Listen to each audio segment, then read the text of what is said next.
But y'all are pulling everything up on you.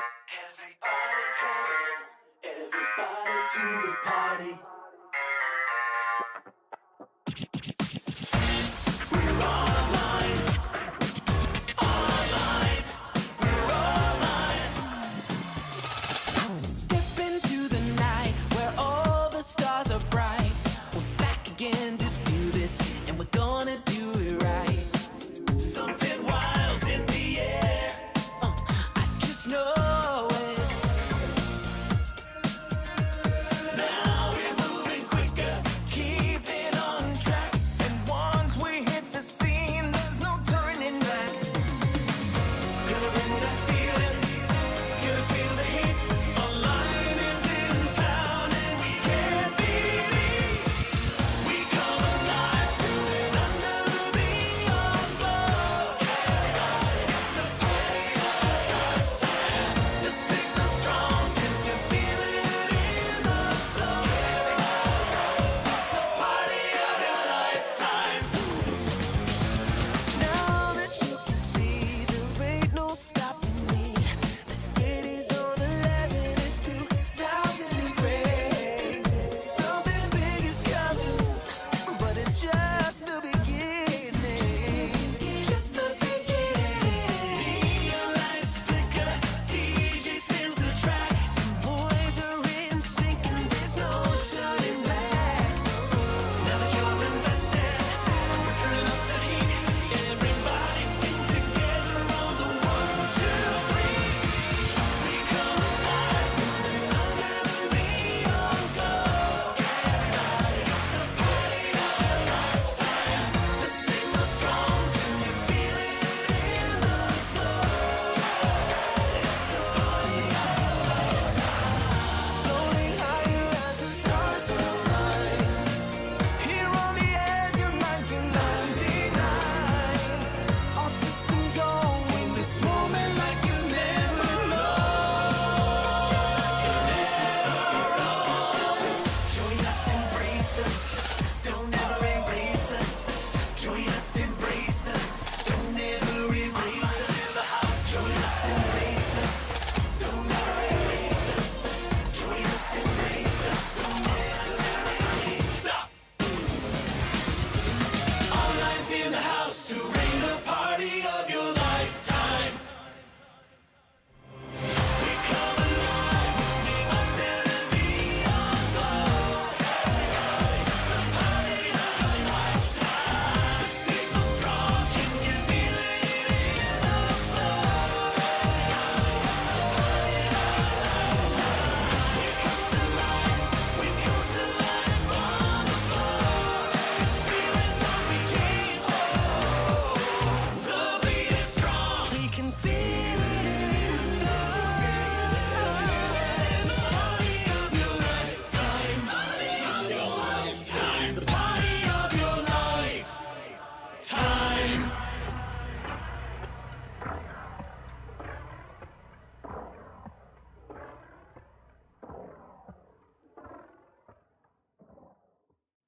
Everybody come in, everybody to the party.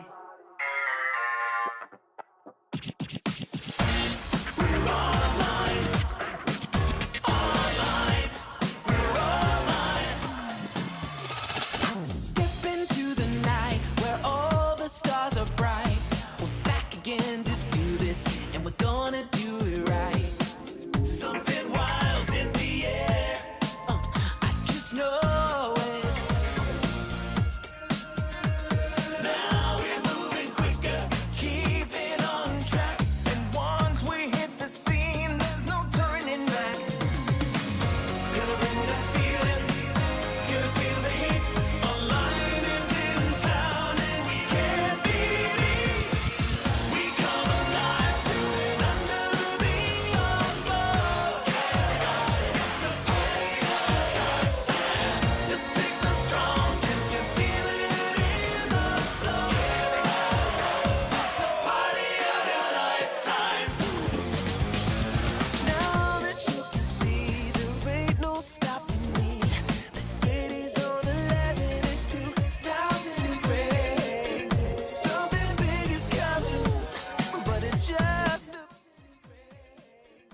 Hi, chat.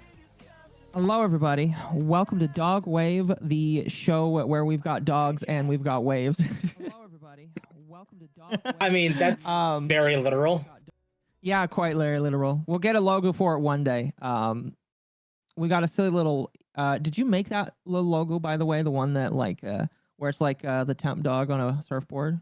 No, that was Tapeworm. Is that tape? That's oh, it's a good one. It's a good one. I think until we get an official logo, we should use that one. Anyway, hello, chat. Today we have a special guest with us, very special. Would you like to introduce yourself? Hello, guys. What's up? It's PaperBagBoy. How's it going? Welcome, welcome, welcome. We brought with us the Macho Man himself here today because the SAG-Aftra strike has ended, and I was like, oh my gosh, that is amazing. And VAs basically have led themselves into a self-sacrifice in order to make it happen, and none of them are going back to Genshin, so that's kind of cool. Yay! So I figured we'd talk about that. Still not going back to Genshin, but yay! Oh, Tapeworm actually just blanked me the surfboard thing. Oh, perfect. Send it here. I want to show it on screen real quickly. Yeah. Thank you, Tapeworm. But yeah, today we can all collectively celebrate, chat, because the SAG-Aftra strikes are over.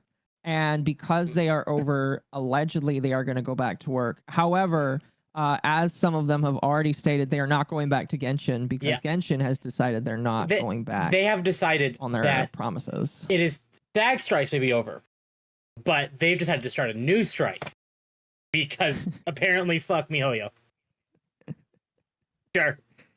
Yeah. You know what, fine. Yeah. It's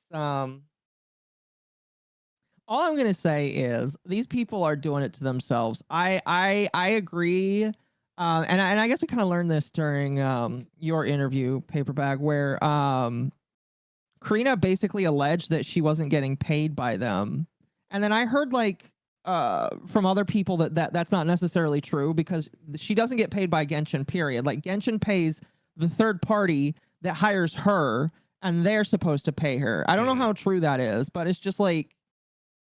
Yeah. So so this is what it is, right? Yeah.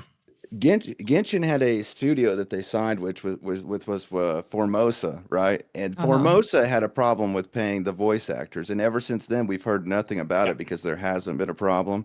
Genshin literally made a US based studio by the name of Side Global, or signed with them. It's like a sister studio or something like that.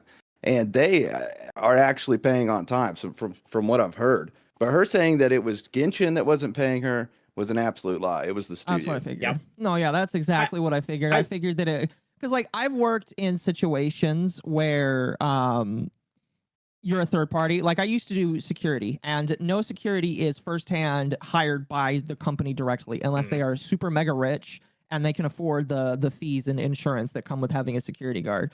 So it's just like when you're a third-party contractor, which is what pretty much all VAs are, you're not going to get paid directly by the company. The company is going to pay somebody else, and then that somebody else is going to pay you. Thank you, chat. I need to bring this up because this is funny. So yeah, when I first heard her say that, I was just like, I don't think that's how it works. Like I was like pretty intent with like thinking that that's not how that works. Not only that, but she knew about it. Like she knew at the time because I talked to her like in the pre-call. I talked to her about being a contractor, and she mentioned being contracted to Side Global. So she knew that she was contracted to Side Global and not Hoyoverse. And then in the interview stated that Hoyoverse wasn't paying her. Yeah. Yeah, that So this is funny. This MiHoYo was spot on with this. So I said this to Akko. And it was Lost Pause or Noble who posted it saying, "I'm laughing too hard." Is he a VTuber? He dabbles. He dabbles. Okay. He dabbles. It's okay. He's not a VTuber. He's I mean, I'm okay with like non-VTubers having VTuber models, but not because he doesn't claim himself one. He says he has one, but he doesn't claim he is one. But he says, "I can't believe Hoyoverse made the new Zenless Zone Zero story about a workers' union that is going up against a big corporation, but it turns out the leader of the union is evil, abuses the workers, the corporation is good, and save the workers and expose the union." That is spot on, MiHoYo. Spot on. Is that real? Is that actually what they did with the ZZZ? Yeah, that's the latest story. So I don't know. That's awesome though. No way, dude. Oh my god. That's insane. Oh, So, love the Zan down there posting the unrelated video. like, the amount of self-awareness that MiHoYo has hmm is fantastic. And It is. It's this only absolutely proves to me that fantastic. they will never sign. Oh, absolutely not. I don't think we should ever see them. I don't. Here's the thing. Again, I don't even think they legally can sign because they're not even an American company. Well, right. So, like, you're gonna have to get them to side with a third party company, but then they could just decide not to hire the third party company. So, like, it's a weird catch-22 where these VAs are asking for something that's just not going to happen. Period. Exactly. Yeah. Well, this proves to me that Hoyoverse has actually like kept an eye on things because Mhm. everybody thinks that they've basically just not known what's going on with SAG or with the voice actors. That they know about their strike, but they don't know about any of the drama behind it. And I seeing think this this, proves that they know. they've Like, been they at least watching know. everything. Yeah. Oh yes, 100%. They've been watching. I think that people. I'm not assume is right, but I think people should take note that I think they're watching. Mhm. Excuse me, they're always watching. Not only that, but something that needs to be stated. So, like, a Chinese company has signed with a union in the past, but it was through Singapore, right? It was like a Singaporean company that had a U.S. based here that then signed with the company. Didn't I think you Hoyo has like a Chinese, Singaporean, and U.S. base, right? didn't you make a post about that actually? Yeah, I Yeah. believe Here so. it is. Yeah, here it is. Here, let me bring it up on the screen. You said so now Hoyo is forced to comply with ACFTU by the CCP. That means they should comply with SAG as well. You know, now that I think about it, there are a lot of similarities between the CCP and SAG. This is not the one the own you think it is. Yeah. Yeah. So the ACTFU is one that all Chinese companies are forced to comply with. It's like the China branch of the union, right? But so with that person's post Pomeranian of Doom, which is basically Karina's alt account, it was Oh, is it stating really? that yeah, I don't know. I don't know. I think so because oh my god, it's either Pomeranian of Doom or it has to be Pomeranian of Doom. Okay. But they were the ACTFU was basically a union created and forced upon by the CCP onto all of the companies that were there. SAG-Aftra, this person was saying that because you're not like people aren't attacking the fact that MiHoYo signed with the company like that, but it undermines the criticisms of SAG-Aftra. It's like, dude, you're literally wanting the same thing that the CCP wanted. So basically, you're comparing yourself to the CCP. And Like you're. this is something people don't seem to Good remember. idea. Is MiHoYo actually got out of China direct and into Singapore because of the CCP. Same with Tencent. Yep. Which is why I think that they will never sign. Like they will probably never sign. Even if they could, I don't think they would. Well, and when people are like, "Oh my God, Tencent's evil," they left China because the CCP was forcing them to do a lot of their evil acts. Yep. And then SAG-Aftra wants to come in and like try to force them to join the union, say that, well, they joined the ACTFU, and it's like, well, you realize that you're acting exactly like the CCP. Mm-hmm. Like you're acting exactly like Communist Party China. Yep, absolutely. But they don't see that. They don't see the similarities. No, absolutely not. And it's kind of funny, my personal opinion, but like you shouldn't expect individuals that don't think like that to actually get it, I guess. Yeah, no. Especially not whenever they were trying to blacklist voice actors behind the scenes. And also like use fear mongering and intimidation tactics to get their voice actors to fall in line. Let me see. Yeah, for sure.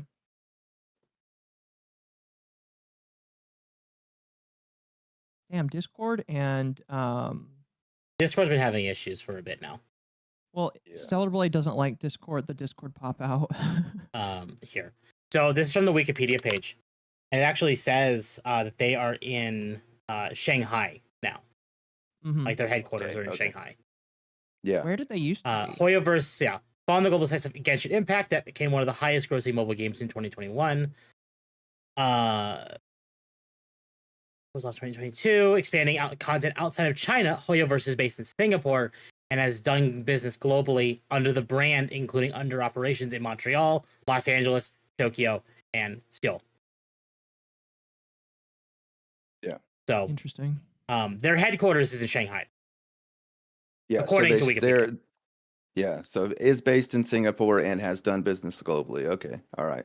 So they could technically sign with a US based company, but I think it would just be Side Global. And I think Side Global already is signed with or has SAG's AI protection and union and basically been unionized almost, I believe. If I remember correctly, Side Global, the studio, is basically already offering AI protections, union rates, everything of the sort. But because Hoyoverse is not, unionized through SAG-Aftra, that's what they want. And their reasoning was, well, then Hoyoverse isn't forced to give us AI protections or pay us at union rates. It's like you're contracted to the freaking studio, bud. Like, what does Hoyo have to do with that? Well, yeah, they are going to get union rates, and it really does make you wonder what was the point, because if they're already going through a third party company that guarantees them a specific amount of money, why are they attacking the person that literally has no say in this, and literally it just is like, oh, they want this much money, all right, we'll give them that much money. And I think a lot of that is really encapsulated when people really took a step back and realized, hang on a moment, is this really about AI or is this about something else entirely? And it ended up not. They're not. I don't feel like they're ever going to come out and say it. I mean, I imagine the backroom discussions that were leaked probably will say a little bit more, but I don't think it was ever about AI. I just don't. No, it was never about AI. Like let's see, Zeke Altman was let me pull up on my end. I have something not wrote down, but a thing for this that I was going to read, which is pretty important. Zeke Altman, Lullaby AI. This is he started this company during the strike. He started it. He was a board member of it, and then later on the negotiating committee, after it changed to be known as El Lavoa AI, something like that. Yeah. He then negotiated SAG-Aftra to sign with said AI company, and it is an AI voice acting company, and it's supposed to be, they're supposed to keep AI out of voice acting, but then they're bringing an AI voice acting company in. It makes no sense. So basically, they just facilitated AI coming into the space and taking it over. Yeah. And they just said, oh, it comes from a healthy place. They don't use the voices of the current actors. It's like, I don't think the actors care about that as much as they do about getting roles.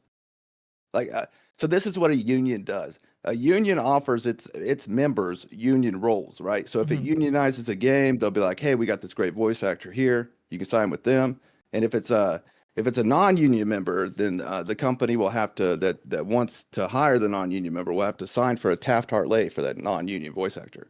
Yep. So if the union supplies union voice actors, what are they about to do with a unionized AI voice actor? No. They're about to use it, right? No, yeah, they're about to use it. They're about to use it. So they basically undermined their entire freaking strike. It does. It makes no sense. And I think the thing that's funny is it's just really early on we were able to see that it was being undermined because multiple people did digging. I know Savvy did a really good job just digging and showing stuff, and you've reported on some things, and I know Mujin's reported on some things. It's just this isn't what you guys say it is. And whenever you try to bring that up, they get really upset. They get really upsetty spaghetti over that. They're just like, no, don't bring this up. Don't talk about it. And it's just like, why? Well, it's oh, you guys are YouTubers. You're not allowed to have an opinion. I was like, are you saying that some of the YouTubers that are also voice actors aren't allowed to have an opinion? That just doesn't make any sense. I feel like I'm allowed to have an opinion, even though I am a stinky YouTuber. And there was not the interview, but the meeting a couple months ago where, and I know Jennifer Hale very specifically was the most outspoken one at this event. Was she one of the ones that was pro the union, or no. she was? I was going to say that I didn't think she was. No, she was one of the ones that were please end it sooner. She's actually been talking since the strike ended, basically saying we can get back to work now, and pro strike people are actually going after her and trying to cancel her now for being against the fact that the strike's over. You can. That's the thing. It's it was never about AI to begin with. It was all about controlling the flow of money. Yeah. Oh, absolutely. It was all about making sure that SAG-Aftra continued to have money flow Yep. into the future whenever it's taken over by AI. That was that was the whole point. Yeah. And then Kaylee, the professional Mills, everybody knows who she is. Yes. Literally going after Jennifer Hale again. She's done it before. She did it with Jacob Takanashi, and now she's doing it again. Let me see if I can find that button. And Jennifer Hale being a larger voice actor than her. But that's how much power it is to be friends with Zeke Altman and Kyle McCartley over at SAG-Aftra. That's how much power it gives you to be friends with negotiating committee members over at SAG. That if Kaylee, the professional Mills, comes after you, you basically got to backtrack. Otherwise, you'll lose any union gigs. So like, this is what people don't understand about what's going on behind the scenes. When they blacklist voice actors, they have blacklists. Okay, they're illegal to have, but they have them. They give them to their union studios, the studios that have signed with them, and then the studio goes through them and won't hire those people, right? Yeah. Zeke Altman admitted to this in his Discord DMs, whatever it was, in the Discord server, the public server. That was a public server, by the way, man, of other voice actors. Dude just admitted to breaking the law in a public freaking server and is expected not, to get any backlash whatsoever. It's insane. Yep. But that when they deliver these lists to these studios won't hire them anymore, and it all depends. The issue is they're abusing SAG's power, right? SAG is signed with so many different companies, so many different studios. So if you want to work as a voice actor at all, at least on major roles, all the major roles are unionized. So you have to comply, like you really do. I don't think it'll be that way forever. I legitimately think this is going to be a wake-up call for some people, and some people are going to be like, you know what? I really don't feel like we do need union contracts, and we're just going to step away from this. Yep. Yeah, they don't pay enough anyway. Like 86% of members over at SAG make less than $26,000 a year, and they don't even get their healthcare benefits, even though 100% of members have to pay the union dues, even FICOR. That makes no sense. Like, I thought that I didn't make a lot of money because I make like upwards of 35 a year, and I thought that they must make at least that much. No, they make fuck all, it sounds like. Yeah. And that's insane to me. That's absolutely insane to me. So here's one thing. You're a larger voice. Oh, go ahead. Well, I would say here's one thing that Jennifer Hale has said. I'm not agreeing with her on the whole thing, but she did actually say there was some deeply concerning behavior by some committee members during the strike. But SAG is still one of our strongest guardrails for good wages and working conditions.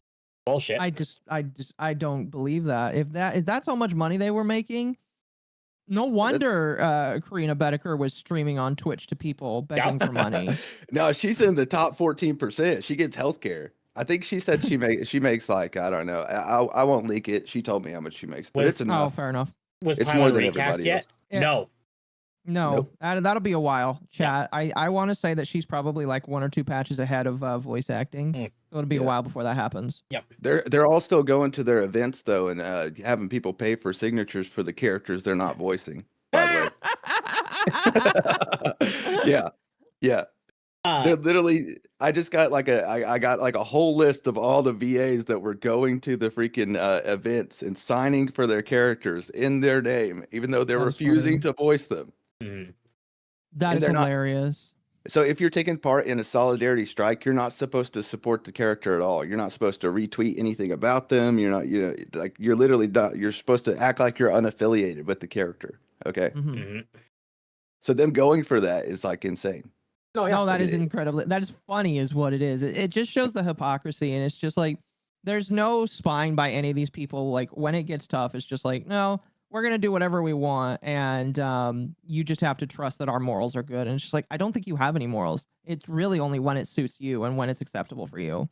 Yeah. So they're a union whenever they need to have union laws and protection, but whenever they're not, they're a guild. Yep. Like literally, that's what they say. Okay, I've talked about it before, but you saw the SAG strikes when it was Hollywood or the different TV shows and stuff like that. Oh my gosh, that was the screenwriters, right? Yes. Yep. So, paper. Do you have you seen Arrow or the Flash, like the Arrowverse shows? Yeah. Okay. Yeah. So when that was happening, this is the one story I vividly remember. The actor who plays Green Arrow, Stephen Amell, was very like, I'm okay with unions, I'm okay with this, but we need to be working. We can't just strike because we still have people to feed. We have families to take care of. Mm-hmm. And a people lot, fucked with them a lot of after his they said that. co-actors, specifically the one I specifically remember, was actually the actor for the Flash, Grant Gustin, where he was basically trying to get Amell canceled and bully him for not siding with the strikes, to the point that Amell actually had to come out and apologize for it, because if he hadn't, he probably would have just been recasted, and he still needs that job. He still needs to provide for his family. Mm-hmm. Well, that's where they get this audacity from, right? Is from whenever the Screen Actors Guild struck Hollywood. It worked. It worked big time. They got this audacity that they could basically force all VAs to come and comply with them. And whenever you hold like an official strike, they all have to. Like they literally like legally have to. But with an unofficial strike like Hoyoverse, which is not a strike, it is a wildcat strike. It's not supposed to be affiliated with SAG-Aftra at all. They're doing the same thing. We'll get into it later, but it's a deep rabbit hole, and it is not good. No, yeah, for sure. I mean, like, without, I don't feel like we have to like push too much further. I mean, let's go through this tweet specifically, but like, I feel like we could jump into Mugen's video. I feel like I want to jump into your video as well that you made about it recently as well, because this is just, it's hilarious, is what it is. So this was on Blue Sky. You can tell because it says reposted. And Blue Sky. Anyway, so Gross. John Chiplock, he is actually the voice of Rivali in Breath of the Wild. I can tell. And Subaru from ReZero, by the way. Oh, that's funny. So he said this, just getting this out of the way so folks can share when people inevitably start asking. No, the SAG-Aftra strike ending does not mean that the Genshin cast strike is also over. Genshin is non-union, and SAG's contracts have no say on it. The cast strike is an independent collective work refusal. But why? You know what? We're at a point where it's no longer a why. Because now people can actually get back to work. And these fucks can just kind of go off on their own little corner doing whatever they do. Yeah, they're also trying to desperately separate themselves from SAG-Aftra because they were never supposed to be affiliated with them at all. Was it Karina not in SAG? I heard rumors that was the case. She's FICOR. So a FICOR member is someone that pays their membership dues, gets the health care, but gets no voting rights, and also can work non-union and does not have to participate in any strike at all. I got it. Including, but they also got onto FICOR members for not participating in the Genshin strike, which is not an official strike. Has she been posting lately? Oh, she's reposting like crazy. She's going on. Oh, that's Demon's talking again. Right? Chat. Well, I mean, it's kind of. Senna Breyer, the voice of Wooklamat. Yeah, that's what I was gonna say. Oh my god, I do not like her. You don't like her either. I played 14. I hate her. Like, I don't know. Have you played Final Fantasy 14 at all? Yes, I played a little bit of it. Yes. Okay, so she's only in one expansion, the newest expansion, but they gave her more lines than all of the characters. Let's do this. She's terrible.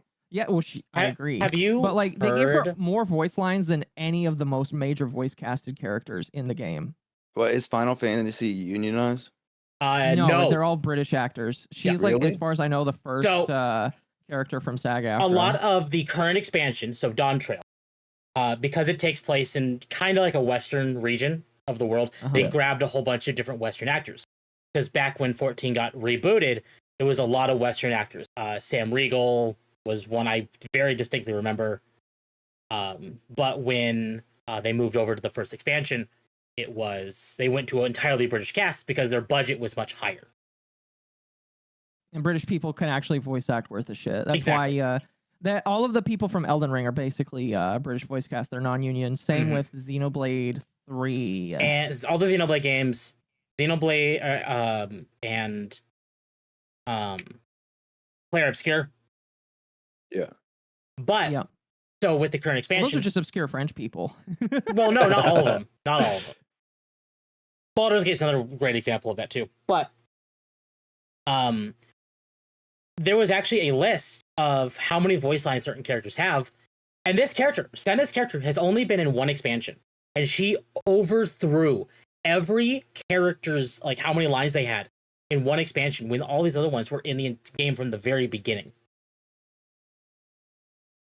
But a lot of stuff that happens behind the scenes is way more political than anybody knows about. So if Final Fantasy is like trying to reach into the West and they're hiring a SAG-Aftra voice actor, giving them more lines probably means that they're trying to basically kiss ass to SAG-Aftra. So like I promise. that's interesting. Possible. I have a counter argument to that. Okay. So as of the current patch, so how Final Fantasy 14 works is they do it like your 0.0 patch is like the expansion patch, and then they'll do 0.1 through 0.6 as their post campaign patches, where they'll kind of lead to the next expansion. Yeah. With 7.2, this character's lines were almost gone. She was practically non-existent through the patch. Yeah, Okay, I think they're trying to get rid of her because they don't like how she's been acting. Yeah. So with the newest one, they're doing that? Yes, so that's the Yes. current patch. Oh, She's pretty much okay. not. She has like a couple lines, but it's so little that nothing mattered. Yeah, Yo, basically, that's dope. yeah, basically, like, imagine a mainline expansion to a game, and then in the patches where they do little bits and pieces of story to get you from one expansion to the other. In the patches following the main expansion, she's basically non-existent, which Like- is kind of funny because she's a brand new character, and it's just like if this is a brand new character, you might think that they want to like carry her around, especially since she's like a major player in the expansion, Mhm. and they don't do that at all. In fact, they not only did they do that, but they are practically replacing her with a character that is a British actor Yeah. and is just far better written. So So they basically tried their hand with SAG and then got tired of it. And now Exactly. they're backing out. Yeah, Well, pretty dude, much. that's awesome. That's y- awesome. I don't know if you saw it. Back when the expansion came out, there's actually a song called "Smile." That sounds. Some people have said like black people, like black woman, or not orchestrion. Hallelujah music. Yeah, that. It's not, by the way. It's all Asian people singing. But Mhm. she said that if you don't like this, you're racist. Oh yes, I saw that. Yeah. Yeah. It's one of the reasons why I hate Cinnabriar. They are insufferable. Like whenever I'm making my videos, I go through and one of the main people I have to click to see if they said something is Cinnabriar, and I have to read all of their freaking reposts and replies, and I hate them. It is so terrible. It's insufferable. It's unbearable. Like literally one of the worst experiences you'll ever have. Mm-hmm. It's brain rot. It's like literally rot your brain trying to read her. No, yeah. So Yeah, no, for sure. every American actor they added in Dawn Trail basically is just not voicing in 14 anymore. So Square has basically just gone full circle and gone back to full British acting. They saw the fire. No, yeah, they figured it out really quickly, and I'm really glad that they did because it's just like I'm sure that there is some quality voice actors that they could probably get in America for some of their Well- stuff, but I don't think it's worth it. Well, and that's I don't the think thing it's worth too. it, sadly. And Akko, you're almost done with the expansion, so I can talk about it. Like, Am I really? Yeah. I didn't think I was. you're almost like you're getting much closer. Like the brother and one of the Pelu are both American actors, but they sound competent. It's Okay. just Senna's character, Wooklamon, that it sounds awful. And not only does she sound awful, they had her go back into the studio after the strike started and record some new lines from some bad ones that she did. Mm-hmm. Let me see if I actually pull this up because people actually pointed this out and it's great. That's also one of the issues with the unions, right? They literally give people the avenue that are not good enough roles. Like Yeah. the more you kiss ass at the union, the more roles you'll get. Essentially, and whenever Absolutely. they do that, they basically take away the game's right to choose who voice acts the character. At least whenever it's a unionized game. Mm-hmm. But even whenever, like, they can't even hire non-union. To hire non-union, like, say if Genshin went to sign with SAG-Aftra, then they wanted to hire a non-union actor, they would have to file for a Taft-Hartley lay, and the union could then refuse that person. And even if they accept them, they only accept them for a maximum of 30 days. Mm-hmm. And then that non-union actor would become a must-join and have to pay union dues. So it's literally just mafia tactics, and it just repeats. Yeah. So what I have on screen is actually what they did. I'm gonna play. It's 2.5 minutes, not long. But this is what Square actually made her do because of her contract, and it's hilarious. In reality, Here, let me she lost pull it control of the up. Go ahead. power.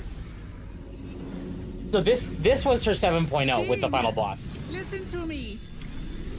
It's so bad.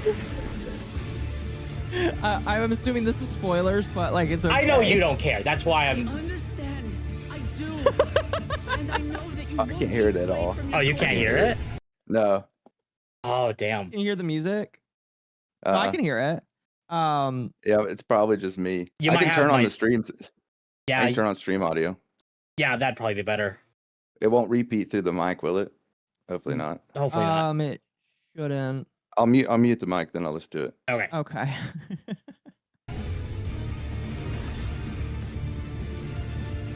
But if there's truly no other way to resolve this, then face me. Not as a machine, but as the real you. Oh. And this actually really sucks because that final boss is actually really cool. So. And then that! Bean! Oh, that's beautiful. This is the new version that Square had to record. A rift in her reality. Yo, what the hell? Oh my god. that was bad. That was really bad. And don't get me wrong, it's not great, but this is already way better. Yeah. That was. I understand. Oh my goodness. I do. And I know that you won't It's be still so bad. It's They're still really plastic. bad. It's still bad, yeah. Plastic. But you can at least tell that Square kind of truly knuckled down and little told bit her to better. do better. resolve this. It's a little bit better, but it's still really bad. I can't wait for Their her to be fun. delivery sounds fake, right? It does. So whenever you're delivering a line, it's supposed to sound as authentic as possible, and there's also pacing and timing and everything that's involved. Yep. That's bad. Uh-huh. I can't believe she landed a role that big with that kind of delivery. She That's basically is insane. the brand. No, yeah, she's basically the new MC in this expansion, and Yeah. she flubbed it so hard. What? Yo, what? This is going to bother me, and I have to talk about it. I know Akko doesn't care about spoilers. The point of this is the final boss of the expansion just kicks both like all your party members out of this digital simulation because she realized that you, the main character, the warrior of goddamn light, is the problem child and needs to be dealt with. And then Senna's character just breaks through some weird digital barrier and takes over as the main character in this fight. It's like, That is hilarious. bitch, my fight, fuck off. Oh god, dude. Oh my! I guarantee you, whenever they hired her, though, that it was a SAG-Aftra play. I guess it was absolutely. before the strike, right? Was Yes. it before the strike? So Yeah. she first appeared in the 6.5 patch for 14, which was the previous expansion. And when she first appeared, she was fine. She actually didn't sound awful. The performance was fairly decent. You know, it was a first time. It was like no one was expecting great, but okay, competent. And then we got Dontrell.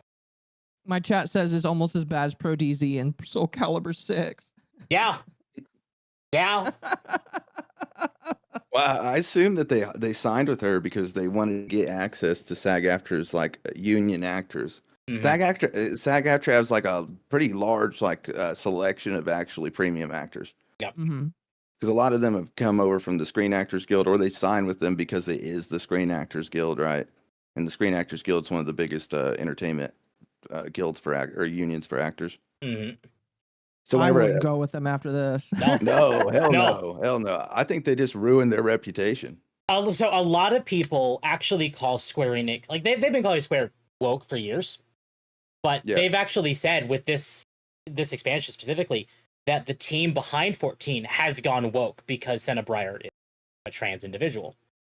Yeah. And it's like, Which doesn't really matter, because That- like if you're a good voice actor, it really doesn't matter. But like Yeah. they are legitimately, Yeah, I know why some people will think it because of how bad of a voice actor they are, and it's just like, did you guys actually try to get a good person, or did you just get this person because it's a quota? You know? Yeah. Yeah, I assume that it's a lot political. It's political, right? So if you want to, usually the right way, the quote unquote right way for a company that does entertainment outside of the U.S. to enter into the U.S. For voice acting, to hire voice acting actors here, is to basically go through the union. You don't unionize yourself, but you hire the union actors, and it's supposed to quote unquote look good. It's a PR thing, right? Yep. Mhm. But whenever, and they also do it to gain access to the other voice actors that they have. Yeah. So I assume SAG-Aftra basically pushed Cinebriar on them, Yeah. right? No, yeah. In that situation, SAG is choosing. It's not Square Enix. So, Mhm. and that's why now that we're seeing this character being phased out and less American actors being used again, it's very clear that they're in cleanup mode. Thank you for the raid, chat. Very much appreciated. So, Let me relaunch and the it's like Streamlabs people thing are again. like, "Oh, we need to not support this company." Already seeing what I've seen as an active player, they're trying to clean up the act because they know the damage this has done. They've seen it. Yeah. It's what they did back. If they do, I'll go back and play it. Yeah, I mean, I've already seen it. The writing for this current patch is so much better. The lack of Cinebriar, already fantastic, and the character they're basically bringing out as like one of the new. I'm gonna go on the limb and say one of the new main party members we're gonna end up seeing for the next several years is written. Really, is that very person well. good that I haven't seen yet? You've heard her actor. It's Fane. Oh, so she's just going to be in the. You'll see it when No. you get there. It's kind of spoilery. Let me explain it to you. Okay. But Well, because I am playing, we'll say avoid that for now, but we'll Yeah. get there eventually. but that's what I'm saying though. Is like her actor's good. You've heard her actor. She sounds Oh, yeah, her competent. actor knows how to go. Is she British or Yes, is she she's British. American? She's British. Okay. Because that She's part British. focuses on Alexandria, which is 9. hmm So the only bit that's American is Thrall, which focuses on like a Western kind of idea. Right. So that's why I'm pretty sure that's part of the reason why they chose to get American actors again to kind of fit that region, kind of like what they did with Razat Han and Endwalker. It sounds a lot of Indian people because they try to pick actors based on the region, so it doesn't sound forced in a way. Yeah. But yeah, we probably should get to these videos. Yes, we can get to these videos. So, Akko, ahead. you go ahead and pick. I'm good with either one. Well, I was thinking that we could start with the SAG video first here, and there's a couple of different chapters that it's really more like 1 or 2, because what Mujin's video does is he goes through the entire thing, and we've basically like covered everything from the start to the middle. Mhm. So I think what we could do is start with the chapter where they talk about contradictions, irresponsibility, and extremism, leaked messages of the negotiating committee, because that is definitely very important. I think I included it in our little links area. Yeah, no, this is this one. Yep. So you Okay. want to go to the chapter at 22 minutes. Okay, so And play it on, I believe 1.25 is good enough. Okay. And if there's any point you want us to pause and talk about it, you are more than welcome to just scream pause. Okay. Since chat, we're listening to it. We're gonna have a game on Sorry, in the go ahead. background. I was just saying this was whenever they did the Q&A, right? Yeah. Okay.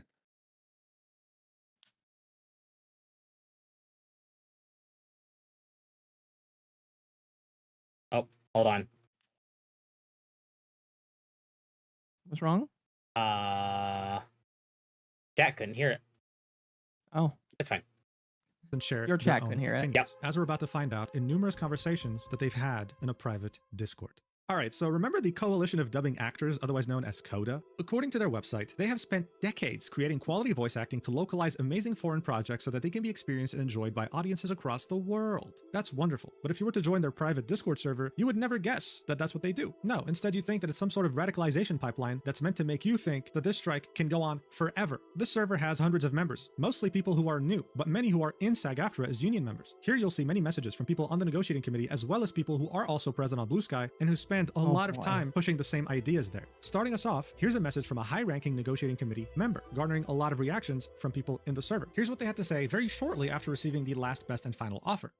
They've given a last best offer. Next may come a last best and final offer. Next they may try to walk away. The selfish elites will claim they can leave forever because they don't believe we are worth anything. Disney and Warner Bros. Can do that. They don't make games, they just license them. Formosa and Blindlight, which are recording studios, will be in danger of going out of business, which is why VoiceWorks broke away and why Blindlight just found a way to get a game on the to-be-announced without having to sign themselves. Insomniac and the other plot-driven studios will finish their SL6 games and then be faced with asking actors to scab. Voice actors like Jen and Troy will likely do that out of spite and selfishness, but the studio's reputations will suffer and they will lose access to their on-camera celebrities. I just want to point out, this is a negotiating committee member calling out two very well-known voice actors in the industry, okay? All right. They continue. Call of Duty, Wow, Fortnite, that's and insane. all of the really celebrity-driven content will have to come back. They've built their business model on it, and on-camera They're trying to DMCA Mujin's video now, just like Hax's video mods, who constantly DMCA technicals rip Hax. Oh yeah, no, yeah, I'm not surprised because SAG wants to hide this shit. They didn't. I don't think it's DMCAing. I think they're doing privacy strikes on the video, which is completely different and is a completely different worm that you have to take care of in a different way. Because with a privacy strike, sometimes you can just leave it alone and nothing will happen. But if they decide to be assholes about it, they could force your entire video to go down for a first name or a last name to be up there. And typically what you want to do is just hide the name in the video, like blur it so that it gets rid of it. Yeah. Oh, yeah. But this is also in a Discord server, right? So it's not like private DMs. Well, like, is this like something that you could have joined with I'm assuming this Discord server doesn't exist anymore and they probably nuked it, but Oh no, they're still in it.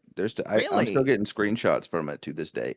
So is it something that you can join with a public link? Like you could jump in there with your Discord server? I think you have to be a SAG-Aftra voice actor and invited. So then it okay. still breaks privacy, kind of, right? But if it's leaked by one of the members that were in there, it's completely different. Yeah, no, that's the problem. It's just like if it's a private, like nobody can gain access, that's where it is a little bit different. Because like I'm one of those, if it's a public Discord server, I can join it based off of a link that comes from your Twitter or YouTube. It's free market basically. But this is one of those things where somebody's gonna have to leak it from the inside. Man, that's insane. Well, this is also why I didn't cover it, right? The same guy reached out to me, Kazahana, and I think even Hero High, right? And the VA reached out to us, and I basically had no idea of how to cover it because I was like, I'm going to have to block every name. I'm not going to be able to say it. It's going to break privacy laws. If this gets reported on my channel, being a smaller channel, the video's just done. It's not even going to get viewed. You know what I mean? So like it defeats the purpose.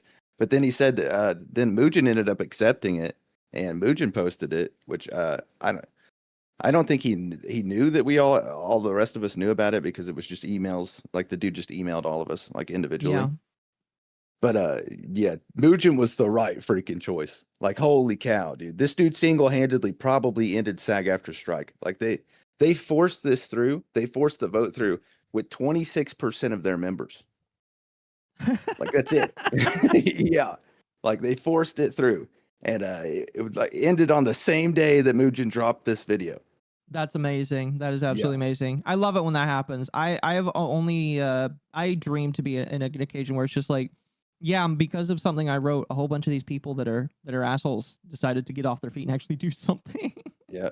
Well, the issue is if this video came out and their strikes continued, they could have lost all of their CBAs, like all of their bargaining power could have been lost.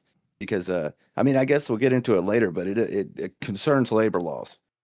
No, it definitely does. I agree, definitely. Anyway, Temp, you may continue. All right. celebrities are not going to work non-union during a strike, so we may have to see how long they will hold out while we continue to make money with the interim. We will likely update the interim with new understanding of the tech in the next few months to lure in more games, and we'll see who wins. That is my best logic-driven approach without the fear-mongering weighted in. So yeah, this feels like a motivational talk to people who are worried about losing their jobs, while calling out two very well-known voice actors by name, as well as saying a very funny sentence here: we will continue to make money with the interim, referring to the studios who've already signed the interim agreement. It's funny to me because voice acting in video games pays like nothing, and these roles in particular with the new interim agreement are very far and few in between. But you have to remember, even though there's hundreds of people in this Discord, many of them are new voice actors, ones that are up and coming, and they might be a bit naive. I mean, you have a negotiating committee member here telling you all these things. They must Most be of right. them are They're naive. a veteran. In fact, in this one's particular case, they used to be a board member of SAG-Aftra. Who am I talking about? Well, meet Zeke Alton. But before we do, we need to talk about the AI voice acting company by the name of Ethovox. Oh yeah, the this only is the premium voice AI service created company. by actors and empowered by AI. They claim to be an AI company that is ethically sourced. Interestingly enough, SAG-Aftra signed an agreement with Ethovox on October 30th, 2024, a few months after this video game strike had even begun. But you know what's the most interesting part of all this? Zeke used to be on the board of Ethovox. Oh, And as that his makes it description even says, he's a worse. professional voice actor, NEVA advisory board member, and former SAG-Aftra board member. And now he's back at SAG-Aftra as one of the members of the negotiating committee for the strike, even posting official information directly from SAG-Aftra in channels like Strike Talk Official. My source actually tells me that Zeke isn't just back to be a negotiating committee for SAG, he's actually back to be a full-time board member at SAG-Aftra. This of course only makes him and the union look worse. Another name you'll see a lot in these conversations is Kyle McCarley. He is not someone on the negotiating committee of SAG-Aftra, but he is someone who shares Zeke's views almost one to wait, one. pause This real can be quick. seen on his Blue Sky account. I noticed that he was. I know some names were blurred out. I wonder if that is actually him that censored names. That's Yes, interesting. he said he had to censor a few, and it's only a few at the beginning of the leaked DMs. I think he just quit censoring them later. Like that's how far that these people got into the video to report it, that they just watched the leak part and then didn't even watch all of it. Yeah. Dude, it's insane. But also So- the AI company that Zeke Altman was the board member of is what turned into Ethelvox. It was Lullaby AI, or that's a different company that he also started that was an AI company. Yeah. That But is insane. Yeah, active board member, director, officer, Zeke Alton, chief financial officer. So Okay. I will tell you. Have you ever had a privacy strike on your channel or had somebody send out an email for one? I've been reported, but I never did anything with it. It never went through. It never went through? Okay, so I will tell you, I've had it once. And the reason why is I run a little podcast channel with a couple other of my friends, and we talk about VTuber drama in the VTuber sphere. It's absolutely fun. One guy that is like a shit stir that we pay attention to, and we sometimes pretend that he's like one of my co-stars' boyfriend because of how much he like obsessively stalks over him. Put a privacy complaint out because we thought that his alt account that pretended to not be him fake doxed him.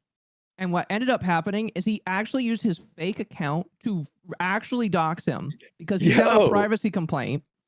And because in our heads was like, there's absolutely no way in the fucking world that this guy would use his actual address to try and dox himself. Because this fake account posted his docs on Twitter.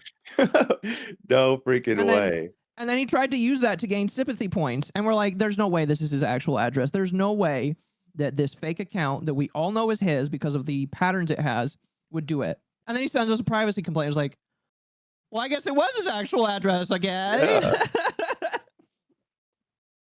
Dude, he freaking doxed himself. That's what we think. Yeah, because we know we pretty much believe it was his account, and he actually again, if he put out a privacy complaint, we believe it was his actual address. Yeah, absolutely. He doxed his own actual address too. So he wasn't even like fake doxing himself. He fully fake doxed himself. I mean, like, because here's the thing. If it was a fake dox, which we were all under the assumption it was, which is why we talked about it. If it was a fake dox, I don't think he would have mentioned it. But because it's real, it's just because he did. It's just like, so is it real? Yeah. What? The guy's not very smart at all. No, that's insane. Why would you, even if you were going to fake dox yourself, right? Even if you had the backward logic to try to fake dox yourself, you would not dox your real address. That's crazy. No, absolutely not. It's really funny. What ended up happening later, this actually happened recently, where my friend has a Google Doc about a drama that we covered, and he had only shared it with one person, and it's this guy. I don't remember why, that doesn't matter. But like, he shares it with this guy, but it's a private link. So this guy recently tried to access this link to read it, using his actual full name on his actual Gmail Google address. So he recently name doxed himself to my friend. No way. No, seriously. He went to the person that the Google Doc was about because this guy was also harassing the person that was in the Google Doc, and they're like, "Yeah, that's his name." I think I know who you're Holy talking cow. about too. It's so dumb. It's just like I look at the things like, broski. Dude. I thought you were professional. Yeah. That's insane. I couldn't imagine ever being that dumb. That's crazy. Yeah. Anyway, that was just a funny little aside, but it's just so hilarious. Just like these people are not smart when it comes to this No. privacy stuff. It just makes it look more funny. Can, Anyway, can we get PaperBagBoy to say "Surf's up, dude"? Surf's up, dude. Yo. Why does my voice sound like Randy Savage? I don't know. Okay, I can't help it. you could definitely have the California bro voice as well. Yeah, I'd have to drop the country accent though. It just slightly comes through. Yeah, but I think it works. I think it works pretty well. I don't know. I've been trying to hide it my whole life. Like my whole life, I've been trying to hide it, but it still comes through. It's impossible. Yeah. Fair enough. Gotta get rid of that twang, man. Can't have no twang in your voice. Yeah. All right. Let's continue. All right. With his profile picture being the SAG-Aftra on strike icon and dedicating almost his entire feed to the strike, even being retweeted many times. For real quick context, Occo, Kyle McCarley. Oh my gosh, that's Jason Schreier. Yes. That's the voice of 9S in NieR Automata. Okay. So what you're telling me is that if I play NieR Automata again, which I was thinking about, I must do it in Japanese. I mean, no, his voice is fine, but yeah, but I don't support English VAs that are assholes. So yeah, same. I was literally gonna play NieR Automata. I was gonna play through it again. Mm-hmm. Isn't there multiple games now though? There's a few of them, but the two most readily accessible are Automata and Replicant. Okay. Yes. And we're awaiting the day, Yokotaro, for the next one. I'm sure that it's coming eventually. The funny thing is he's in our docket as well. Okay. Our friend Corinna. This message right here gives us kind of a glimpse of the mentality Kyle, Zeke, and many others in this Discord have when he said, and I'm still sitting here thinking, blow the whole contract up. They don't want to give us what we want? Let them walk. Kill the deal entirely. Interim becomes the new IMA, and when they inevitably come crawling back to us, they give us the terms we should have gotten from them 10 months ago. But it doesn't work like that. I mean, not easily anyway. So yeah, of course, this can be seen as a lighthearted message, but the tone here doesn't really change in the next messages either. And it's this idea that they hold all the cards, that the studios need them more than they could ever need the studios, when that is not the case. Many jobs are being lost as we speak to overseas actors, and this is a very irresponsible thing to think, even as a joke in such a serious setting. real quick. Here we can see a voice actor. He does bring up a good point because again, overseas actors are taking these jobs in record numbers because companies are just like, if you're not going to work with us, there's multiple people that'll do it, and some of them will do it for less. Yep. No, yeah. Not only that, that was Kyle McCartney literally trying to influence the vote. Mm-hmm. There's no other reason he would say that, right? He's like, "Oh, we're coming up on an interim agreement. My whole thought process is blow the agreement up." You know what I mean? Like, yeah. Don't take it. That's insane. You can't do that. Like that is in their Discord where they have all of their members that are doing the vote. They're coming up for a vote, and Kyle McCartney is saying basically to not take the deal. That is insane. That's illegal. I thought it was I hope somebody's like somebody in SAG that actually gives a shit actually is reporting this. Yeah, well, that's one of the reasons why the voice actor reached out, right? That's one of the. I assume that there was worse things that Mugen didn't show. Like I assume that it's probably crazy. I have some of them, but they're nowhere near as bad as this. So I assume Mugen got the real bad ones. Oh, I believe it. I mean, like, I know that he was like saying, "Hey, I'm gonna do this," and then he probably just got flooded with information. Yeah, I know what that's like sometimes. It was with dumb, shitty VTuber drama. Yeah. Hey, look at this. There's a new VTuber that has 3 views. He just said a bad word. You got to cover it. That's kind of how it is sometimes. Yeah. Oh yeah, definitely. Anyway, continue, Tim. asking a question and tagging Zeke, saying, could I have a suspicion confirmed? If someone is FICOR and advertising/working on non-union work during a strike, that can affect their ability to work union in the future, right? Now, just as a reminder, being FICOR means that you're kind of part of SAG-Aftra, but you're just giving up all the benefits of being union in order to work non-union work without consequences. And even though you're technically under SAG-Aftra, SAG-Aftra sees you as a scab, which is wonderful, but you can still qualify for health insurance if you're working union projects. So the whole point of becoming FICOR is to be able to work non-union work even during a strike. But this voice actor is wondering, does this affect their ability to work union jobs in the future? Because they can work both, union and non-union. Zeke says it would be considered scabbing and they would never be allowed back into the union. The union cannot prevent a company from hiring them in the future, but union developers have been asking for lists of people not to hire. Let me just repeat that one more time.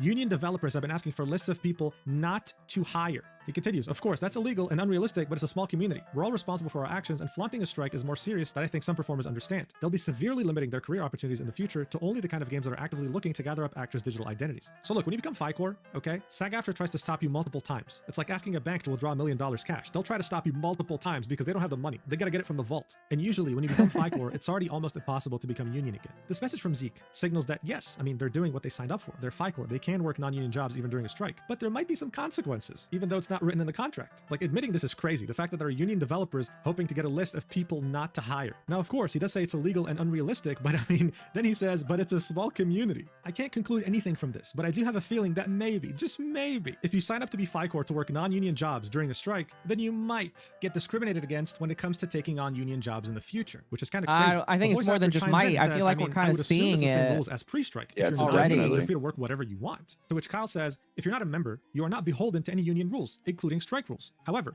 working non-union during a strike does undermine its efforts every bit as much as promoting that work does. The reason to withhold that work or not promote it is to stand in solidarity with your fellow actors, but nothing requires you to do so, other than the very slim potential for jeopardizing your future membership if that's something you want to pursue someday. So Kyle comes in, mostly agrees with Zeke, but does so in a more Is that not absolutely trying to influence a FICOR member that is legally allowed to work non-union even during a strike to work to stand in solidarity with SAG-Aftra? Better go work as a Starbucks barista or start streaming. Yeah. Well, here's the issue, right? I don't know if I think FICOR members are allowed legal defense, but not if they stand in solidarity and aren't legally a part of the strike. So that is influencing somebody to basically hold their own little wildcat strike by themselves, which is also illegal. Yeah, I figured it probably was. Yes, it's bad. Like whenever we went over this, like whenever I went over this on my channel in the first video, I watched the video. I made a video about it, and then I was like, oh man, it's just a bunch of drama. Yeah, they're being dumb. They're threatening their voice actors. All this, all that. And then I looked at it again. And I was like, I started to dig into it, and I was like, this is illegal. This is absolutely illegal. A non-union FICOR member could not be influenced to strike in solidarity without the union's protections. Like if they're fired for striking in solidarity, that is insane. And it's not just that. There's more coming up. Okay. level-headed way, with no mention of some sort of blacklist, only saying there's a very slim potential chance of you not being able to join SAG-Aftra if you want to in the future, which is still ridiculous, by the way, because you're non-union. Why should a strike even matter to you? Zeke then comes in again and says it can be considered scabbing. If the union is actively working to flip a game like Genshin, an actual working non-union would be in violation. Also, if the non-union games turns out to be one that was previously union and the producer pulled a fast one, it can still be considered scabbing under the current strike order. The only thing the union can do is to note it and tag you as someone who is never allowed to join in the future. So Zeke This comes is in one again, we need to undoes everything pause Kyle on said, for sure. okay, like, that Pause. level This is one we definitely need to pause on. So it can be considered scabbing if the union is actively working to flip a game like Genshin. That means that, okay, with what a wildcat strike is whenever workers, union or not, take part in a solidarity, like refusal of work together, right? Yep. That's a wildcat strike. It doesn't need to be a union project. They don't need to be union members. When a wildcat project or when a wildcat strike becomes illegal is whenever they're doing it and undermining a union that's already a part of it. So if that game was unionized and the members do it by themselves, then that's illegal. But whenever it comes to the union itself, the union cannot influence any wildcat strike, union or not, like union members or not, union game or not, union project or not. They're not allowed to influence it. It's illegal because they don't offer any protections for if they're fired, right? No, So they say if the union is actively working to flip a game like Genshin, this is Zeke Altman, a board member, saying that. which means that they are basically saying that they're using a wildcat strike to try to flip Genshin into a union game, which would be illegal. Yeah. It breaks labor laws. It's labor racketeering. I haven't heard that in a while, but yes, that is exactly correct. It is. Yeah. Wow, that isn't. So they are basically saying, if somebody else decides to come along, we're gonna blacklist them from joining the union. At that point, I'd be like, well, I really don't care to join your union. It looks like it kind of sucks. Oh. Looks like y'all are kind of bad people. You know what I mean? Yeah. Oh man. Not only that, but whenever I interviewed Karina literally told me that she didn't like the voice acting industry because it was so toxic, because they're so toxic and there's so much blacklisting behind the scenes. And then she actively takes part of it in the public. She reposts things. She's all a part of it. Her best friend, Kaylee Mills, literally does it on the daily, just try to do it to Jennifer Hale. Like these people, dude, they make no sense. They contradict themselves on the daily. That is hilarious. Oh, I'm above it. I don't like it, but I'm going to turn back around and let my friends do it, and I'm going to do it myself. Yeah. Absolutely. You know, I think she should just continue sticking to streaming on Twitch to try and get people to like her, because I don't think she's going to get it anywhere else. I'm going to be real with you. I hope she continues to not voice Paimon so they finally fire her. If she agreed to come back, they would probably keep her because there's too many lines, right? And it would cost too much. And not only that, like some players have already formed an attachment. So the only way she's getting fired is if she sticks to her word of not coming back until the Hoyo signs an agreement, which would be icing on the cake. I hope to God she freaking does that. Do you think that's actually going to happen? Do you think she'll actually not come back? With the way that she was talking, it sounded like she was really worried that she was already going to get fired, and that was behind the scenes, which is why she wanted to make that public statement. Yeah. So I guess we'll see. I mean, she complained about not making money, and her main source of income was Hoyoverse because they're the only ones that pay at union rates, right? Already, and all of her other gigs didn't pay anything near what Hoyoverse paid. But then she's now going to strike in solidarity against Hoyoverse and not get paid. You know what I mean? I mean, it's just like, it was kind of funny for her to say, when I saw that on your video, I was like, well, hang on a moment. She was literally the only one that decided to basically be a scab when everybody else is supposed to do it. So it was just like, in my head, I was like, well, what's changed now? Yeah. And she was one of the ones attacking Jacob Takanashi and saying that he was a scab. And then whenever people called her a scab, she admitted to being it and then saying, but I'm basically FICOR. I'm allowed to do it. Meaning that she was voicing Paimon at the time, and then now all of a sudden it's because Jacob Takanashi got replaced. Yeah, that is. I mean, we might be getting into that video later, so I don't want to talk too much on it. But no, you're good. You're good. All right, go ahead. Head to the spots, down the toilet, and reiterates, guys, if you work a non-union job during a strike, you'll never be able to join SAG in the future. And also, real quick, I'm gonna use the bathroom. I'm gonna keep this playing though. Okay, sounds good. You're non-union working on a game like Genshin Impact, also you're in violation. This is actually really funny to me because according to Zeke, Karina, the voice actor behind Paimon, is someone who is never allowed to join SAG-Aftra again because they voiced Paimon for months during the strike as a FICOR member. But I'm sure not all rules are applied equally in SAG-Aftra, seeing that it's an amazing, very fair. No, she's friends with Zeke Alton, so it just. It wouldn't matter then. Receiving threatening letters from SAG, and that she really wanted to get back to this. The fact that she didn't even vote for the strike to begin, the Coda Discord took notice. Here's what they had to say. A voice actor by the name of Marin M. Miller said, "It's very sad that Erica has failed to meet this moment in a way that supports the people around her." Oh, someone above said, "Right, that's because they're composing acting industry fan fiction. It doesn't have to make sense." Kyle McCarley said, "Single most damaging thing any one person has done to the strike efforts, in my opinion." Can we just read that again real quick? Single most damaging thing any one person has done to the strike efforts, in my opinion. Really? I mean, I think you're insulting Karina right now by saying this. Really? Erica, really? This video right here literally ended the strike. Okay, this video right here ruined voice acting reputation for generations, and you're gonna blame Erica. Interesting. Then another member of the negotiating committee chimes in. Funny. Lindsay. She says, "We're just trying to fight for AI protections, something that can't be done on an individual level. When MiHoYo makes a digital replica of her character and never hires her again, she's going to wish she had a horde of union lawyers to go after them." So look, these messages can be interpreted in a million different ways. I'm back, just letting you know if you need me to pause it.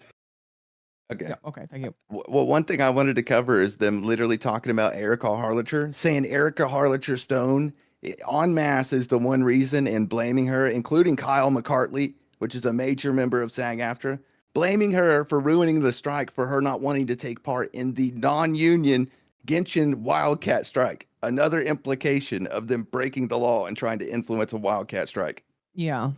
Yeah. I can see why they didn't want these getting leaked because holy cow. It's not good. That is pretty funny. It's literally just so you're telling me the video where Karina like spazzes out in the middle of the night screaming that people aren't allowed to have opinions. That didn't harm your union efforts. That didn't harm potential future jobs where like employers are going to look at what she says and go, "Ooh, you know what? Maybe we don't want to go union." But you're telling me that what Erica did is much worse. Not only that, I asked her about it, and she said before that nobody supported them in the first place. She said they already didn't have any support. I Wait, was like, who? "What?" Karina. I Wait, was who didn't like, support her? the members of Genshin, like the Genshin fan base. The Genshin fan base supported the strike until the Oh, Jacob I see. Takanashi situation, right? And until she made that video. And I asked her, I said, "Do you think that making that video and going after Jacob Takanashi ruined the strike?" And she said, "No, it was ruined or ruined the sentiment around the strike." She said, "No, it was ruined long before that. They never supported us." Like, no, you single-handedly fucked it up. Absolutely. It definitely didn't help. I'll tell you that much. It definitely forced people to go like, "You're kind of an entitled bitch. I'm sorry." Oh my goodness, dude. By the way, have you seen before and after pictures of her before and after she went to SAG? Yes, I put it on my Oh. channel and everybody freaking loved it. I said SAG-Aftra basically turned into a freaking alien. Turned her into an alien. I described it. You've played Baldur's Gate. Have you played Baldur's Gate? No, but I can imagine what the character is. There's one that looks like her off of Dark Souls that makes total sense. It's the Asylum Demon. No. I'm gonna bring hold on. up. I can actually I DM know it. who you're bringing up. Oh, I well, have you it. Yeah, Message. very mean. It Very is, mean. but it's so accurate here. That might not See, say. chat.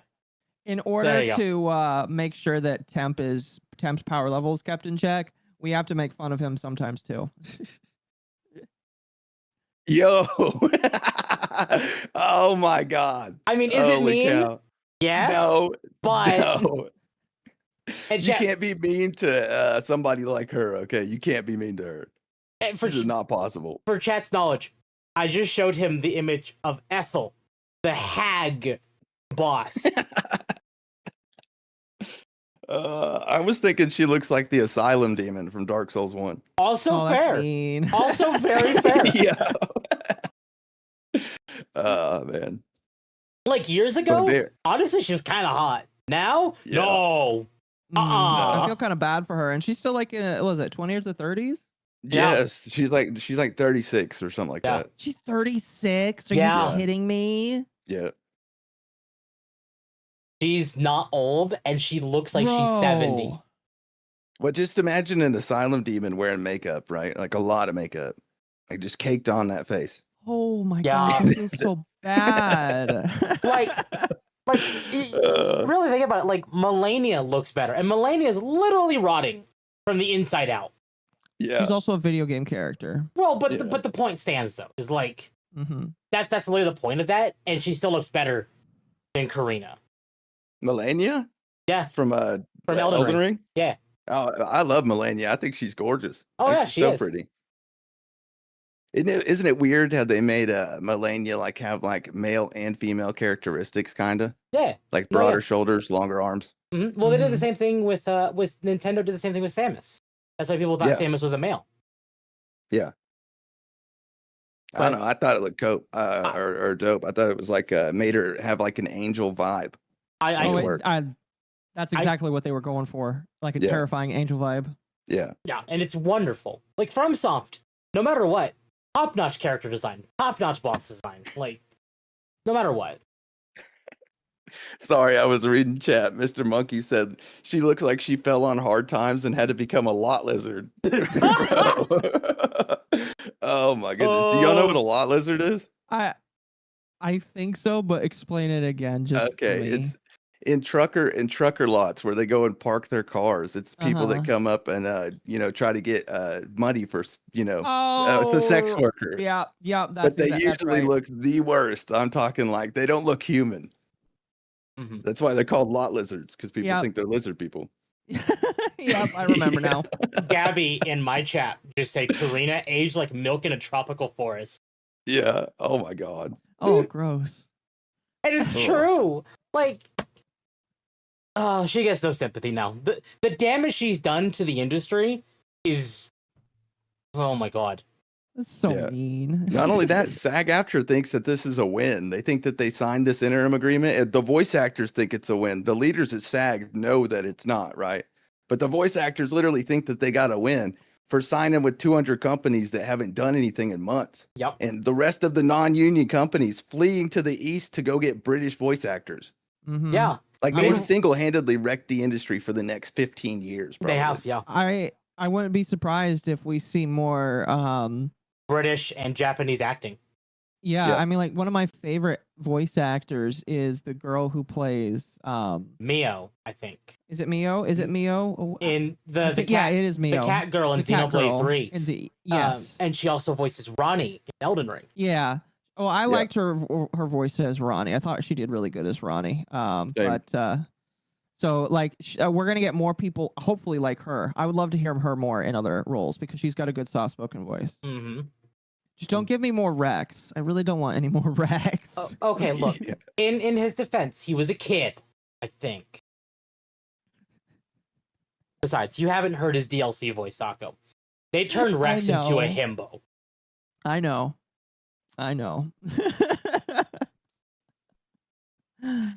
All right. Let's continue.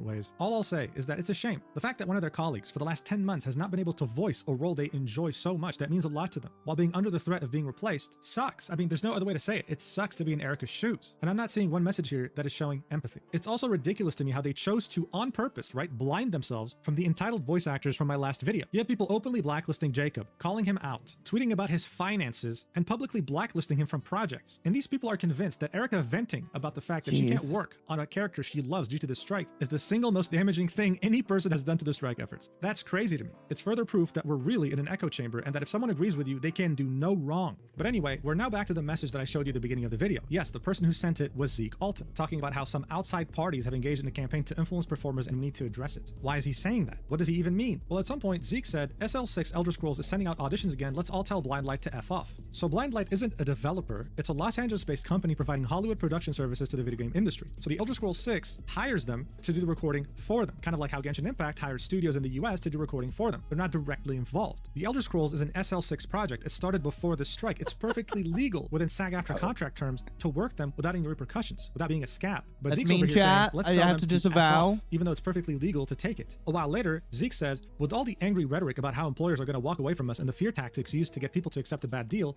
today, Blindlight put out an audition for a game under the tiered budget agreement. Let me say that again for the cheap seats. Blindlight has agreed to put out a game with our AI protections. Tell me again what these companies won't do. So look, I'm very happy for them, but this isn't the interim agreement. It's the tiered budget independent interactive media agreement. Employers who still want to sign voice actors during the strike must either use this contract or the interim agreement. And the reason why this contract exists is because it allows studios with less budget to pay voice actors less. And if they have a bigger budget, they have to pay voice actors more. But yeah, although minimal, it does have clauses for artificial intelligence, as Zeke said. One important thing to keep in mind though is that the cutoff date to being able to use this contract is in 2026, which makes it that much more important for SAG to finish negotiations. Otherwise, even this beloved contract of Zeke will not be applicable anymore. However, what we need to understand here is that this is just one game, not all games moving forward. But it also doesn't really make much sense to me. When voice actors were having a meltdown on which Twitter, game they is were that? told, hey, listen, the studios that Genshin Impact is hiring have Elden Scrolls, I believe. Yeah, I think probably Elder Scrolls one? 6. Oh, okay. Because Is he's it- mentioned two games, Elder Scrolls 6 and Genshin. Yeah. Okay. And Elder Scrolls 6 is like in progress right now. If I remember Elder correctly, Scrolls right? 6 is, until Bethesda says something, I'm going to say development hell. Okay. I mean, that's kind of the norm with them. Yeah, exactly. Fair enough. AI protections built into their contracts. They said, no, this is not enough. Genshin Impact, the studio has to sign the interim agreement, otherwise we're not happy. So in the case of Elder Scrolls 6, doesn't Bethesda have to sign the agreement, not Blindlight? And in this case, doesn't that mean the studio hiring Blindlight has signed the tiered budget agreement? Doesn't really make much sense, right? I mean, things in the strike barely do. But what I really want you to see is the messages that come afterwards. A voice actor says, also, to be honest, I would rather have no deal and have the producers walk away and go non-union or elsewhere than to have a deal, because at least then we would be covered by the law. So I'd rather call their bluff. To which Zeke says, I hope enough people show up and express that, because we expect a wave of take the deal votes. Okay, let's just take a step back here, all right? This is someone who is a complete extremist saying, I'd rather have no work at all if it means that I can't work under a union contract. Something that most voice actors who are already financially suffering after 10 months of no work would completely disagree with. And then you have someone on the negotiating committee saying, I hope enough people show up and Pause express for a moment. that, because we expect a wave of... I would just like to say, I don't know where these people are getting money living in LA, or because I imagine most of these voice actors live in some form of LA or a rich area. Yeah. Yeah. I have 2 months of savings. I don't know how I'd survive 10 months with no work. I don't get it. They're living off the government. They're applying for food stamps and other subsidies because they're a striking actor. They get money from the government. California government. Yes, they're getting That money. makes sense. Yay, Never mind. Never California's mind. funding. Then you Never got mind. then you got Tell me, Zeke pay for these Alton. people. Yeah. Then you got Zeke Alton, who's literally a freaking millionaire. Like he makes a lot of money. This dude makes killer money, and he's literally basically, if you're a smaller VA though, you're not getting anything. This is a side gig for you at best. But even some career voice actors that made too much to receive any money, they were getting completely screwed over. So it's kind of crazy that Zeke Alton, being as rich as he is literally talking about this. Let alone the CEO. I mean, we all know the CEO of SAG-Aftra is the #1 paid CEO in all of the entertainment industry, making $1 million a year. You know what I mean? And I imagine he gets some of that from SAG-Aftra, like making money as well. Yep.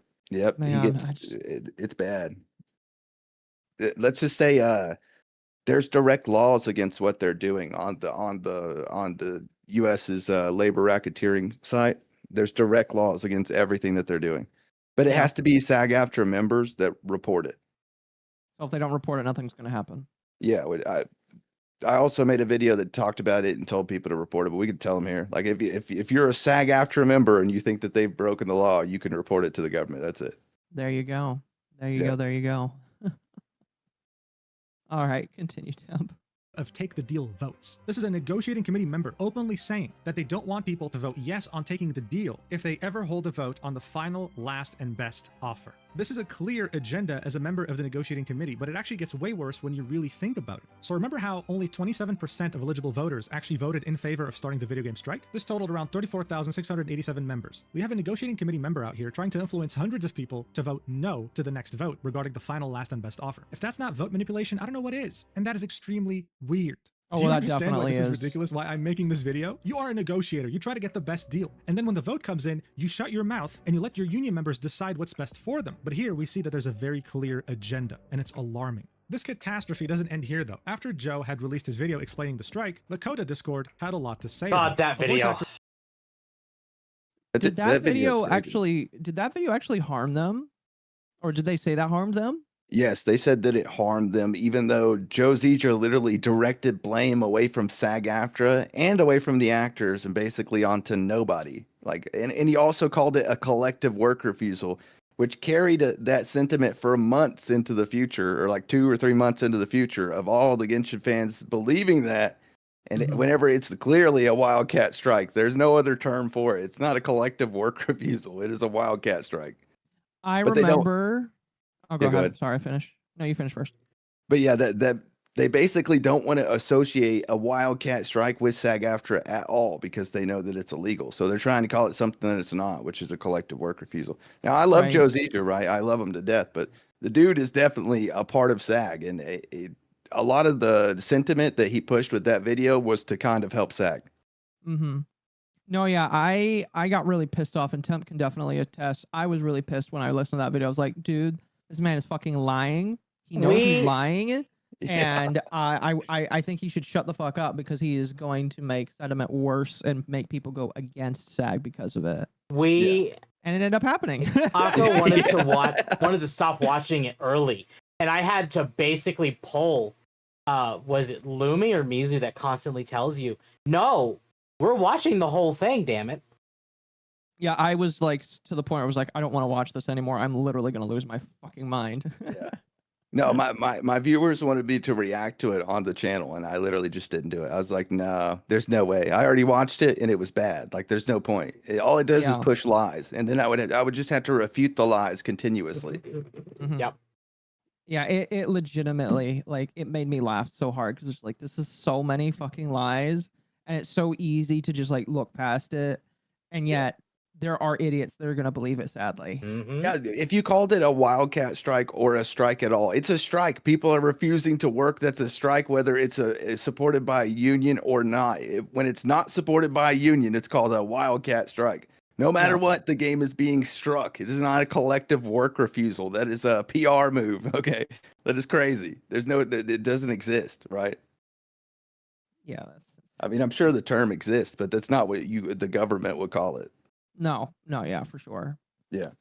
Anyway, go ahead, Temp. Drew posted the video saying, "Welp, Joe made a video." To which Kyle McCarley replied with, "Barely scratched the surface of this, but I don't like him saying that Hoyo isn't struck," referring to Hoyoverse games like Genshin Impact, Zenless Zone Zero, and Honkai Star Rail. Kyle then continues and says, "I do love the part where he breaks down the fact that a union agreement would end their work stoppage, that they absolutely have the resources to do so, and that many cast members would have qualified for healthcare on Genshin alone." Because he further explains, "The issue I have with that definition is largely one of semantics, but union members are striking the entire video game industry. We're not striking specific companies, we're striking every game that hasn't signed an interim, with the unfortunately necessary legal exception for side letter 6. And I don't like that he kicks off a 30-minute video with, "The strike doesn't apply to Hoyo," because yes, it does. And if anyone chooses to tune out early, they're gonna miss all the explaining he does. Zeke then says, "It's But not all accurate, but there's more good than bad there." So again, there's a lot of new, Okay. young, impressionable people joining this Discord, and it really does make me think, are Kyle and Zeke intentionally misleading them, or can they really not read one simple article from SAG-Aftra themselves? When the strike started on July 26, 2024, SAG-Aftra very specifically said, "The 10 companies facing the strike are Activision Productions Inc., Blindlight LLC, Disney Character Voices Inc., Electronic Arts Productions Inc., Epic Games Inc., Formosa Interactive LLC, Insomniac Games Inc., Take-Two Productions Inc., I don't think any of VoiceWorks those are Productions, Genshin. Inc., and Warner Bros. Games Inc. No. There was no mention of an industry-wide strike. There was no mention of a contract strike. This is a strike that began, and as far as we know, still is, about these 10 companies. They're negotiating the last best and final offer with a coalition formed by these 10 companies. Now, I don't know if Kyle is Yeah. misinformed or maybe spent too much time on Blue Sky. Well, This has pause, never been pause. an industry-wide strike. This has never It is. They've already gotten over 200 different companies to sign the interim before they forced these 10, right? Just their main objective was the 10 main companies, okay? Yeah. So was those 10 main companies, because those 10 main companies contract out to hundreds of different studios. Like, it's just an LLC contracting company. So if they could get, like, say, Epic Games LLC to flip union, well, they're also striking as many studios that Epic Games signs with. Right. But they're basically, they were literally trying to flip the entire freaking industry to SAG-Aftra. And also, if people don't understand, like, union laws where it comes to union jurisdiction, if those companies did flip to go to SAG-Aftra, well, then the jurisdiction would become SAG-Aftra's. Like, and no other. Put into perspective, the jurisdiction law states, like, whenever another union is there and they want to try to hire a member, that union worker cannot work in another union's jurisdiction. So if Yeah. SAG-Aftra takes over that company, well, then they're the only ones that can basically hire voice actors there. But And the that's 10 main pretty fucking LLCs were shitty. like, yeah, it's terrible. It's definitely not good. It is. I don't know what you would call it, socialism or communism at its finest. I don't know what the frick you'd call it.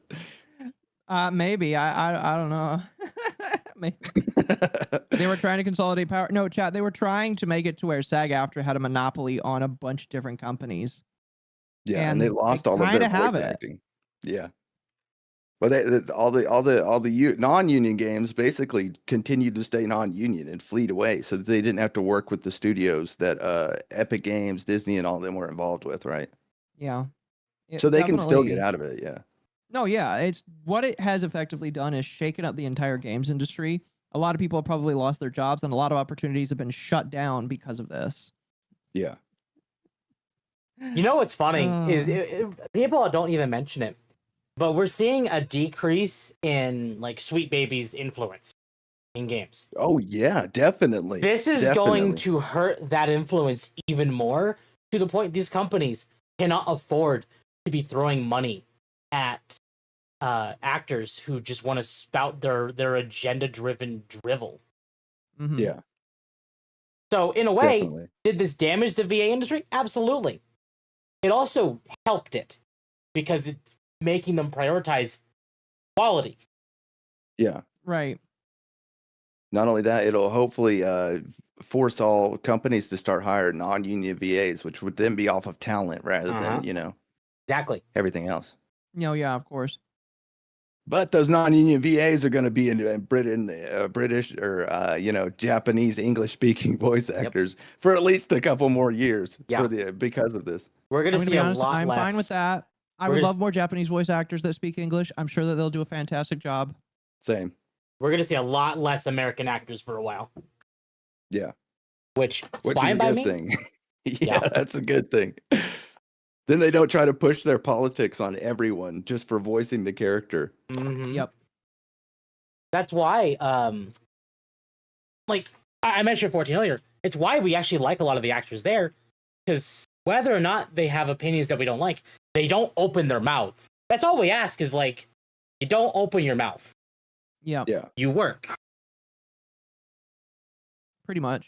But that's why I want Japanese English-speaking voice actors too, because they take everything a lot more professionally than English-speaking voice actors do. Yep. English-speaking voice actors, you can't even get them to come to the freaking studio. You know what I mean? They got to Oh do my it from God. home. They don't want to do it. Oh my god. Okay. So that kind of lines up. You two remember, like, obviously how voice acting went during COVID. Yeah. Kind of. So, do either of you know Guild Wars 2? Yes. You kind of. You Oh. you were more of the Guild Wars person. That's fine. When COVID started and everyone was like, oh my god, we can't go into the offices, we can't do this. So these studios were sending out actual equipment to the actors so they could set up proper studios in their houses to do the work. Great. The actors for Guild Wars flat out said, we refuse to do any voice acting until we can go back in the studio. Dude, these people want to live for free. That's what they want. Yeah. They don't want to have to work. They want to live for free. That's crazy. So even though we all got to go to work and we have to show up, they just refuse. They don't want to go to the studio. They don't Yep. want to even do it from home. Oh, they were Oh my forced to. goodness. They I eventually would started. love to do my work from home, man. That Same, would. same. even- No. No, Yeah, that would be awesome. I would say same, but I do. Yeah, Yeah. you do. You do. You're the lucky one. You're the IT guy. Yeah. Yeah, but it's crazy, right? Like, why? I also played Guild Wars 2. It's the MMO, right? Yeah. Yeah, I played that for a while. I had no idea. I also played it during COVID. I had no idea. Yeah, So they flat out. And ironically, that was also when they started pushing more woke and bad storytelling. Shocker. Yeah. Yeah. Oh man. Yeah, that's whenever I dropped it. I dropped it sometime into like after COVID started, like about a year afterwards. Yep. Yeah. Okay. Excuse me. Go There's ahead. been a strike against Genshin or anything else other than those 10 studios, period. You can even see this on SAG-Aftra's own website. I had to use a VPN to access this. On October 15th, 2024, they had an update. And again, they said the convenience bargaining I group wonder includes why. Activision, Blindlight, Yeah. etc. No mention of Genshin, no mention of an industry-wide strike, none of that. These people are role-playing. They think they're the main character or something. And that's what's so dangerous about it. Now, of course, That's I can't get their crazy. side of the story because I Good. doubt they'll reply to a DM from me. And if I were to give them the benefit of the doubt, I'd say, oh, they're a very passionate bunch who truly think that they're fighting for their own rights. And you know what? I hope they get those rights, but they're doing it in such an irresponsible way while disregarding tens of thousands of performers. Yeah, and but voice actors that's the in video issue, game right? industry. The Not to issue is mention they're that some people like activists. Zeke, who are on the negotiating committee, are very irresponsible. Like, they with how fully they share believe what they're information doing and is how they're so right. openly The trying to path to hell is manipulate the paved in vote. good There's no other way to intentions. say this. There's no benefit of the doubt here. He was literally calling on people to vote no. All while people are out Truly there as losing hell, their in my jobs, personal unable opinion. to pay rent, unable to Yeah. afford anything because they're thinking If that you're they're a voice striking actor, for the for betterment sure. of their own industry. Yeah. When in reality, it's being handled by a bunch of irresponsible, entitled voice actors who are threatening to ruin everything. Innocent, reasonable voice actors are being hurt here, and they're getting very tired of this. After that disastrous Instagram livestream, Capitano's voice actor quote tweeted his last tweet and said, since receiving the last best final offer, SAG's only update to membership was a half-hour IG live for the public. Members weren't even emailed. Where do we now stand, SAG-Aftra? We are now heading towards an impasse that will kill all union video games. Paying members deserve the right to vote. He was getting tired of this, and he wasn't the only one who spoke up. Sam Slade, the voice awesome. actress behind Ambi from Zenless Zone Zero and Topaz from Honkai Star Rail, as well as many other roles, hadn't once made a statement about the strike until now. She said, I've been careful to not say too much during the strike because I'm frankly exhausted with how actors are treating each other and I don't want to deal with it. But this is about more than just us now. Union and non-union jobs are leaving and we'd be lucky if they came back. I support the strike's core purpose to establish a contract for union work based on consent and compensation that will influence non-union work in the future. I've read the damn offer we have right now. Other actors have read it. Other lawyers have read it. We have what we asked for. And we're risking it all on loopholes that we don't trust the SAG lawyers we insist are our protectors to protect us if an employer plays dirty. Employers can play dirty in non-union work too, and that's a risk many of us take every day. Last time I checked, SAG animation, dubbing, and all of the non-union work floating around doesn't have protections anywhere close to the deal that we have. The commercial contract just got their contract. If the bargaining partners walk, their new projects will be non-union and we're back to square one, with whatever protections we can scavenge from existing contracts like SL6 games, and crossing our fingers that the newly non-union contracts don't play dirty, except we won't have SAG lawyers on our side to protect us. I can't vote or attend meetings because I'm FICOR, but please, I beg our voting members to urge our negotiating committee and leadership to not prolong the strike. It's not about us anymore. Recording engineers, directors, production teams, entire studios, those are jobs that will leave and are leaving that may never come. By the way, they stated there that they needed SAG-Aftra's protection. They're SAG lawyers, and the SAG doesn't have, or no other union basically has the protections that SAG-Aftra does, right? But SAG-Aftra literally has no AI protections. They just brought the AI in to take them the freak over. Yeah. Like, why are these people trusting SAG-Aftra after they literally did that? Also, SAG-Aftra gave its members no freaking vote on whether or not they signed with that AI company. It was only done with the negotiating committee.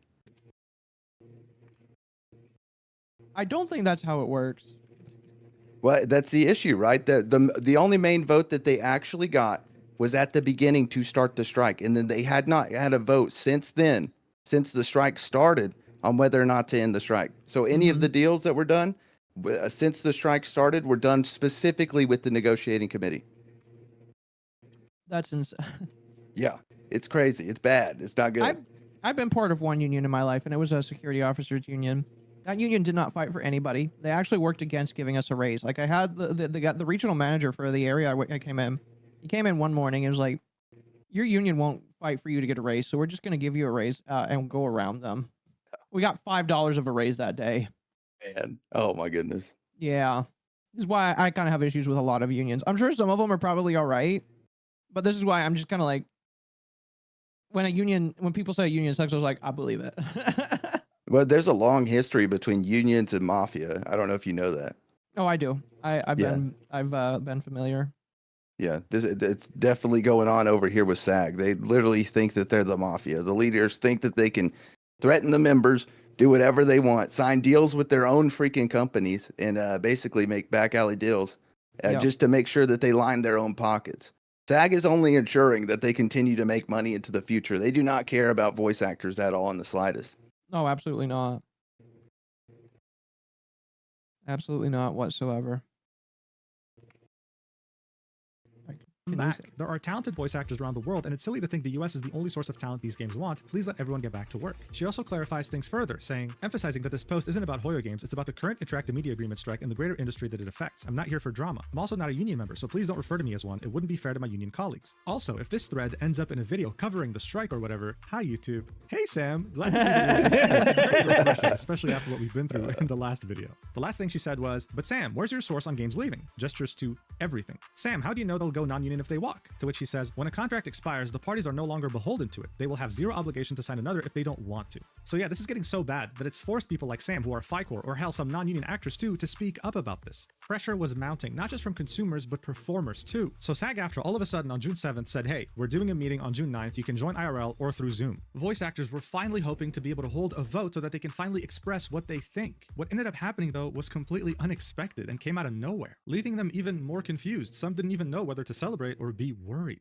According to my source, during the Zoom meeting, SAG-Aftra leadership spent a long time ass-kissing their performers, thanking them for their efforts during the strike. And then, as everyone was expecting some sort of a vote, SAG-Aftra leadership announces that, hey guys, don't worry, a tentative agreement has been reached with the studios, the strike will be ending soon. Now, of course, most people were very relieved to hear this. Many went into this meeting fully expecting SAG-Aftra to delay this strike again. So this is definitely a step in the right direction, thanks to many voice actors complaining to SAG about them delaying it this long. But this doesn't mean that things are truly back to normal. No, there's still work to be done, and things can still go wrong. Shortly after this meeting, SAG-Aftra tweeted out, we have reached a tentative agreement with the video game bargaining group, which includes some of the largest video game companies in the world, and we are hopeful that our video game strike will be suspended in the coming days, linking a post on their website. Now look, before we get to that post, I want to point out that a lot of people were celebrating this. And I get why. I mean, listen, I want voice actors to get the rights they deserve too. But this was never about voice actors, this was always about SAG-Aftra for me. And I wasn't the only one. Many were wondering, okay, well, struck games are now going to be voiced again, probably, if this tentative agreement gets finalized. But what about non-struck games that were affected by the strike, like any game under Hoyoverse, among others, like for example, Destiny 2?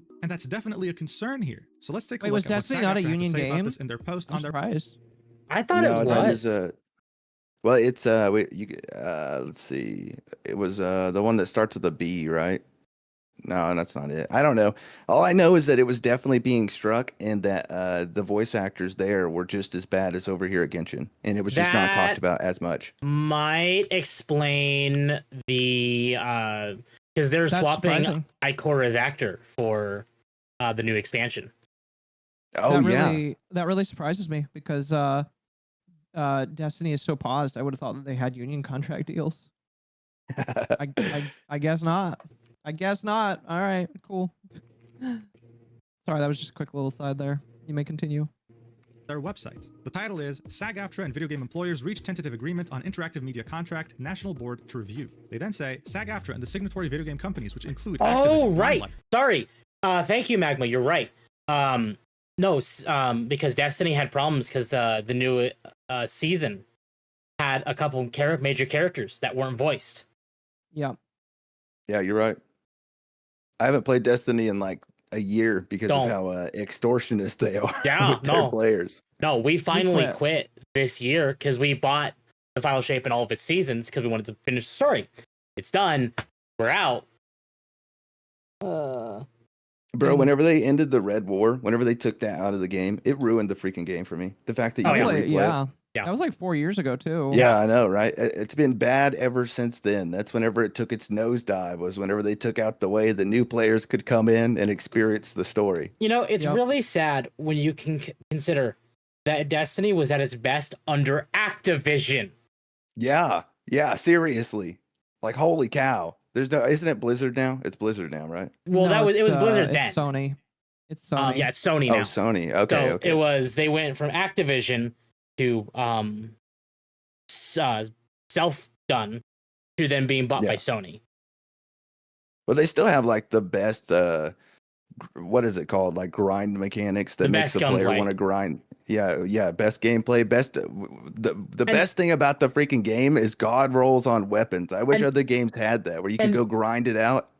That's why we've been begging for a Destiny kill, like a proper one for years, and it's why I really thought BioWare had a chance, and then EA just said, "Hey, no, we're not letting you actually go back and fix this game." Yeah. Yeah. Oh my And- goodness. and- I and wish now I the could Red find War- another game. Go ahead. Now the Red War's deleted. Yeah, it's mean- just gone. We have potential. People are talking about the new Atomic Heart MMO. Oh, okay. Not So- only that, you can't even like a lot of my weapons I lost. Like they just don't have the same power level or anything like that. And we have Warframe, yeah. And I was gonna say you Dune, could play Warframe in the interim. yeah. And Dune is definitely coming up. I see a Mizu. I Oh, hey, how's it going? Hey. was bored, so I snuck in. We're talking about the SAG strike right now. How you doing? Oh, it's stupid. It's always stupid. I'm doing fine. How are you? I made grits. Oh, congratulations. Oh, Are you British enjoying your food. grits? What are you talking about British food? Fuck off.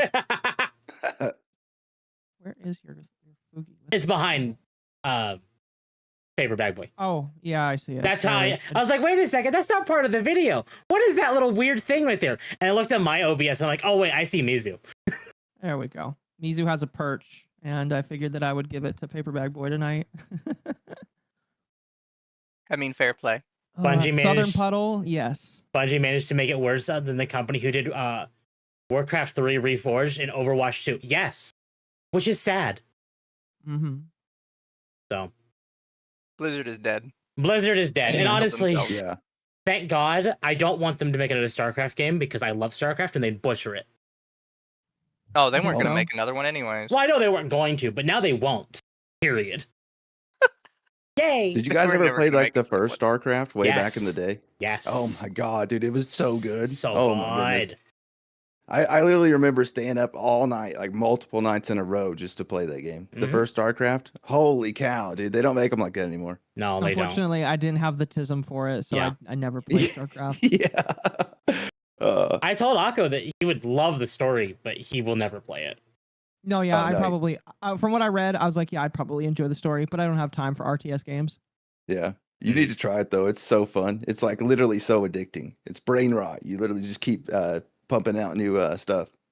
The only time I did RTS games was like the Greek mythology ones that I kind of liked.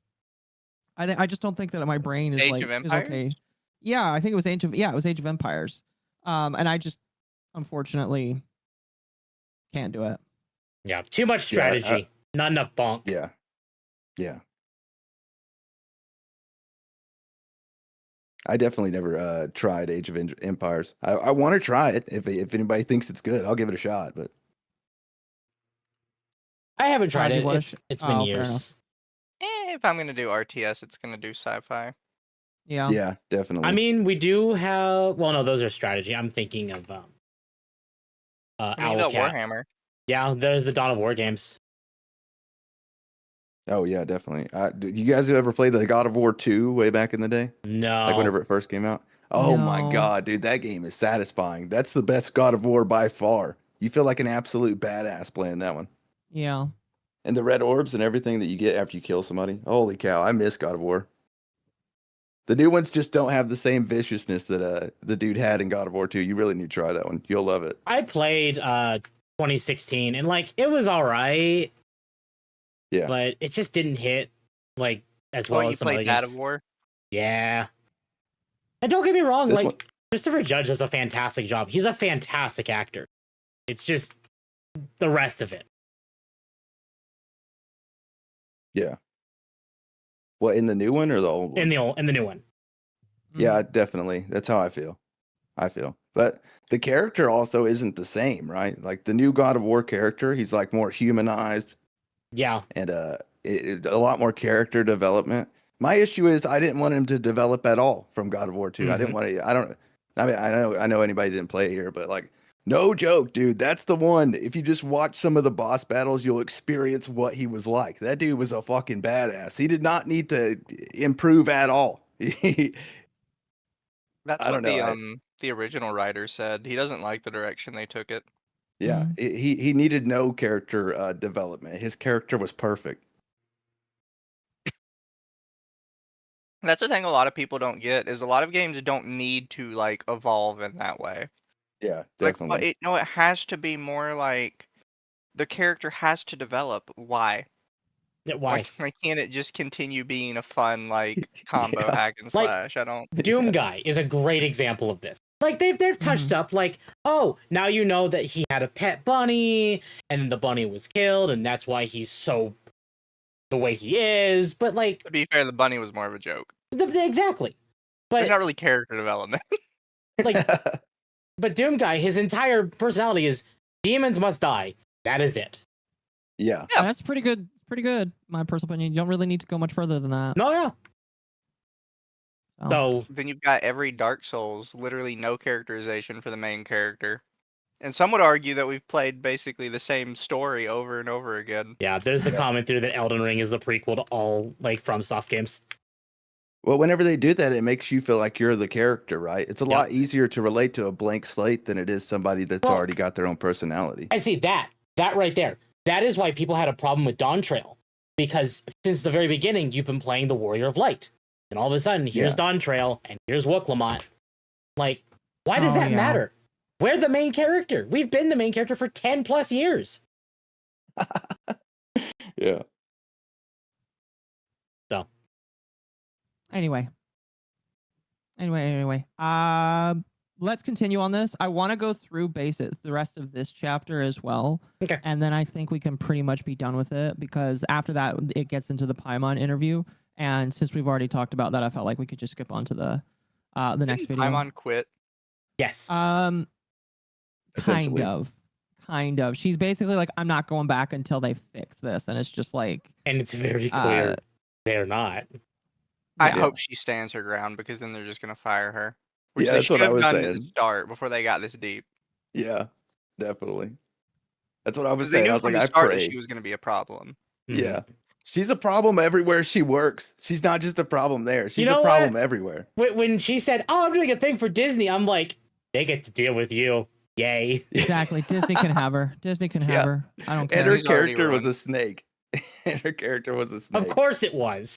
Yeah. That's a little on the Wait, nose, what'd Disney. you do in Disney? She's playing some new character on Disney Plus, and it's a snake. It's a kids TV show. Yeah. Whatever. Yeah, it's definitely her. It's her spirit animal. That is about as on the nose as when I made Akko watch Trolls, and the main villain, which is a washed-up has-been who steals other people's shit, was played by Amy Schumer. Yeah. Oh my goodness. I actually like that show. Trolls is so dope. It was a pretty good movie. Yeah, I love that. Or oh, you're I talking like about the Trolls. movie? Yeah, the movie. there's a show on Netflix that you need to watch, and it's Trolls. That one's so good. Yeah, Wait, in they the made a TV show based off of the movies. No. It's completely different. It's like magical okay. trolls or something like that. But it's really good. I like it a lot. Oh, you mean like the was it George R.R. Martin? Yeah. Yeah, those are actually pretty good. Yeah, those are great. Am I The supposed to movie know? though, I don't think I watched. I think I watched it. I just don't. It's No, we're so. talking about the reboot of the old Trolls from back in the day. The little Oh, kids' yeah. toys. Yeah. Yeah, they turned those into movies. That's what I made Akko watch. Yeah, I need to Yeah. watch them. They were unironically fun, and the main villain of the third movie is played by Amy Schumer.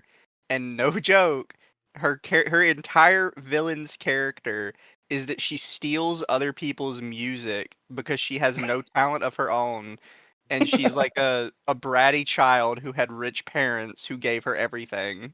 Do you think that she knew that it was that on the nose? I don't know. Oh my god. I It's gotta just watch it so now. funny. I gotta watch that now. It's like a mixture of pop music, boy bands, and Amy Schumer. Oh yeah, they got NSYNC back together for that movie. Really? Oh my goodness. It was so fun. I love those movies. Everybody else hates them because they're like really pop music centered. Yeah, I like pop music, so I might try it. Oh, thank God. Somebody else with some sanity. That's just because I like every genre, right? There's not a genre of music I don't listen to. Like you could name me anything. If it's good, I'm gonna listen to it.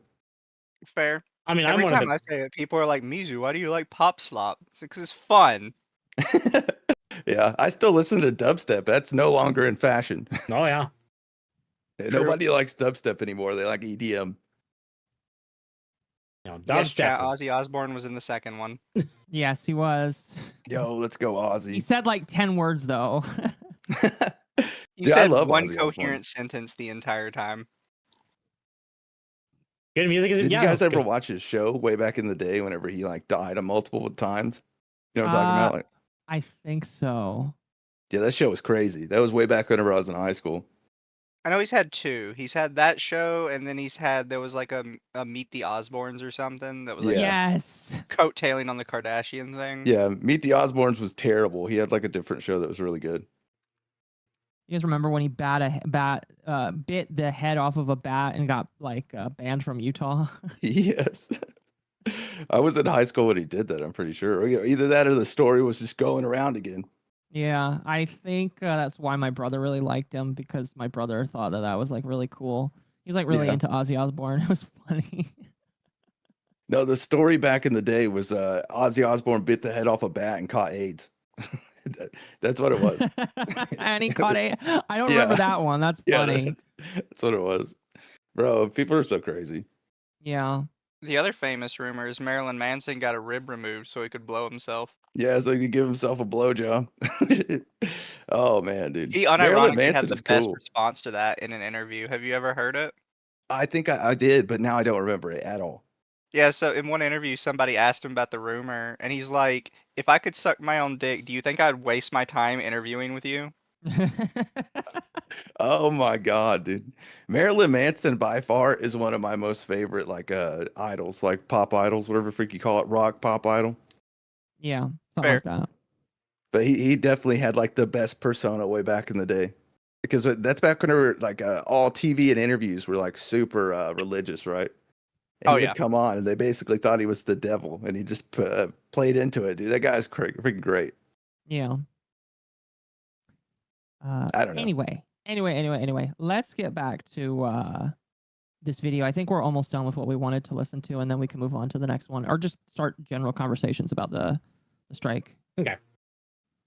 Disney character voices, Electronic Arts, Epic Games, Formosa Interactive, Insomniac Games, Take-Two Productions, and Warner Brother Games have reached a tentative agreement on terms for the interactive media contract, subject to review and approval by the National Board and ratification by the membership in the coming weeks. Specific details of the agreement will be released with the ratification materials. It is expected the terms of a strike suspension agreement will be finalized with employers soon. Until such agreement is reached, however, SAG-Aftra members will remain on strike against these employers. SAG-Aftra National Executive Director and Chief Negotiator Duncan Crabtree Ireland said, "Everyone at SAG-Aftra is immensely grateful for the sacrifices made by video game performers and the dedication of the interactive media agreement negotiating committee throughout these many months of the video Almost game a year of Patience and sacrifice. persistence has resulted in a deal that puts in place the necessary AI guardrails that defend performers' livelihoods in the AI age alongside other important gains. Thank you, Interactive Media Agreement Negotiating Chair Sarah Maleh and Chief Contracts Officer Ray Rodriguez for your hard work and advocacy in pursuit of this contract." SAG-Aftra President Fran Drescher stated, "Our video game performers stood strong against the biggest employers in one of the world's most lucrative industries. Their incredible courage and persistence, combined with the tireless work of our negotiating committee, has at last secured a deal. The needle has been moved forward and we are much better off than before. As soon as this is ratified, we will roll up our sleeves and begin to plan the next negotiation. Every contract is a work in progress, and progress is the name of the game." SAG-Aftra members have been on strike against video game employers since July 26, 2024. Prior to Oh that, my god, it's SAG-Aftra been members- that long?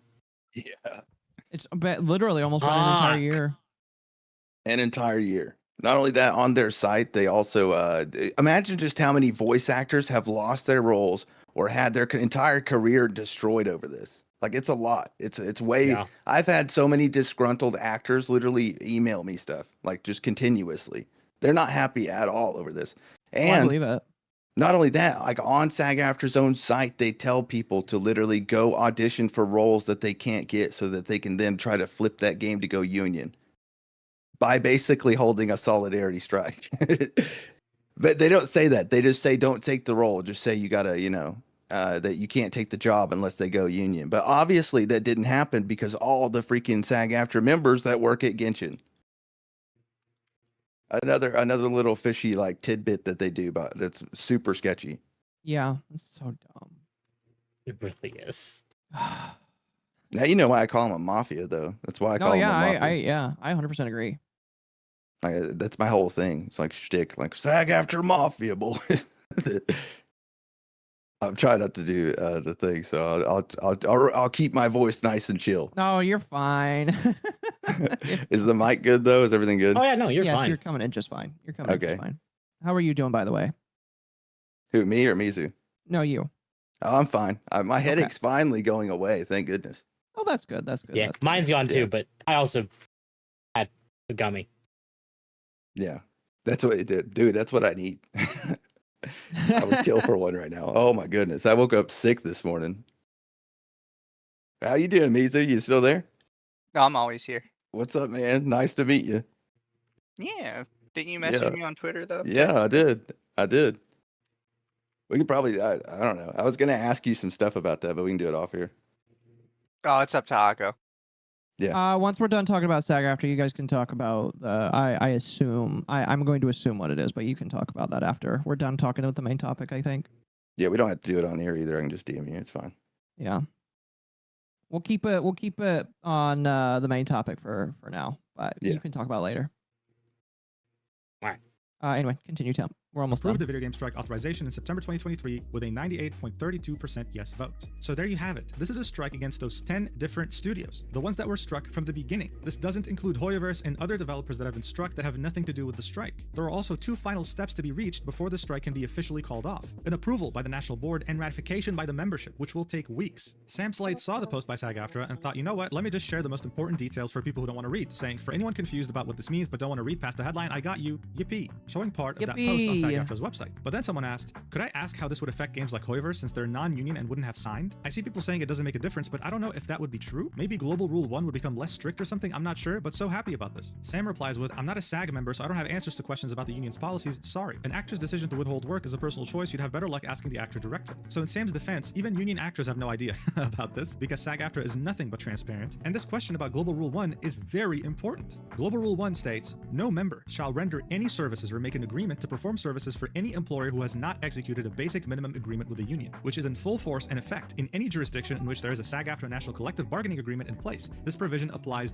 worldwide. Simply put, a SAG-Aftra member must always work under a union contract around the globe. Yeah, okay, Now, you it's wanna pause important to it, note, or- for sorry, video game yep, contracts, Pause it for a moment. Yeah, so I don't know if you guys have covered this yet, but I actually talked about this a lot with SAG-Aftra before the SAG-Aftra thing, because I always had an issue with this thing that they did. But even if they say like it doesn't apply to this company, it applies to all the SAG-Aftra members. And then it puts all the SAG-Aftra members in like a weird spot because they're kind of forced to go along with it. Yeah. But at the same time, like if they choose not to join, then they get excluded from a bunch of studios that are a part of it, that are like major American studios. So they can either choose to not be a part of it and get excluded from a bunch of studios, but they can like do all these foreign countries that aren't going to participate in their stupid boycotts, or they could, be a part of it, but then they have to like actively turn down roles in all these different countries, or else SAG-Aftra will come after them, Yep. which Well, they've done in the past because they're shitty people. Yeah. Well, the way it works is they have to be reported for breaking Global Rule 1. So another actor has to report them for breaking it. But here recently, it has been enforced like by the leadership, which is completely different than just actors being reported for breaking Global Rule 1, which is why we had so many Genshin actors that were SAG-Aftra members, even though they weren't allowed to, like full non-core members or non-FICOR. And then now that the leadership has a bigger hold on the industry, now they want to enforce Global Rule 1 and basically take away 80% of non-union voice acting work from the VAs. Yeah, it's wild. It is. And they act Stupid like is it's what it normal. is. It's definitely not normal. I couldn't imagine like somebody else being able to tell you that you can't work just because of jurisdiction or because the game isn't union. That's crazy. But I guess that's a union thing, right? Yeah. It depends on the union. I think that I was forced into the union when I became a security guard. They're like, you can't work this job unless you agree to be part of the union. I was like, but what if I don't care if your lawyers represent me? It sounds like they're not going. I remember the first day I was like getting in training, and I was training with the guy that was the union rep, and he's like, just letting you know, I will not represent you and I will not fight for you. You're on your own if you're in trouble. And I'm just like, isn't that your job though? He's like, yeah, I don't care. That's also the thing, though. How many times does a voice actor need to give up non-union work, like 80% of the non-union work, just to get a lawyer from SAG-Aftra for SAG-Aftra, to basically defend them? How many times do they actually need defended by SAG-Aftra to compensate for how much money they pay them over the years? Yeah. Because SAG-Aftra yeah. operates in the positive. They don't operate in the negative. That they make money, like they make bank. Like I literally had a whole video where I went over their earnings, how much they made. Like it's crazy. Like the average member or the average employee at SAG-Aftra makes like $80,000 a year. That is insane. Yep. And that comes from union dues, right? Yep. All from union dues. They've collected $10 billion in union dues. And how many of those voice actors are actually making money? 86% make less than $24,000 a year. Oh, that's Yep.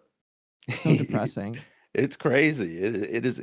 It's a mafia. It's not. It's a business. It's capitalism operating as like a form of That's not capitalism. That's a monopoly. Yeah, it's a monopoly that operates through capitalism that's pretending that it's socialist. Basically. Gosh, damn. Anyway, you can continue, but I'm just like, I never will be a voice. I was half tempted when I saw these strikes going on to just like email Genshin and say, listen, I'm not a professional voice actor, but you can pay me next to nothing to fill in some voice lines. I'll be Zhongli for you.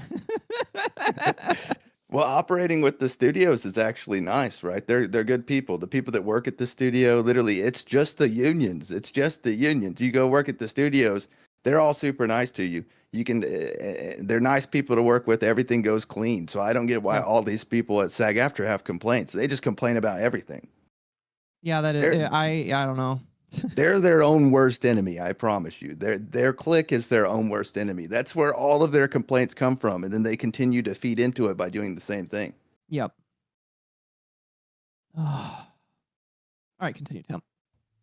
percent or more are usually non-union, and SAG-Aftra knows this, which is why for years they've never pursued someone who is in the union who was working a non-union contract. That was of course until this strike had begun. Those threatening letters that Venti's voice actor was receiving, that was because she was breaking Global Rule 1 by voicing for Genshin. This new agreement that's now being finalized only gives SAG-Aftra even more power when it comes to employers under their jurisdiction. So one has to truly wonder, can union voice actors truly continue to work non-union projects, which are the majority of projects in video games? And don't even bother asking a union voice actor about this because even they don't know. Okay, again, SAG-Aftra is very transparent and honest. We'll only be finding this out when it's too late. If I had to sum up the sentiment here, overall, people are happy for the voice actors that were not entitled, of course, but are still mad at SAG-Aftra for how they handled the strike and how they continue to handle themselves. And I'm almost positive that the only reason they reached this tentative agreement was because of backlash from their own union members. Because as evidenced by the leaked messages we have of a couple of members in the negotiating committee, they had zero intentions of accepting this agreement. It kind of leaves you with a bitter taste in your mouth. And speaking about bitter taste in your mouth, Corinna actually recently got on a podcast for some reason think with someone who that has is, already laughed at the unhinged rants.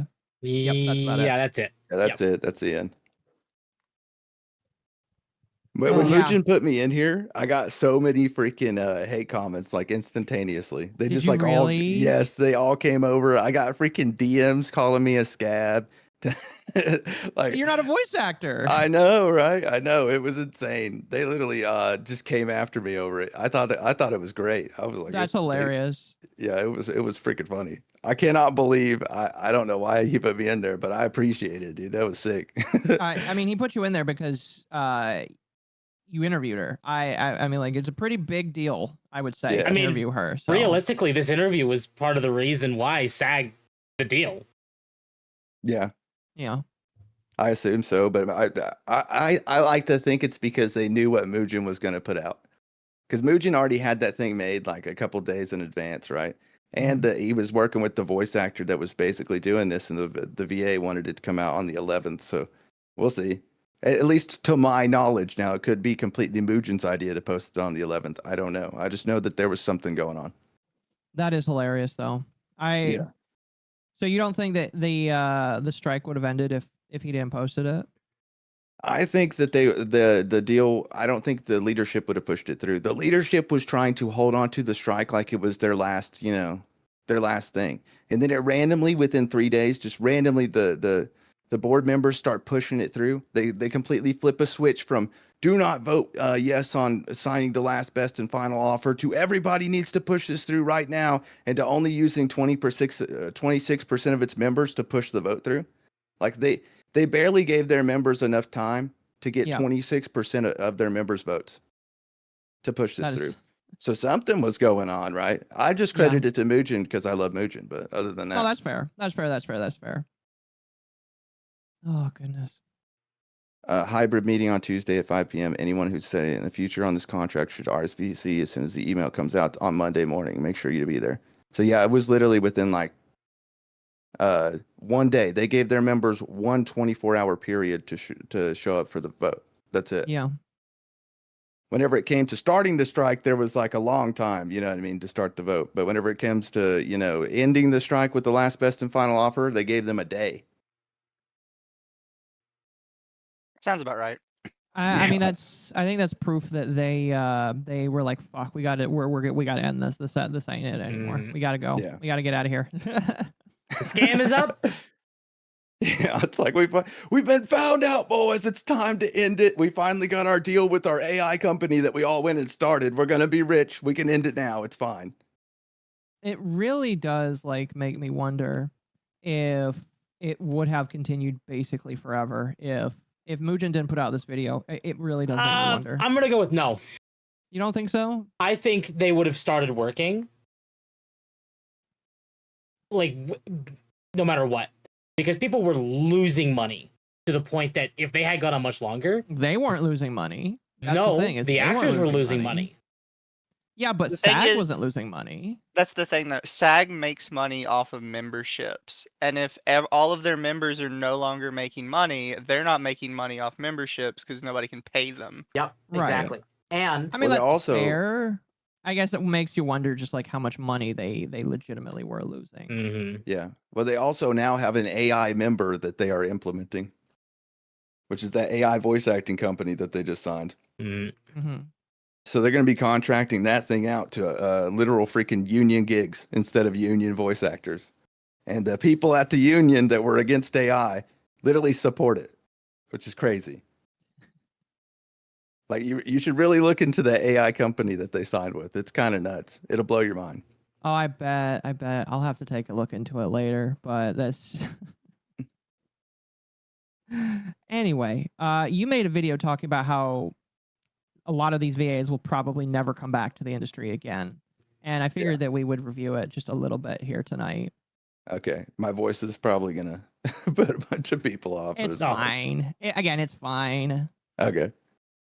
All right, Is go ahead, Tim. over, boys. That's right. The strike is over. SAG-Aftra, the SAG-Aftra mafia, is literally thinking that they have pulled a W here. They think that they have absolutely won this. They think that this is a win. And the Genshin VAs, are the Genshin VAs coming back to Genshin? Are they going to end their collective work refusal? Well, I'll let you know later on what I think about that. First, is this a SAG-Aftra win? Does this SAG-Aftra tentative agreement reached with the rest of the entertainment industry, with all of the gaming entertainment industry, is this the win that they think it is?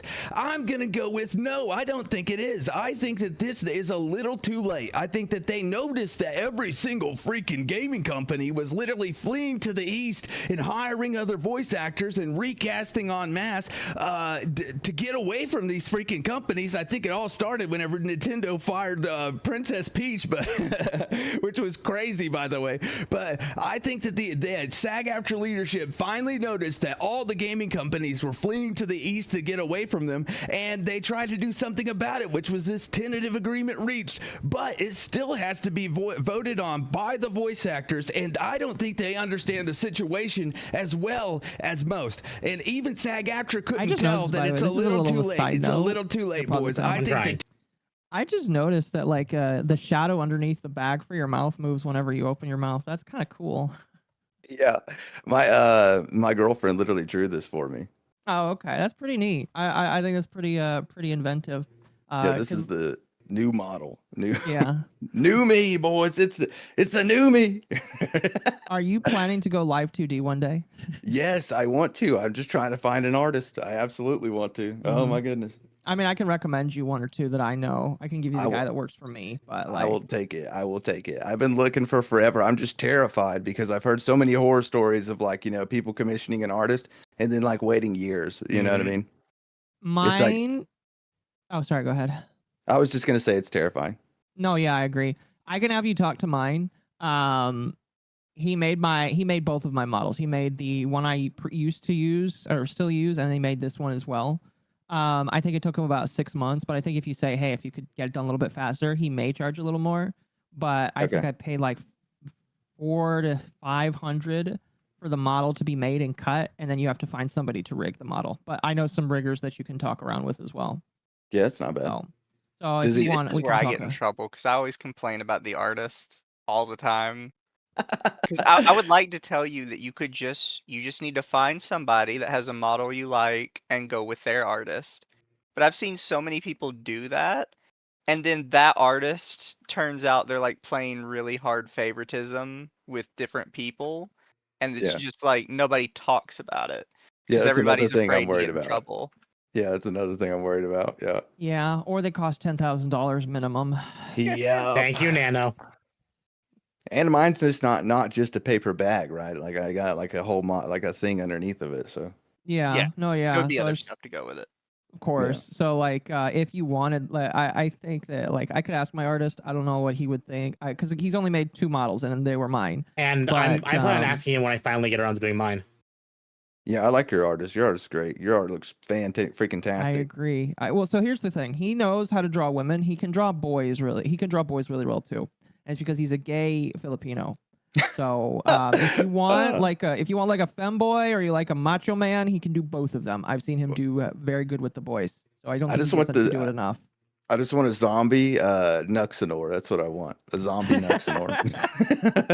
Like, yeah, I don't know if you guys have watched enough to see me take the bag off, but yeah. No, I have. It's a zombie.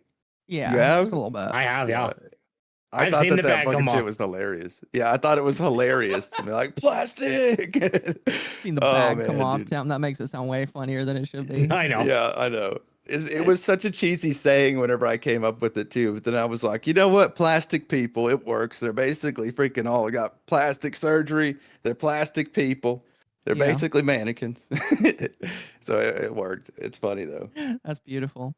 Oh yeah, we can talk about that afterwards. DM me either tonight or tomorrow, and I can see if I can set you up with them. Okay, thank you. All right, go ahead and continue, Temp.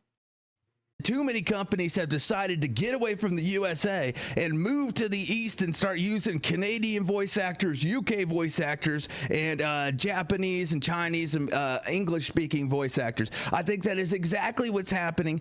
But over at MiHoYo, is MiHoYo becoming a union game? Is Hoyo going to sign the agreement? Is the collective work refusal going to end even though there was nothing accomplished with it? Well, let's just find out about that. A reminder that MiHoYo is not and never was a target of the strike and has been confirmed by the actual VAs. Now that's right, they were never, and I mean never, union backed. The strike, the collective work refusal, was never actually backed by SAG-Aftra, meaning that Hoyo could have fired any of the VAs that they wanted and they would have not been union busting because it was not an official strike. But here he says, but rather a collective work refusal to try and turn the company from non-union to union. Thank you, that is exactly right. That is exactly was their intention. This was a PR strike that was literally done in solidarity to try to support the real SAG-Aftra strike, and they came up with a whole bunch of slew of BS reasons, which was AI protections. They weren't getting paid from their studios, and MiHoYo wasn't paying them enough. And it turns out that all three are lies, right? First, Hoyo already had SAG-Aftra protections. Second, they were getting paid on time, and whenever they weren't from Formosa, literally Hoyoverse went in to fight for them and literally changed and contracted to a different studio so that the voice actors could get paid on time. And third, Hoyoverse already pays at union rates. They already pay their voice actors union rates. They already pay them enough. So them wanting more here was insane. I think every single argument that the voice actors had literally just ended up working against them in the end because they were so disingenuous and lying through their teeth so much that everybody could see through it. These are two very different things and should be acknowledged as such. What this means for MiHoYo English VAs, that the ball is back in SAG-Aftra's court with two possible outcomes. One, MiHoYo English VAs go back to work as they did before and nothing changes. Now this is something that is likely to happen, considering that this was a PR strike where the VAs literally just came together and agreed to strike in solidarity just to to try to offer some kind of support to SAG-Aftra, even though this collective work refusal literally did more damage to SAG-Aftra than any of my videos ever have, than anybody's videos ever have, because I think that the Genshin fan base is a little bit crazy, and if you lie to them and they see through your lies, well, I'm just sorry to tell you that you're gonna lose their support so freaking fast, and that's exactly what happened. Two, SAG enforces Global Rule 1 more harshly as they have been lately, and the VAs get recast. Now this is something that's actually likely to happen with SAG-Aftra having a larger hold on the entertainment industry now, with all of these different game companies literally signing on with SAG-Aftra, and SAG-Aftra having more of a control over which of its members actually get roles with these companies or not, and whether or not they allow Tarlays to allow non-union members to work these roles. I think that this is a huge likely case for SAG-Aftra. Now it's already been proven that they are now enforcing Global Rule 1 more harshly, but I think it's going to come to a peak. They're literally going to full on enforce it for if you are scabbing or if you are working against Global Rule 1 on a non-union project, you can expect a disciplinary action from SAG, and as a matter of fact, you're more than likely going to lose 80% of non-union work that was available to you beforehand because of of this, and that is a likely case. It actually is an issue. If you're a voice actor, it should actually Can I just scare say, by you. the way, that It is means English absolutely VAs can- insane. I don't know. Again, it is effectively like a very dumb mafia, but it is really insane that they're literally going to start just telling these people, yeah, you can't work for them anymore because they're not going to sign.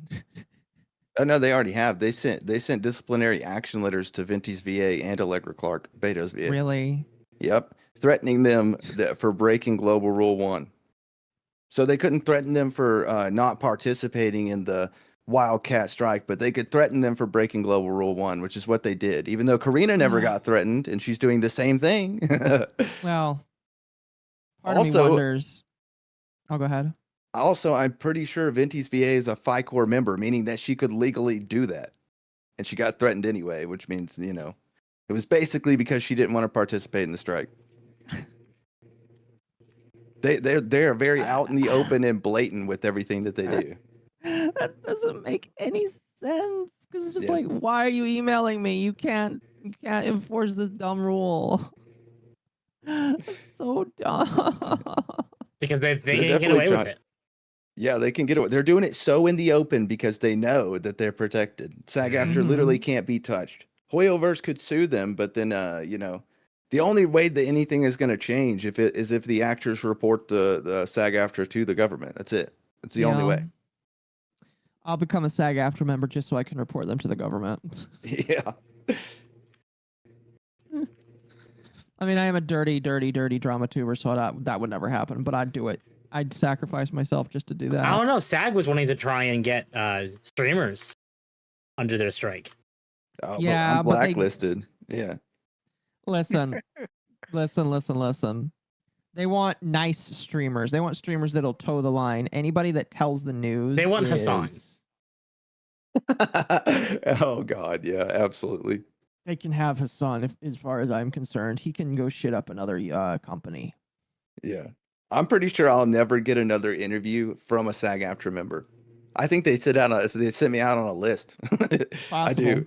I really think they do. Like people that I was in contact with automatically, instantaneously stopped contacting me, and they were not even like on Karina's side. Yeah. So it seems like I would not doubt it. It would not baffle me if there was a list that went out that said, "Do not interview this motherfucker. Mhm. Don't talk to this guy. Don't interfere with him. Yeah. Don't Misa, interact." you know kind of how that goes. Like when you get insider information, and some people had to be very careful about it. Oh, Bond Live was so mad at me. That was really funny. He single-handedly got a company to acknowledge that there was abusive stuff happening. Yo, really? That would be sick. Oh my goodness. That's big props. That's crazy. Yeah. Yeah, I was I- calling out a company called Bond Live, and I found out through some of their members that I'm a tiny channel, and this company was talking about me in their Discord. Yo. Oh man, isn't that a crazy feeling? Because I know for a fact SAG-Aftra was talking about me in the Discord. I have screenshots of it. They were just That talking is crap. hilarious. But like a legit company that's not like a blacklisting union talking bad about you is crazy. That's insane. Oh yeah, it was so fun. I'm still friends with several of the ex-members now. Yeah, that's hilarious. I'll find the stream and send it to you. But yeah, basically, a whole bunch of people were getting mistreated. Mizu does a stream on it. A bunch of people reach out to him specifically, and then they like try and find out who it is because they like take over these people's Twitter's accounts to try and figure it out, and they still message him. It's hilarious. Oh my goodness. Single-handedly taking down a company. Mm-hmm. So they basically had to switch up afterwards. They admit to wrongdoing, or at least try to change their wrongdoing. No, even worse. They basically was like, we understand that there are people on the inside leaking. We would ask that people stop doing that. Basically. That's literally it. I'll like, find hey, the yeah. stream and send it to you. Everybody, we cannot find who's leaking this information, but just please, if it's you, quit. Please stop. Well, because when I message people, I'm pretty smart about explaining to them hey, you need to do X, Y, Z because they're probably gonna want to look at your messages. Yeah, absolutely. I had to basically whenever I interviewed Karina, I literally covered my butt. Like I made sure she fully agreed to everything going up. That's Like good. because I was like, there's no way, because I know SAG-Aftra was going to try to do something, and then like if they did, and I had like zero protection, right, or no proof that she basically agreed to everything that she said in that interview, then they would come after me. Mm-hmm. Yeah. You gotta watch your ass because the companies will say anything they can to shut you up. Always. Well, that's one of the reasons why they couldn't take down the video. There were people talking in the Discord about getting the interview taken down, and I was like, oh fuck. But there's no way that they could. She fully agreed to it going up, and I literally told her after it goes up, it's mine. Like, you know what I mean? Yeah. Yeah. That's the best that I could get. I thought I did good, at least with the interview. Listen, I thought I was fair. I think you were more No, than fair, absolutely you were. definitely. And you, Oops, I sorry. feel like even if most of the questions weren't critical, you still got questions that were very necessary to expose things that I don't even think like she knew she was exposing at the time. And I think that's what was so funny is like she gives information that I'm sure that like if people were in her ear, they'd be like, "Why the fuck did you give that away?" Dude, that's what's hilarious is I didn't believe that I didn't think she would accept it, right? I offered it and I was like, there's no way she accepts this, right? And then she accepted it and I was like, okay, I guess we're good. We're good to go. I got my question in. I'm fine with the rest. Let's get it through. That's beautiful. I was like, that's all I needed. That's all I needed. We're done. Let me edit it. Then I had to wait like 24 hours on her to review it and she still said it was good. I think that's the part that's most funny to me is like not only did she accept the questions and then you go through the interview, you send her the video and is like, that okay? Yeah, it's okay. Yeah, that's fine. Bro, And she then needs a she's- fucking Alright. PR person. She And needs then a she's PR still person. tried going after you. That's the funny part. Bro, she did that to basically, I know what happened, right? Afterwards, she basically told me not to cover voice acting drama anymore. Don't attack any voice actors. Don't harass, don't harm. Like my videos are harassing and harming. I'm covering things that they did that were bad. They should probably quit doing bad shit. You know what I mean? Yeah. But like she basically said not to do that anymore. Otherwise, I would never get another interview again. And I guess that this is what she meant because she was right. I'll probably never get another interview again. But I mean, that's why my follow-up video was so harsh because I was like, dude, there's no way. I'm not gonna let you hold anything over me. You know what I mean? Yeah. Like No, there's that's no what way. you should do. Yeah. I wasn't just gonna come on and lie and be like, oh guys, these SAG-Aftra VAs are totally justified in blacklisting one another. Isn't this crazy? You know what I mean? Oh Yeah. yeah. Like, there was no way I was going to do that. And it was for the like I was going to get a Kaylee Mills interview afterwards. She talked to it. She said she was going to ask Kaylee Mills. And I was like, man, maybe I should play into it a little bit so I could get that. And then she did that, and I was like, "There's no, dude, I'm not betraying my audience for that. There's no, screw it. There's no point." That's good. I mean, like, that would have been probably a pretty good interview as well, but it's just like, is it worth it? Yeah, it just wasn't worth it. I mean, she's literally Amelia from Subaru. I wanted that interview more than I wanted Paimon. Okay, yeah. But no, That's just fair. no way. As they immediately blocked me on everything. They hate my guts now. But at least That's I can funny. say Amelia from ReZero hates my guts now. You know, That. Yeah. better than nothing, I guess. But Yeah, that's. I literally, funny. I mean, I just won't say it, but basically, I did a lot of stuff to get the Paimon interview, and before I even talked to her, like weeks before, I had it planned, Mhm. and it ended up working out. So, but That's good. I didn't get the second interview that I wanted, so it was depressing. I mean, like, even if you have opportunities close, you'll probably have opportunities come up for you in the future that will be just as good, or maybe even better. Yeah. To be Oh. fair, with the your blacklisting by SAG, the interview alone, and all the coverage that you get like with the other video, that's just gonna propel you, no matter what. Any coverage is good coverage for you. Yeah, especially whenever everybody can blatantly tell that I did nothing wrong. Mhm. No. That's what's insane. She's like, he baited me into it. He baited me. And everybody watches the interview and they're like, what the are you talking about, bro? There's no, what do you mean? He's just being nice. Yeah. Granted, the question was, but she answered it. So Yeah. It's a meh area, but She tried to get you to join the union. that's what she wanted, dude. She wanted me to join the union, basically. Become a SAG-Aftra shill. Start simping for SAG-Aftra. Oh gosh. No way I was gonna do that. There's no way. I hate SAG too much. I hate them too Yeah. much. Not only that, my audience. I love my audience way too much to ever do that. My audience is the only one that knew whenever I did that interview that I hated Karina's guts. Yeah. They were in the comments defending me. They were like, guys, he hates her. What are you talking about? He's not a SAG shill. He hates her. And I literally love that so much. That's I was like, dude, at least they know what I'm about. Like, they know what I'm about. I've not hit it. Even Karina knew what I was about. I never hit it. Mm-hmm. But I mean, man. that's the way them funny. union members are. We can't help it. Indeed, you can't help it whatsoever. Anyway, let's jump back to this. Here, Tim, would you put it on 1.25 speed again as well?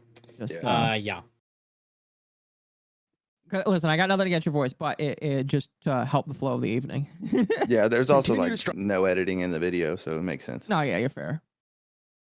Strike because they still can. It's a wildcat strike separate from SAG-Aftra voted strike. Absolutely, this is a likely case because they can. The collective work refusal can absolutely continue, but whether or not it should is up to a different story. I think that it's going to be a bunch of different VAs, right? I think Erica Harlacher, Allegra Clark, and all of them are going to be able to come back to work without actually receiving disciplinary action letters from SAG-Aftra now, but I think that there's going to be a split between the VAs where half the VAs are going to refuse to come back to work, the other half are going to come back to work, and I think that there's going to be a slew of recast over at MiHoYo. I'm just a quest giver and an NPC actors in their games. Why is it always these motherfuckers talking, by the way? It's always them. It's always them. But I know I will be continuing to refuse to work for them. Well, you heard it here, folks. You heard it first in my freaking interview where Karina said that she would not be coming back. Paimon's voice actor said that she would not be coming back until Hoyo signed the agreement, even if the SAG-Aftra strike ended, even if all the other companies that were here based in the U.S. signed the agreement. If Hoyo didn't sign the agreement, Paimon's VA wasn't coming back. Well, here you've heard it first. This quest giver and NPC actor is literally refusing to work for them until they do. I think, dude, these people literally just.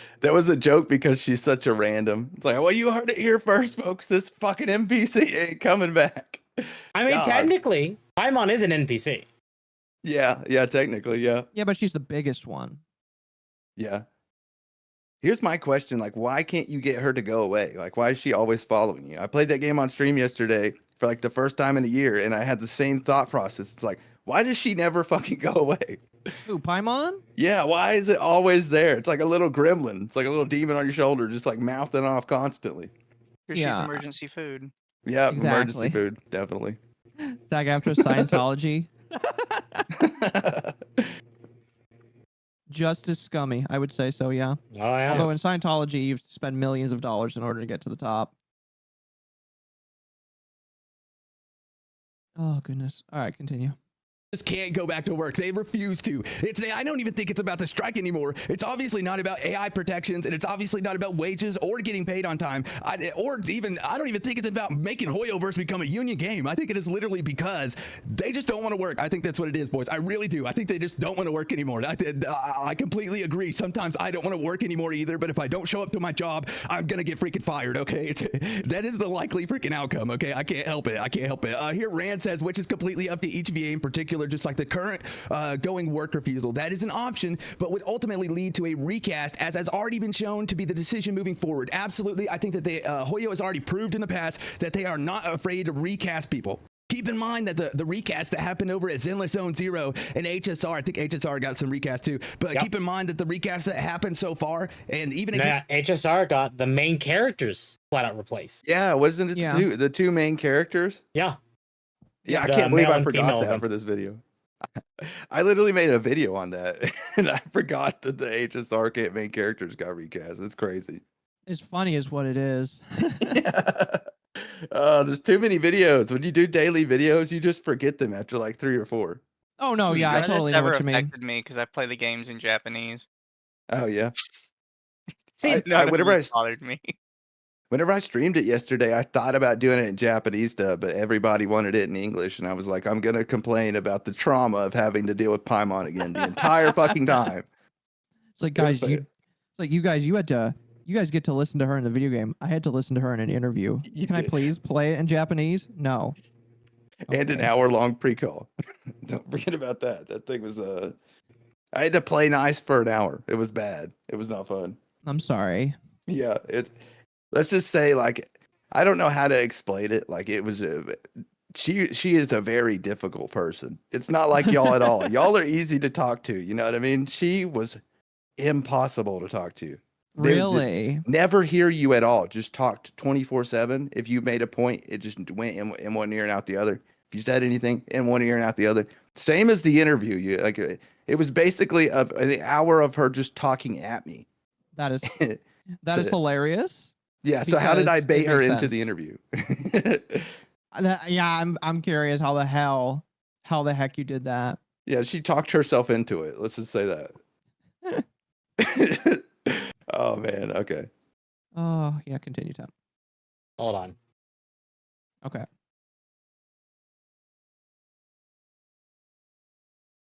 Oh, nope. Sorry. I'm dealing with thing in your chat here. I'll turn it back on. Genshin Impact with Kanish, those recasts literally happened during the strike, and now that the strike is ending, do you really think that Hoyo is just gonna like back up and be like, oh no, now we can't recast people? No, dude, they are gonna go full gung-ho. There's no reason for them not to anymore. I feel like if you refuse to show up to work now, you are basically guaranteeing your recast. Absolutely. Whichever the end result, wishing you the best on your future endeavors. Oh my God, because they're not gonna have any more people. They're not gonna have any more future endeavors. Their job's done. They're done. You don't know that they will simply recast everyone, but we do. We absolutely do. They literally recasted people during the strike, so now that it's over, I promise you that if you don't show up to work, you're getting recast. They've done it a couple times, yes, but the pressure on actors who scabbed has been immense, and I bet they'd be at a very difficult time doing it much more. What? So because they bullied Jacob Takanashi for taking a role from a quote-unquote striking in solidarity actor who wasn't even striking for the union, just, striking in solidarity even though they were a union member, just because Jacob Takanashi got bullying, you really think that that's going to keep Hoyoverse from, firing actors? I don't think Hoyoverse cares. I think that they're about to fire the lot of you. That's what I think is exactly what's going to happen. I think that they did not like what happened with the Jacob Takanashi situation, and that they saw it as extremely unprofessional, as did the rest of us. And I think that you can't even fault yourself if you took part in that situation and you bullied us, quote unquote scab, just for accepting a role. And if you get fired, I think that you can only blame yourself. Absolutely, that was so unprofessional. It was sickening. It's up to us to make that judgment on whether we keep this fight and its efficacy. No, sometimes you got to call a corporation's bluff. Even when they take a couple swings, you hold strong and push back. Nah. See, the issue is SAG-Aftra couldn't even hold strong and push back anymore. They pushed too far and pushed all the gaming companies off a cliff to the east, just out of the USA. Okay, so if you keep it up, you're just going to push your job opportunities farther and farther away from you. But you just keep it up, buddy. You just keep it up. Anyway, thank you for the well wishes. I don't know what will happen with Hoyo, but the side I'll always be on is the actors. It's not like Hoyo literally fought to get you paid on time, paid you at union rates, literally paid you at union rates, and gave you AI protections before all of this. I'm not normally one to side with multi-billion-dollar companies, but whenever a company treats an actor good and then an actor refuses to admit that they did, it's just a little sickening to me. It's absolutely sickening to me, because it seems like ungrateful theater kids don't even respect the position that they were put in. You know what I mean? These people are in very, very generous, lucky positions with their lives, and this is how they choose to, go about their life. This is how professional they choose to act in that profession. That is insane. These people are sick in the head. Curious how these people seem to be eager to see recast happen. We are, because you've proven to be unprofessional bullies. If workers are striking and voluntarily surrendering income in favor of better working conditions, and you are someone who does not support that, you are a selfish person. End of story. No discussion. What better working conditions are you talking about? Hoyo already pays at union rates. They already pay at union rates. That is insane. They're already getting paid enough. They already have AI protections, and Hoyo even fought for Formosa to make sure that the voice actors were paid, and then completely contracted to a different studio ever since then, and we've heard nothing about it until Paimon tried to say that Side Global wasn't paying her on time, which is insane. Just wanted to ask something, if that's all right, so I'm not confusing things. Do voice actors have a contract with Hoyoverse directly, or is it through a third party, the voice studio? It's through the voice studio. From what I understand, the voice actors are contracted through a studio that Hoyo employees. Know that they contract for Genshin Impact. It was previously Formosa, but now it's Side Global. Side Global being Karina Butger's best freaking friend, run by best freaking friend. So, but what do y'all think? Do you guys think that this is? That is a mistake. It is Sound Candace that is run by Paimon, Karina Butger's best friend. Okay. Sound Candace, not Side Global. I got the two confused mixed up. That's my bad. No, you're How good. dare you? Yeah, I know, right? Oh my goodness. She literally told me that in the pre-call and I forgot it. Wow. absolutely evil. Yeah. I'm just disappointed. I apologize. Crucify me. I deserve it. I'll think about it. Y'all think about it. uh, The SAG-Aftra W? Or do you think it's a little too late, boys? Do you guys think it's a little too late? I, for one, think it's a little too late. And with the Genshin VAs, are they coming back to work or not? I think that they have no choice. If the strike ends, if their little PR, if the strike ends, their little PR collective work refusal will have to end too. Otherwise, they will be fired. And as a matter of fact, when the strike ends, they might all get recast anyway, even if they choose to come back to work. You know what I mean? But only time can tell, boys. Only time can tell. What do y'all think about that, boys? Paper or plastic? Paper being good, plastic being bad, baby. Paper being that organic, crisp, clean, good shit that we need in the voice acting industry. Plastic being that shit that Karina Boetker was smoking when she made that toilet crash out video. You guys be sure to let me know down below. I'm going with plastic. Yeah, these people are plastic as fuck, guys. They are plastic through and through. They're basically All right, mannequins, aliens. I think we're good, but yep. I don't even remember that video. Which video was that? This was That was a 5 couple days days ago. Yeah. Oh, okay, yeah, it's beyond the 3-day limit. Okay, don't remember it. Oh my goodness, that's funny. But yeah, No, I so understand about the same way. yeah, it's like they're probably not going to come back. I mean, like, there's a chance some of them could come back. I think it's more up to them. But if I had to be a betting man, I would say that Karina's probably not coming back. No, Probably not. But the issue is right that they're striking in solidarity. They're saying like, "Oh, we started this strike to strike in solidarity to stand alongside, SAG-Aftra." And then now it's turned into like a blacklist if you don't, and it's still happening. Like it's still happening at SAG-Aftra. So I almost guarantee like there's probably going to be no VAs that come back besides FICOR members like Erica Harlacher and them, which means Karina could come back because she's FICOR, but I'd be fine. I'd be fine with Venti's VA. Yeah, same. I mean, you still gotta play Definitely. Persona 5. She's a main character in that. Really? Yeah. Well, I'll think about the it. blonde party member in 5. I'll have to play it. If it's Erica Harlacher, yeah, for I'll sure. think about it. Yeah. But yeah, like, I think for now, it's done. It's done. I don't think we're going to hear major news about the strikes for a little while, at least a little while. Yeah, strikes are over. I would say maybe we hear more stuff in the future, but I legitimately don't think that like we're going to a great capacity. I just think it would be stupid for them to do so. Yeah. I don't know. Just like Google Docies, we're done with them, chat. No more. Yeah. Google Doc. I cannot read another Google Doc. I promise you, I can't. Oh my goodness. That's our forte. That's what we do all the time. I Yeah. get There's a to involuntarily listen to Google Docs every week. That's what you get for being my main mod. I know. forced. Like there's a fan that's writing me a Google Doc of stuff that's going on in like the Discord that they're in right now, and it literally, I am terrified to read it. I was like, can you just put it in pictures, please? I need a picture book. I can't read another Google Doc. There's no way. I can't. Wait, oh, is it like what kind of what are we talking about here? Like, I mean, it's Discord. It's obviously groomers. Huh? No, Discord of SAG-Aftra. Obviously. Oh, okay. Yeah, I got like multiple people that are sending me stuff from there, and from Oh, boy. different stuff with Zeke Alton and stuff like that. They Well, I'm still don't excited. care. They know about it. You know what I mean? They know about it. I have so much that I haven't shared just because I know that I will get in legal trouble if I do, right? Or at least they'll at least strike the channel, and a strike on the channel like would literally tear it up. So Yeah, I know how that feels. I had a strike on my channel when I first started out because I Yeah. did basic React bitch content, and one of the things I reacted to, like the guy struck the channel, and I emailed him, and he's like, "No, I'm not gonna take it down." I was like, "But bro, it's fair use." He's like, "I don't care." yeah, that's crazy. And even if you're awarded that you were right, I think you still get less impressions for 90 days. Yeah, so Yeah, that's crazy. sucks. Yeah. It really I does really suck. don't want to strike then. I've been actively avoiding it. I wanted to do reaction content whenever I started, like mix it in. And I was like, dude, I'm just not going to mix any in for like a while. There's no Yeah, way. I don't recommend it. Yeah, I'll just start Not at streaming all. and just do reactions on stream, and then just keep my YouTube channel for videos. Mm-hmm. I mean, that's one way to do it. Yeah. Yeah, and then maybe I don't know later on, whenever the channel can actually handle it, maybe do reactions, but it would have to be way bigger, right? For sure.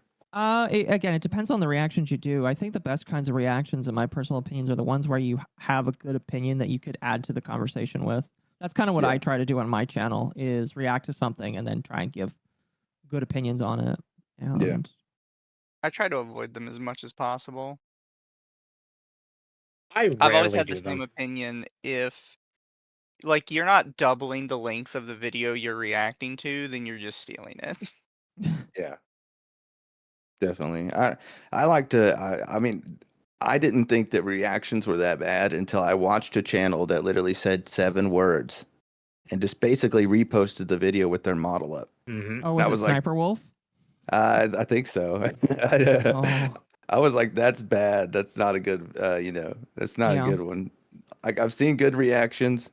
Whenever I try to react to stuff, I paused every 15 to 30 seconds to say Mhm. something. You know what I mean? I think that's what you're supposed to do for legally to be fair use, or for YouTube not to care, is like at least like 15 to 30 seconds or something like that you pause at to talk over. It depends. It really does depend on. It depends on the channel and depends on. Yeah, it really just does depend, because I think that YouTube can potentially strike you for your reuse content, but like, yeah, it just depends. Yeah.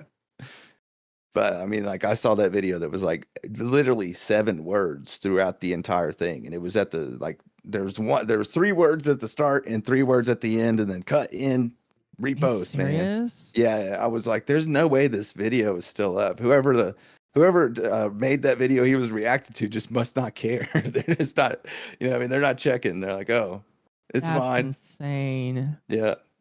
Because like one of the things I've been doing recently is reacting to some of the June the King documentaries, because I think that he makes fantastic documentaries, and I would feel so utterly terrible if like all I did was just sit there and every 30 seconds maybe say something. I couldn't do that.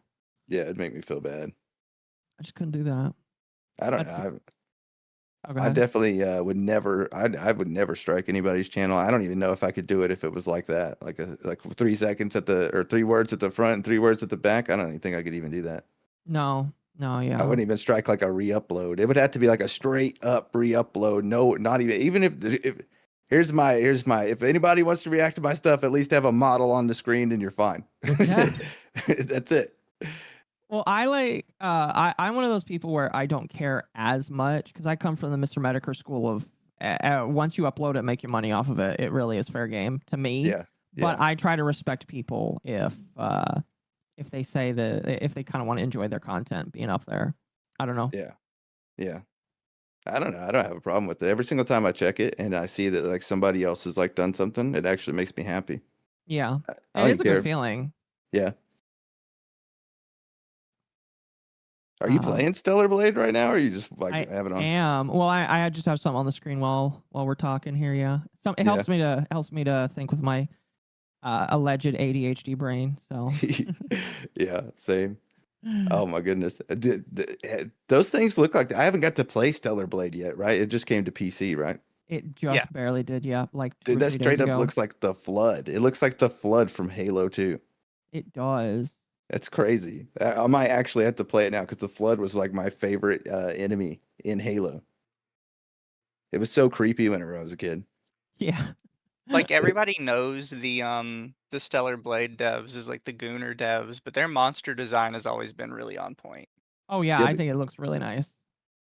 I think the Gooner part's like literally just skin deep. If everybody thinks that it's just Gooner, they just like aren't looking So- deeper into the game. There was actually someone asked a AI, I think it was ChatGPT recently, or Grok, of how many games have we had lately that have had sex scenes versus Stellar Blade, and they actually came out and said like GTA 5 had like 3 to 4, Red Dead had 3 to 4, Baldur's Gate 3 to 4, like so many different games don't.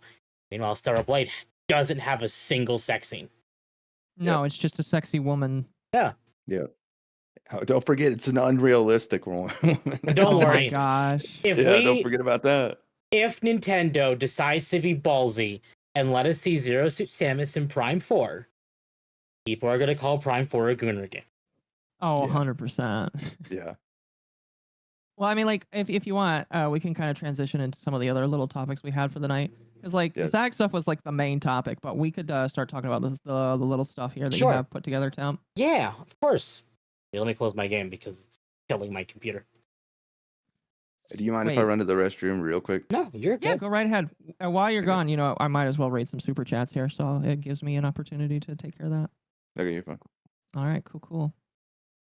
Really quickly, Sly from the beginning of the stream for 5. You get a head pat, you get a head pat, you get a head pat. Everyone gets head pats. Well, thank you very much. I appreciate it. I need to bother Ava on how to figure out how to do the head pat thing so that whenever somebody super chats, it head pats me. I think that I do need to figure that out because people like doing that. But yes, chat. Head pat for the Yippies. The Yippies love the head pats. You got 9 more minutes to give one more head pat to the Yippie chat. Wolf Spain for 2. This is Kal E No. Gal Gadot levels of bad. Let's see. Sly for 2. American VAs need to put the fries in the bag for real. I agree. Mercenary for 2. Bungie is the ship of Theseus. Theseus. Again. You know what the ship of Theseus is?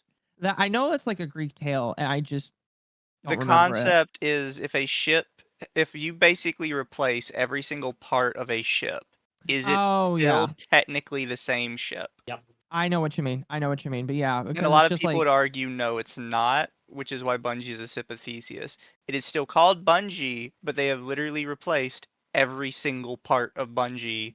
Is it still technically Bungie? Yeah, and I would argue, unfortunately, not, because they got rid of everything that was like. They got rid of what made special. Bungie. They literally got rid of the music director that made all of the good shit. That me and Gator had just about the same thought. Yeah. Hello, Gator, by the way, in the chat. This is of these nuts. Oh my gosh. Come on now. Hey, it wasn't me. By the way, can I just say, I love Stellar Blade, but it has way too many checkpoints in my personal opinion. Maybe that's because I'm just so used to in Elden Ring, and thank you for the 10, chat. Holy cow. My hot take is that Dark Souls typically actually has too many checkpoints. Really? The people that place them are just too stupid to figure out where to put them. That's fair. Really? There are areas in some Dark Souls game where between checkpoints, there is like an enemy and not even like a boss enemy. It's just like literally one dude. Yeah, and but it's because whoever places them just doesn't think about where he's supposed to be putting them. I don't know. Maybe it's weird to me. Naka, you've actually played the beginning of Dark Souls. I played, I would say half of it. Well, right. But from like the start of the game to, I'm going to say the start of the forest area, it feels like there's no bonfires, period. Well, that's not entirely true. There is bonfires, but they're placed in a strategic way. Thank you for the re-up on your membership, chat. They're placed in a strategic way where you double back on the exact same bonfire like 3 or 4 times. Like one of the first ones in the first area, you double back. Like they strategically have it placed to where all you got to do is put down this ladder or unlock this door, and you get access to the exact same one that you've had access to from the beginning of the game. And I kind of like that. It does make the map feel a little bit more interesting. But yeah, I would agree that there's less, but there's a reason. No, absolutely. The one I'm specifically talking about is you have the one with the Asylum Demon. Mm-hmm. And then I didn't see another one until the chapel. In Dark Souls 1? Yeah. Yes.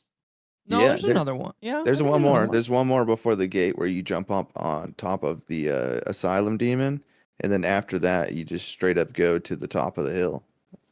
Because you use the same bonfire after you unlock the gate, I believe. Okay. I think you're right. Well, it's possible I missed it then. Well, there's a couple bonfires that are kind of a secret, and you don't see them unless you're looking for them. Yeah.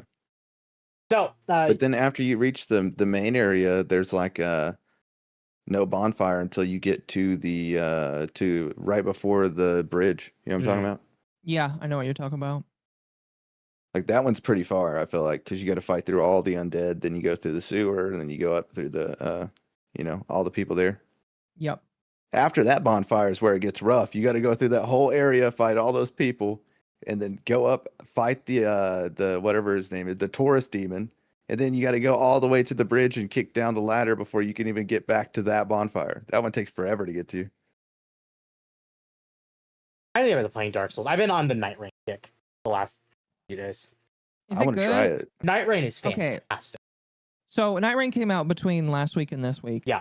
Do you want to talk about it a little bit? Give like a non-spoiler interview, or not Sure. interview, I've review of actually it, that's actually not too bad because I actually have 2 bosses left of my playthrough. and then you win the game basically, or Yeah. So okay. So you get the game kind of works off remembrances, and the idea is you need to do X amount of runs to unlock your remembrance for that character, and then you need to do the remembrance quests in the individual runs. okay. But there also are achievements and other stuff to beating every single boss with every single character. Oh, so they expect you to go back and fight the bosses again with every character? Well, like you can do the entire game. Like if you're just doing it for the main story, you could do all of it on one character. And because it's a set of pre-made characters, you're not making several new characters. It is all ones No. that FromSoft made with stories for each of them in mind. In fact, I think there is either a remembrance quest finale cutscene with every character. If not, I think there is a finale cutscene from the final boss with every single character that is completely unique. So the entire game, like even if you finish on one main character, you're not getting the whole story.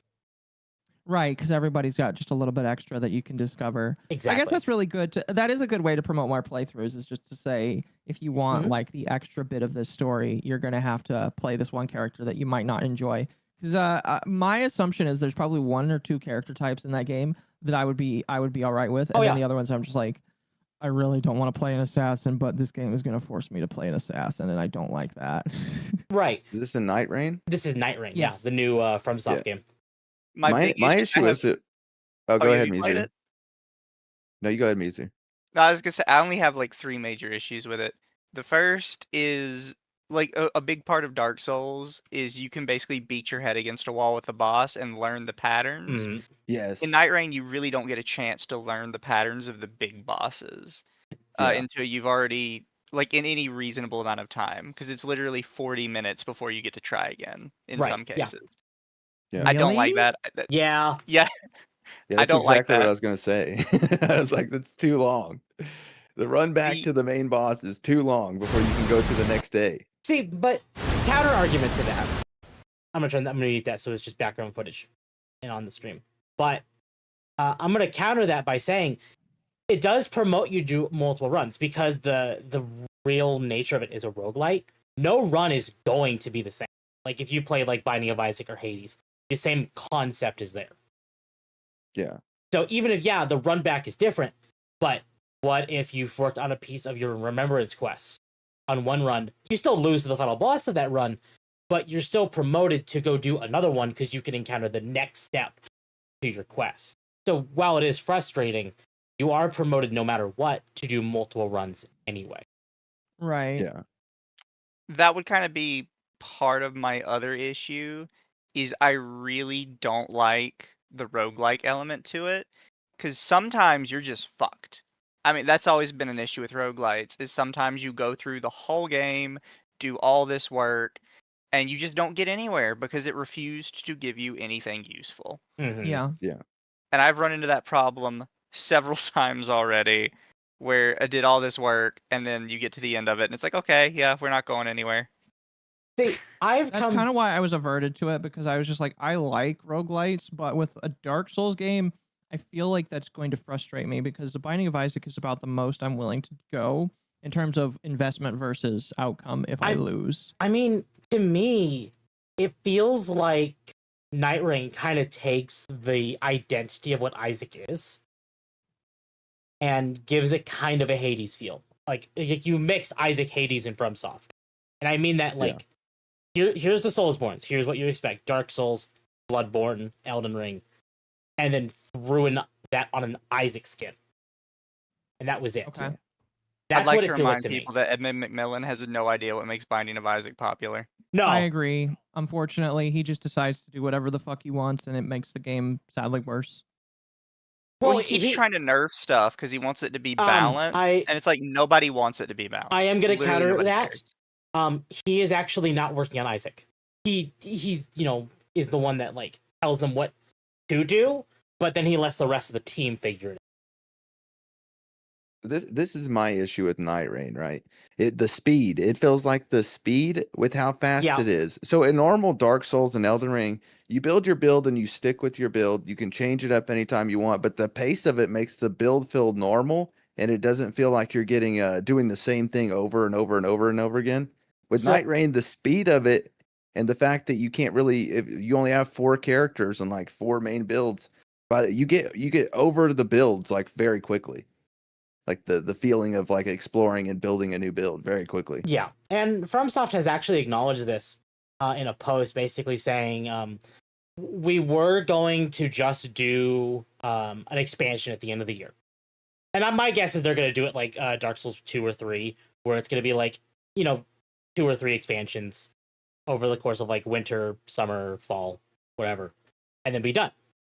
But they actually came out and said, we're also doing post-launch content that's going to be free. Like you're getting duos, you're getting enhanced bosses, you're getting nice. New items, new characters to play as. Like we already have 6 characters to play as, and they've already confirmed we're getting at least 1 more. Yeah. You want to know what post-launch content I really want? I want them to fix their fucking netcode. Yeah. I really hope Night Rain is the kick in the nuts FromSoft needs to fix their netcode. Yeah. What's wrong That with was my biggest worry with Night Rain, and I have to say, from what I've played so far, it's come true, is that FromSoft does not know how to do, like, co-op. Yeah. Like, netcode for it at all. It's have not you functional. have you done any PvP in Dark Souls 1 or Elden Ring? I was kind of forced to in Dark Souls 1, yes. Okay. Yes, I So have. did you felt how sluggish and like unresponsive that felt, right? It depends. Sometimes it was pretty good, sometimes it was not. There you go. Occo got the full experience. Got it. Yeah. The delay, bro. The delay. There's oh my so god. many times in Elden Ring, it's like, okay, that enemy should be dead, but it's not because the game hasn't figured out it's supposed to be dead yet. Yeah. Right. And then it kills you right after. It's like you've spent a lot of time killing it. Yeah. It's a great example. So I know Akko knows. I've been doing Elden Ring runs with a couple of my friends, Dom and Kat, and we had runs where we buffed up the Revenant to be like spewing like madness for one of the bosses. And sometimes it felt like it all hit and dealt a shitload of damage. But then sometimes it's like, I saw all that hit and nothing happened. Mm-hmm. So the problem is still there. Admittedly, the netcode for Night Rain isn't as bad as it normally is.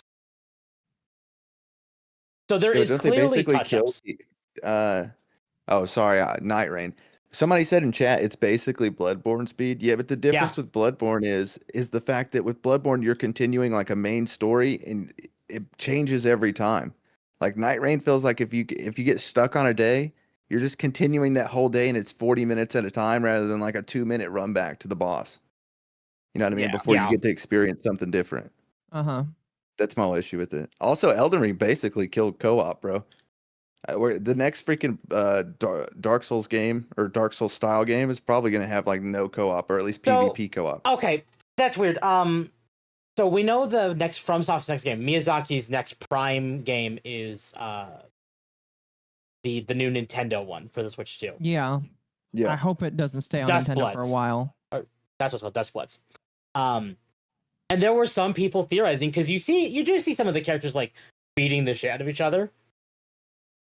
But some people have actually come to theorize that this game is an extraction shooter with a soul skin.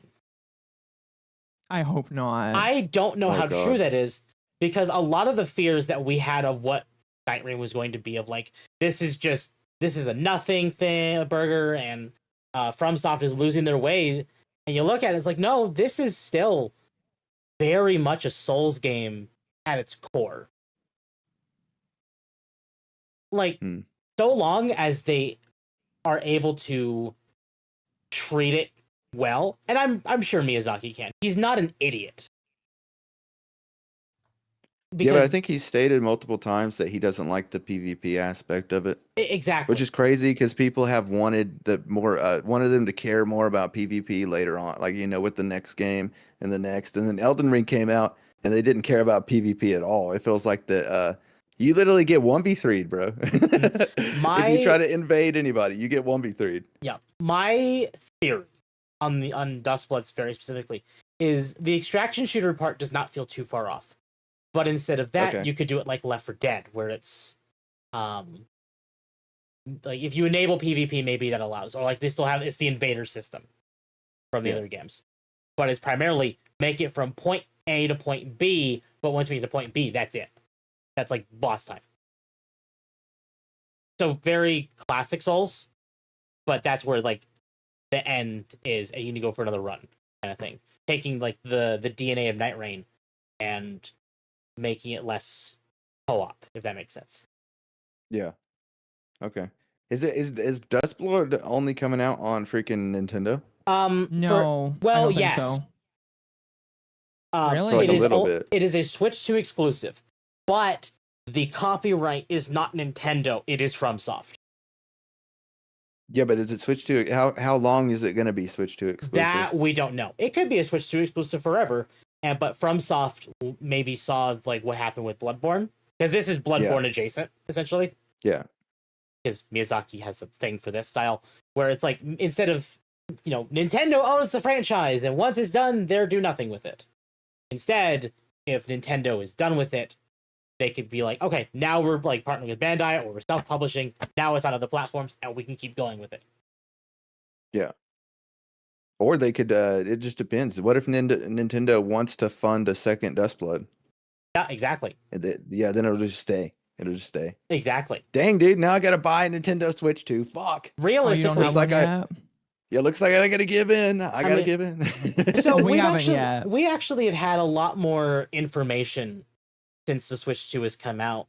And a lot of people, now that it's in people's hands, are opening up to it. Oh yeah, chat. I think Temp is gonna get one next year. I mean, realistically, I will probably get one when Dustbloods comes out, like probably day one, because I want to play Dustbloods. Yeah, same. I might have to cave. I haven't caved yet, but like I literally might have to cave. A lot of people are actually talking about that and suggesting like, well, it's a really good system. At its core, it's a good system. But there's no games on it. It has the same problem as the PS5. Yeah. In fact, I want to bring up Magma in my chat, and he's already left. Brought up a excellent thing. I want to talk about that because it does relate to Switch 2 games. Do any of you remember when the N64 app were launched for the Switch? And how awful that was? Yes. That was like the first or second time they launched that kind of thing. I think it was the first time. It happened again. So people have been using the GameCube NSO app. And apparently the input lag is awful. The analog stick sensitivity is awful. There are artifacting. There is artifacting on the screen. And other inaccuracies to how the original game felt. So it's literally artifacting, like through the app that they made for you to use. Oh my god! And isn't that just them using it's emulation software? Yeah. It's probably Yuzu, honestly. So they literally sued people for using emulation. They sued an emulator, and then now they're using emulation software. I mean, they have the Nintendo Museum in Japan, and they have all the different consoles up for display, and people can use them and play with them. Those are all running emulation. Every single one. God. Oh man, what if they were using an emulator, like an online emulator? Like, what if they used the same one that they sued? Wouldn't that be hilarious? They probably do. Actually, some people have actually theorized that they use Yuzu. Dude, imagine. That would be hilarious. Oh my gosh, that would be so Nintendo to do. They're using Dolphin. Dolphin wouldn't be surprising. It's hilarious, is what it is. Mm-hmm. Yeah, it's double standards, Nintendo. Oh, they don't care, bro. They're way too rich. They feel like they have the right to do anything at this point, which is very nuts. much the thing. So, on that same note, Apparently, have any of you seen the Switch 2 dock? Yes. Yes. So Of this dock is unnecessary. Let me show you why. The only purpose of this side of the dock is to keep the Switch in place. And if you open the left side of the dock, you'll see that there's just one board inside Oh, of here. sorry, I didn't notice. oh, sorry, I should have said something. Yeah, it's That's okay, all. That's it's on okay. me. Sorry. All this other stuff But is this way guy's too going much over space. like And what really makes just the made Switch 2 OLED dock something versus like the this, new where it dock. charges it and it has a couple outputs and inputs right here. And it would have been cheaper and looks nicer the way it displays Oh. your Switch. Nope, that was a Nothing Burger video. Sorry. Oh, Occo linked that. No, he was just showing how the Nintendo Switch dock is kind of like useless because it's It is mostly useless. just plastic. So, ironically, and I'm gonna bring this up. Why are you blaming me? It did exactly what I wanted it to. Have any of you know D-Brand? No. Yes. Okay. So they released a kill switch case for the Switch 2, like they did for the Steam Deck and other systems. Yeah. Instead of relying on Nintendo's proprietary hardware, they made a dock for the Switch 2 that goes inside of the Switch 2 dock, but you can dock your Switch 2 outside of the dock Yo. Okay. because the case is too big to go in the Switch 2 dock, but still Yeah. uses the like kickstand and other stuff too.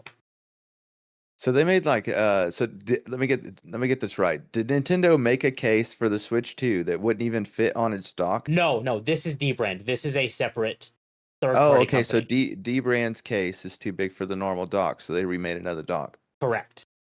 Okay, that case actually looks sick. Like And the it back actually- handhelds. Comes with the case. Yeah, that looks great. So How much is all of that? this is $60.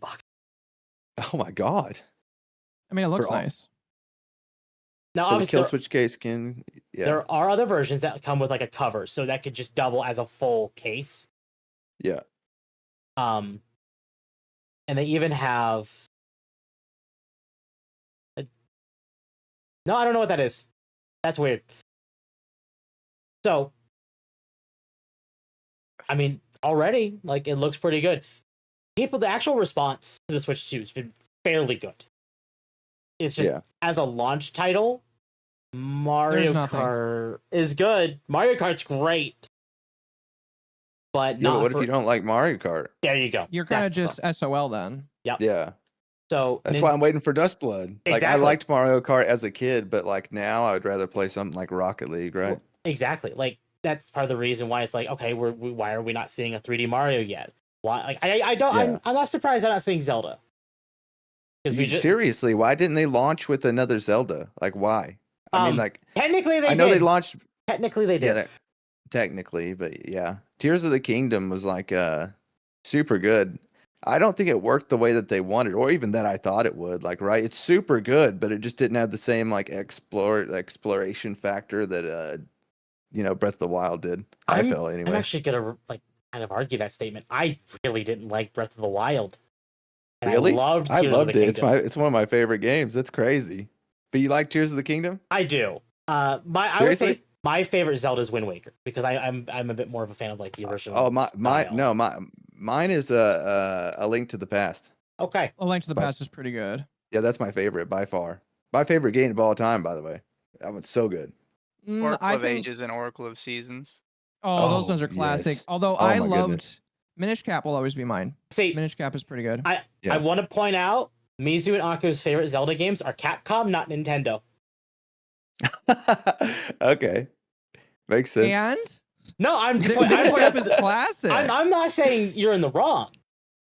I'm saying Capcom did Zelda better than Nintendo.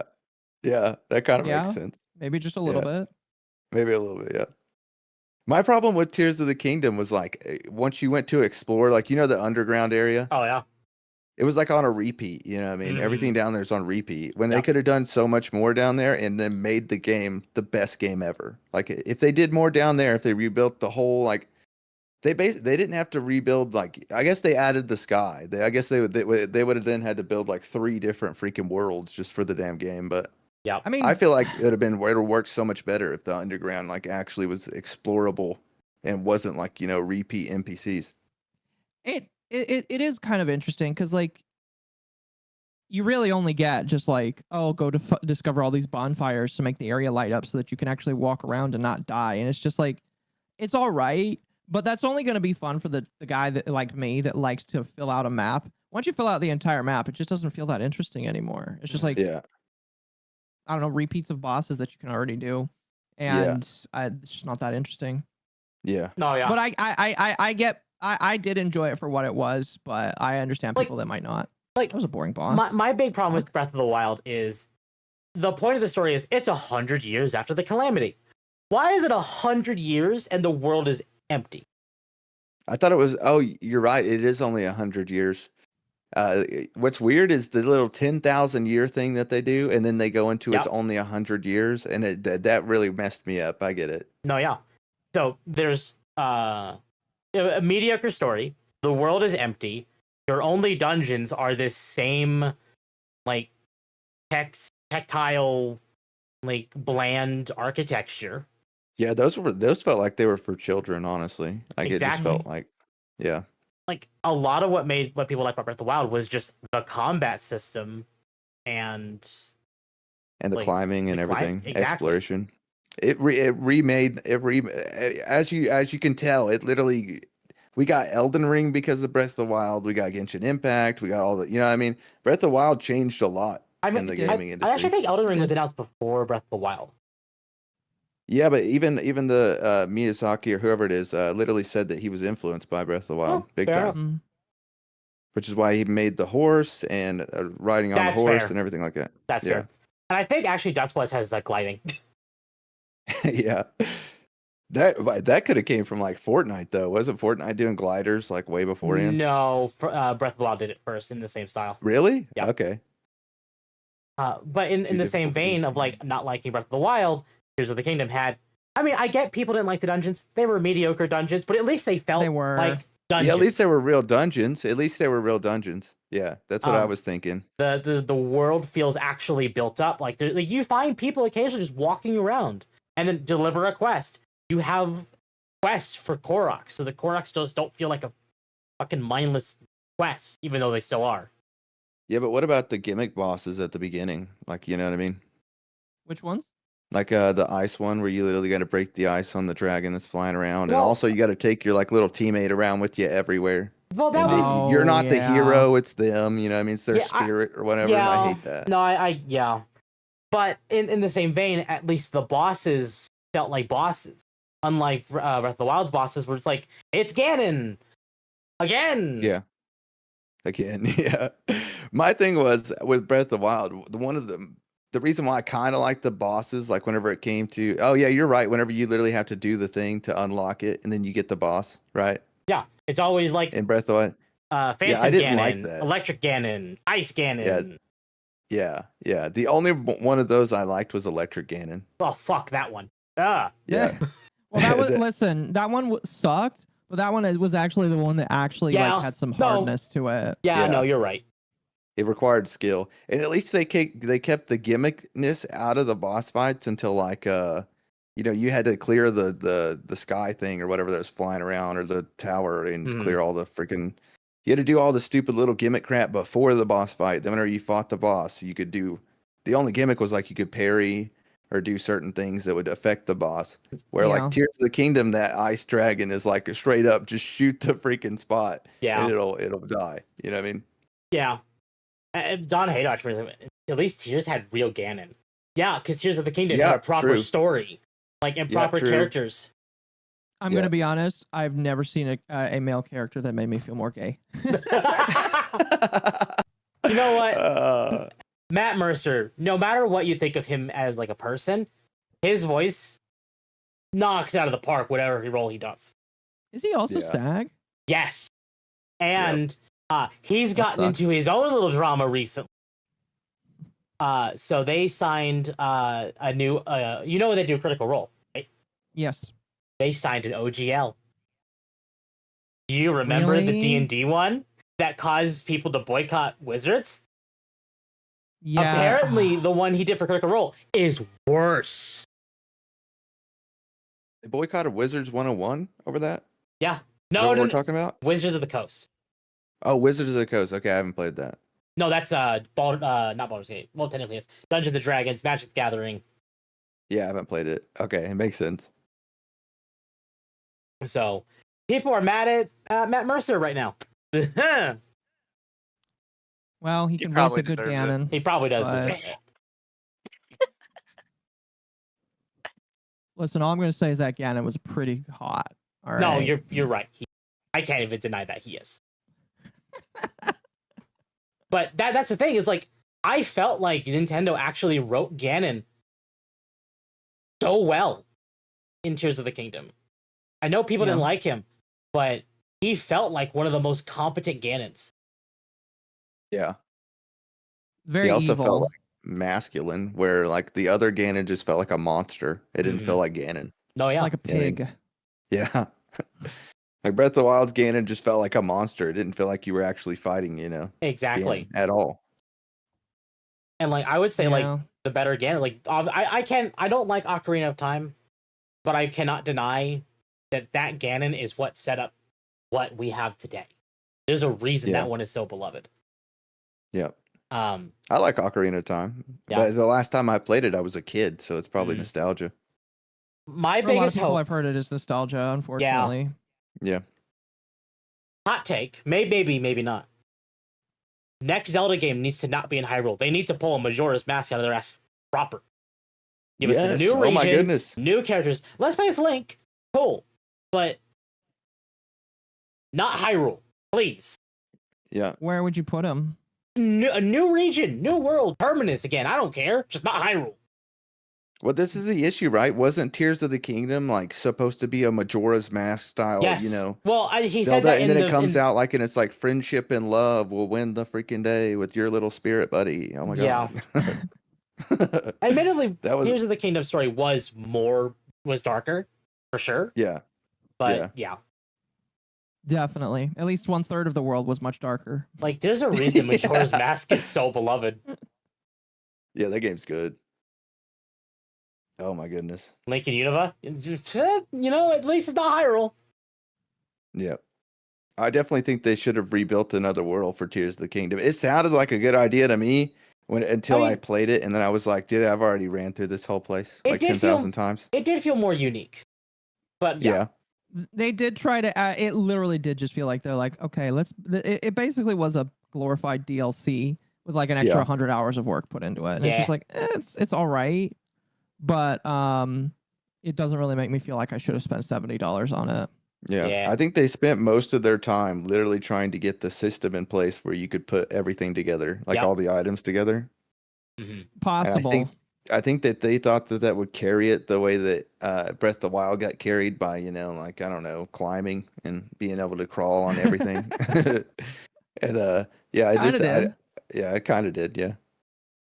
Which I guess it kind of worked, but I don't think it had the same kind of like satisfaction that like a full other game would have had. Oh yeah. Yeah. There's a reason why I just didn't really play it as much. So on the heels of that, we're on week 2 of the Switch 2, and it is now sold as of the 10th. So 5 days ago, the Switch 2 has sold over 3.5 million units in its first 4 days, becoming the fastest selling Nintendo hardware ever globally. Yeah. Really? God.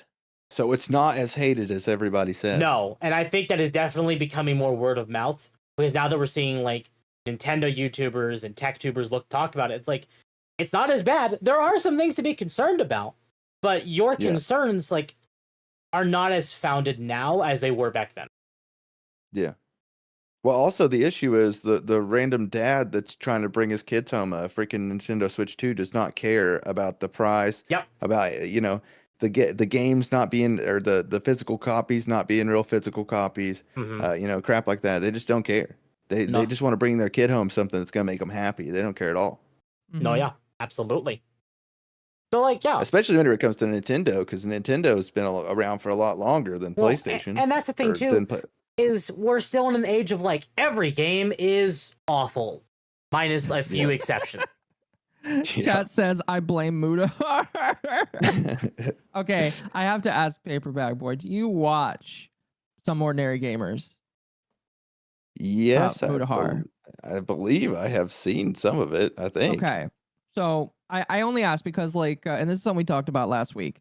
Mutahar of Some Ordinary Gamers made multiple videos talking about why he would not buy the Switch 2 because the Switch 2 is horrible and it sets a bad precedent for game companies. I watched the walk all video. over them. Yeah. And then you watch the video where he apologized. Yes. Oh my God, dude. Why did he even apologize? That's bad PR. I swear. Why do people apologize? It's so bad. Just double down. Just say, no, fucker, I'm doing it. Because he has a history of apologizing. He did it back when he tried to disillusion himself from Nuxtaku.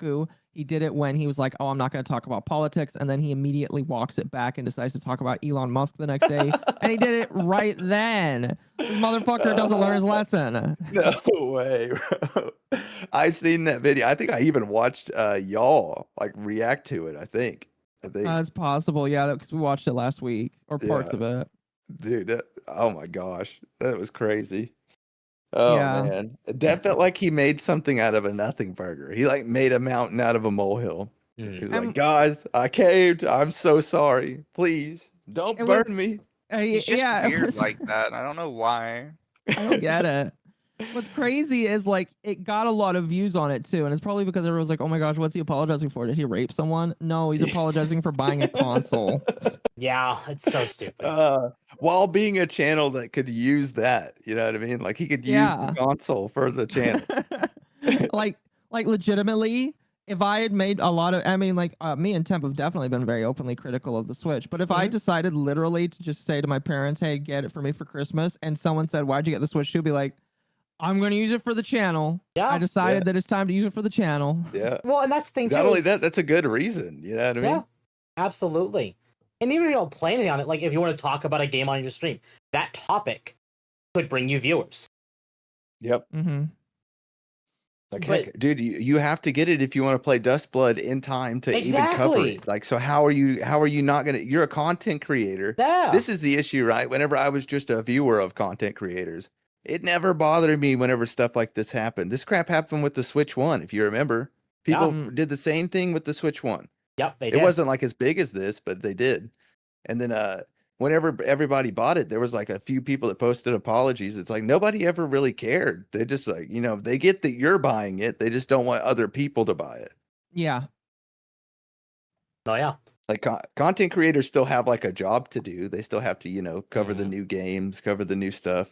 Especially tech channels. Like, isn't Mutahar a tech channel? Yes, or he does is. he just cover games? Like, his biggest claim to fame is doing deep web browsing and talking about illegal websites. So it's just like, you don't have to apologize for literally doing your job.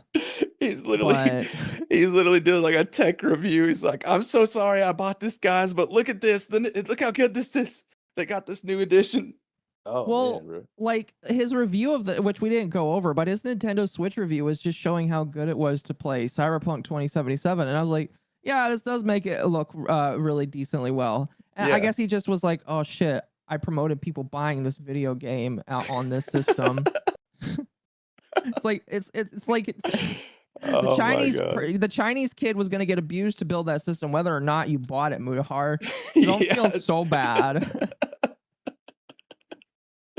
Oh my god, dude. Holy cow. I still think, you know, I'm probably going to buy it, but I still think freaking they charge too much for it. And I still don't like the fact that the physical copies, that they're trying to kill physical copy gaming. I freaking hate that. No, yeah. PlayStation did the same shit with the digital PlayStation 5.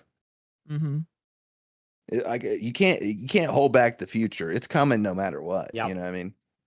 Like it's like trying to hold back the tide. It's just never going to happen.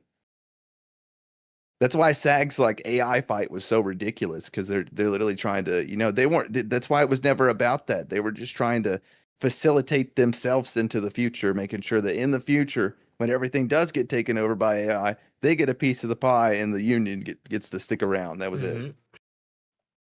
Absolutely. Yeah, pretty much. In Sweden, it's $700. I don't know if that's a lot of money. I'm going to assume it is. Yeah. I don't really know what the conversion rate is. So if we want to make Nintendo worse, so we talked the last week about how Nintendo basically canned Peach's actor, you know, without telling her, except like 2 days after the Switch 2 came out or something like that. Mm-hmm. So apparently, Ricky Berwick, I love how they censored this in this post, but we can tell it's Yeah, Ricky. it's Ricky Berwick. It's Ricky Berwick. Like, just why are you hiding it?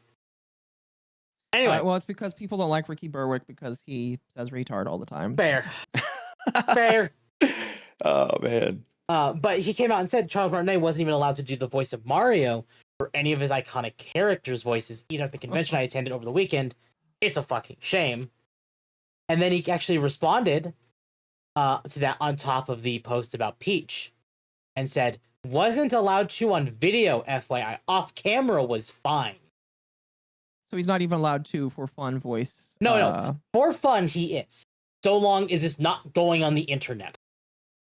Yeah, but what if he's doing it for fun and somebody else records it? Well, See- they might get DMCA'd. Yeah. like Nintendo. Man. So Yeah. Nintendo basically owns this man's voice. Yeah, that's kind of crazy.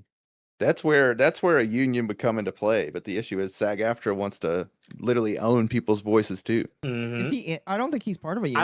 I don't think he's union. I mean, like he's Yeah. been part of Nintendo for so long. It's just like we're gonna pay you to be in this game. Don't Yep. worry, you're gonna get your money. You're getting your freaking money, but you're not going anywhere else, bud. You're Yep. stuck. Exactly. I mean, like he's old enough now that maybe he can retire and it's all right. But like, He worked for Nintendo for at least 18 years. He has enough to retire. yeah, man played 4 different characters and sometimes in the exact same game. Yeah. For several Oh, man. games.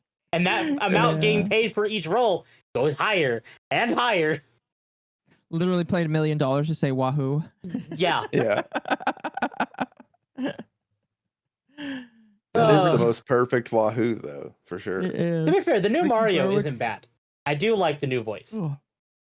Ricky Berwick's a national treasure. Yes, he is, and that's why we love him. Yeah. He did a thing with Meta PCs, I think, like last couple days. Hold on, let me see if I can find Did it. he? Yeah. What's interesting is I saw that he was like doing this thing where he was like paying whores to like be in pictures with him, and I don't really understand why. It's just like putting a hot girl next to a disabled man like that. Like I don't know if it's because he wants more clicks or what, but it's just kind of weird. Is it Yeah. isn't himself in the photos? Like he's Yeah, taking photos? Yeah, he's in a picture with a whole bunch of hot women, and like people figure out that they're like OnlyFans whores. Yeah, he's just getting older. He just wants to look like he's still got it. That's it. That's it. He's like- definitely growing taller. I'll tell you that. So this is the clip. As context, Meta PCs is a PC building company Yeah. that is definitely more on the conservative side. Okay. We're here with our Meta PCs ambassadors, Caleb Francis and Ricky Berwick. Guys, I wanted to say thanks for everything. So I got you a little surprise. Ricky, this is a brand new RTX 4090. What's a 4090? You guys That thing's have massive. series. Okay, And I get either he's tiny or that thing is just massive. And the I think I 40 have a 40. The 4080, 4090, 5080, 5080 are fucking massive. Please don't tell me he's gonna throw it into the pool. I'm gonna be so upset if he throws it into the Oh, please don't. Oh my god. damn 40. No! Oh my god, what a Oh, waste, shut up, bro. hot dog. You take steroids. I seen you in the closet. Liz. Zach, what'd you get me? We got you the Night Reaper. What? This guy gets a whole new PC and I get a water break? Oh my god. Oh my gosh. Guys, There's no way. Oh, so that's the guy that's paying for photos with the OnlyFans chicks, right? Yeah. Yes. Yes. Oh, okay. Yeah, he just wants to seem like he's got it. That's what it Yeah. Pretty Oh much. man, yeah, that's hilarious. I cannot. It's not a 50 series. Fuck this. Oh man, Which is I wish I funny had a 'cause 4090. Oh my god. I would much rather take a 40 series over a 50 series at this Same, point. bro. Same. Oh my goodness. I mean, like I have a what is it, 70 Super Temp? 4070 Yeah. Super, yeah. Yeah, I have a 4070 Super, so like that's pretty good. But like, yeah, I would not take a 50 Super or 50 series just because. No, Yeah. absolutely not. No! I got a 4070 Ti. I would rather have the 4090 than a 5090 by far. Yeah, no. I think they absolutely. literally just used AI and frame generation to make it more powerful in the 50 series. Yeah. we They're like, we talked "It's about working." that. Yeah, That's the issue with Frame Gem though, is because in freaking in frame rate games, FPS games, a faster frame generator, like or a frame, it's not going to help you. Like, you No, have and to in have a some more cases- powerful GPU. In some cases, that will break the game as well if the game Yeah. depends on your FPS in order, which hopefully not very many video games do nowadays, because like reminds me of what was it, Fallout 76, and how they tied the game to FPS, and if you had high FPS, it like allowed you to go at the speed of sound. Destiny does the same thing. Well, the issue is if you want to compete competitively, you have to have higher FPS value, even if you're not using it. So, like in Rocket League, if you're using like a 240 FPS like monitor, right, and you're playing at 240 hertz, like the faster FPS on the GPU still helps you. Like the more powerful the GPU, if it can pull 600 frames per second in Rocket League, it literally helps you react faster, even on a 240 hertz monitor. Yeah. Like even though you're not getting the frames, it like the backlog of frames is not as much. Oh yeah. My question is, how will adding more frames, fake frames, actually like make it better? For FPS games, like fake frame gen that's on the new 50 series actually hurts it. It's terrible. It won't help at all. That's what I thought. Yeah, it's not good at all. Like, You're pretty much just gonna see frame gen in like RPGs. Yep. Because it doesn't need to run running well is great, but you don't need it like stuff like that. Like, if you're just staring at it for 100 hours, you want it to look the best. I wonder how it would look with like what's a really good game. Did you guys play Baldur's Gate 3? Because I haven't played it yet. Oh yeah. Yes, Is it good? just a little bit. I've played the first act, and that's all I've played. I have finished the game once, and I'm streaming a second playthrough. Okay, you like the same kind of games I like, is it? So should I probably play it? Yes. Yeah. Okay. People I'll try were it. calling it woke, but it's like it's D&D. Listen, fucking a bear is definitely woke. Okay. So is a lot of other things. Yeah. Yeah. But it's. But that's Here's the thing. my Is like thing. it's D&D. You want to fuck a bear? That's your decision. Do it. It just bothers me. Just like, accept your game as woke, Temp. It's okay. it's like, if that is woke, then what the fuck is Stellar Blade? Yeah. Yeah. Oh my god. I don't know. It's okay to like woke games. So It what you're is. telling me is I can fuck a bear if I play Baldur's Gate 3. Yes. Yes. All right, If you I'm getting choose it. right Fuck, I dialogue got to do it. options, yeah. I got to get it. I'm getting it. Don't So worry. I've dreamed of Specific this path. moment. It's a I've dreamed specific of this path, but moment. yes.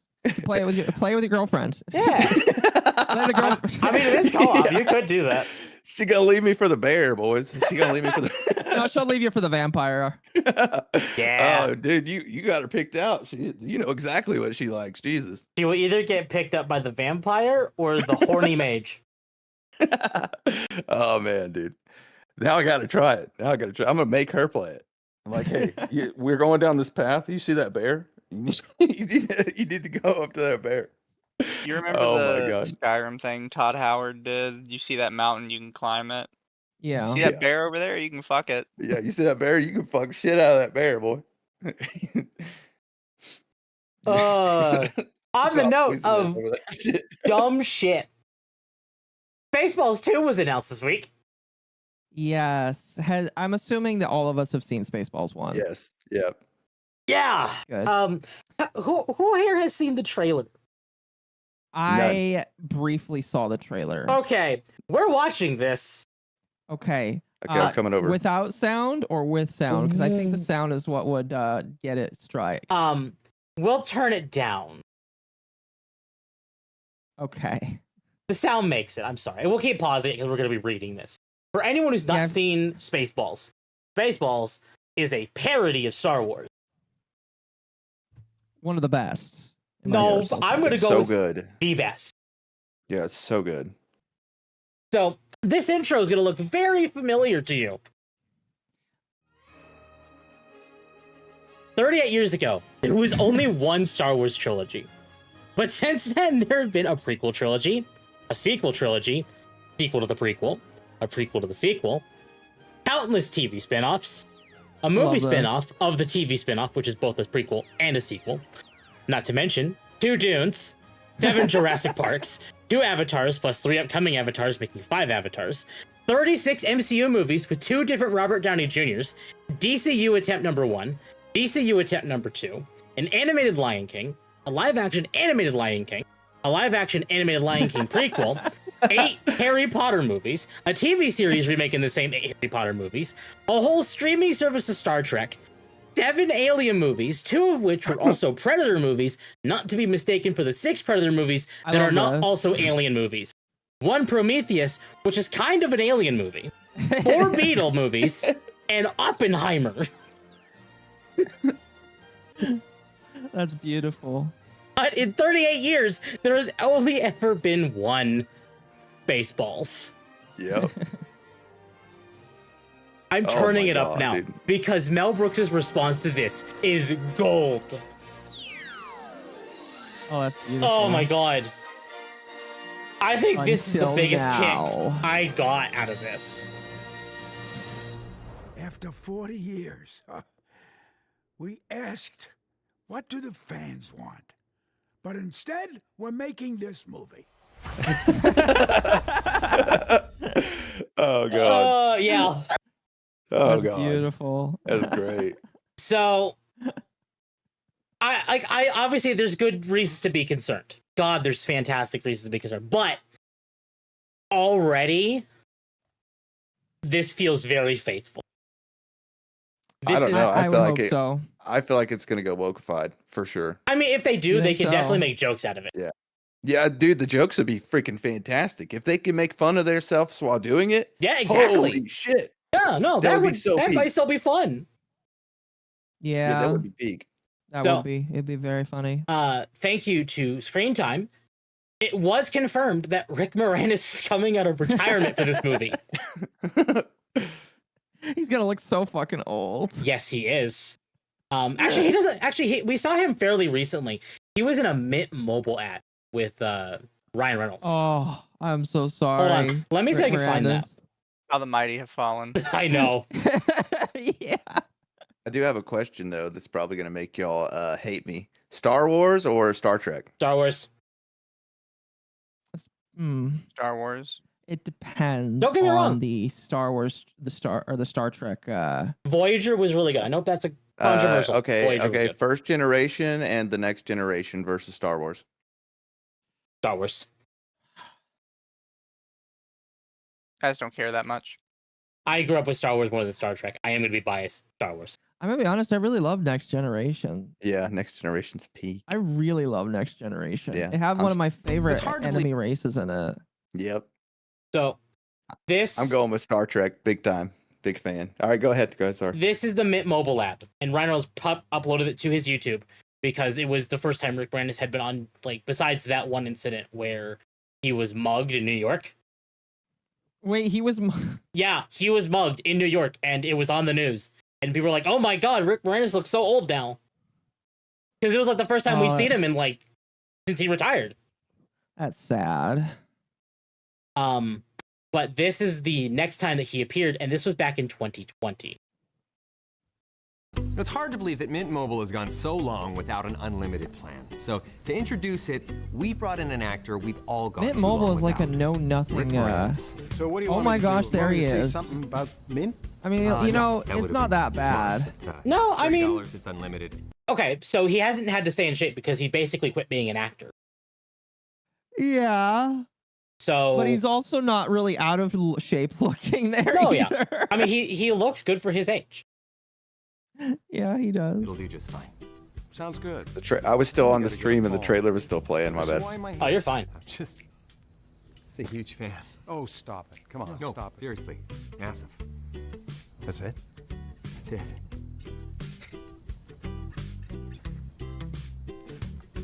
See ya. Hi, Rick I'm gonna Moranis. be honest. I really hope that Spaceballs like does more silly practical effects. No, yeah. Yes. I want to. Like- Obviously, we'll see CGI, but I really want to see a lot of normal stuff. Yeah, I think that if they did nothing but like, if they didn't do any Like- practical effects, it would really like tear down how funny it could be. So Like any that's why. scene with Mel Brooks, 100% going to be CGI. I mean, you saw him; he's in a wheelchair. Yeah. Well, I mean, like he probably doesn't have to move around a lot anyway. I mean, he's playing Yogurt and President Scroob again. I don't know why he would have to be out of like a chair. I could see him like making a bit out of it. Well, like while he's in the chair. He probably will.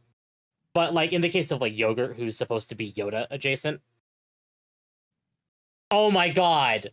Nope, they're gonna put him in a fucking Grogu flying chair. Yeah, that's what I'm saying. You know, I could see that. He's gonna be in the chair. I don't know why you thought he wouldn't be in the chair. It's a parody thing. Yeah, no, you're right. I'll tell y'all this: if they actually do Spaceballs right, I'll actually have hope for the freaking Hollywood industry again. No, I never will. I won't. If they did it right, I would have hope. Right now, I have zero hope that they can do anything right, like even one movie. Everybody that writes nowadays is just bad. The directors are like doing weird things. Oh yeah, no. I mean, to be honest, the LA is falling apart right now, so maybe there won't be anything to write anymore afterwards. Yeah. Oh man. So obviously we're missing a couple actors from this. John Candy. So he won't be playing anyone in this movie. And then I forget the name of the chick, the one who is the C-3PO type character. She also passed away in the last couple of years. So otherwise, everyone else is still alive, as far as we're aware.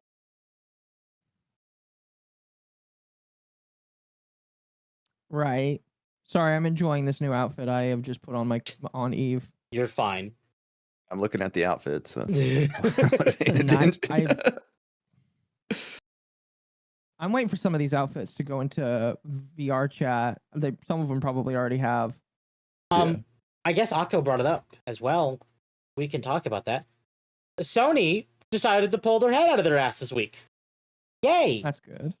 Sony has removed the regional restrictions for God of War Ragnarok, Last of Us Part 2, Spider-Man 2, and Helldivers 2. Yo. So, I said this back during when Sony first started this. Because Helldivers came out first. No, sorry. Stellar Blade came out first, then Helldivers. And my theory was that Sony was just mad that Stellar Blade did so well. And wanted to kind of force people into the PlayStation ecosystem. Yeah, for sure. And then by doing that with Helldivers, they banned all the regions.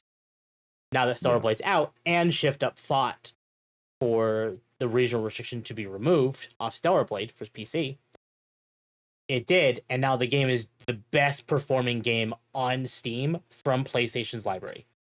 Ever. Yeah. Ever, yeah. Do you still need a Sony account to play? No, they Stellar also Blade? removed that restriction. Yes, thank It's God. optional. So- It's optional, and you get another outfit for it, but I don't think I need Sony that. has actually started that where they're no longer forcing accounts, but they're tying like unique rewards behind it. Okay. Which is they're really fun. dumb that they didn't realize that's all they had to do from the start. Yeah.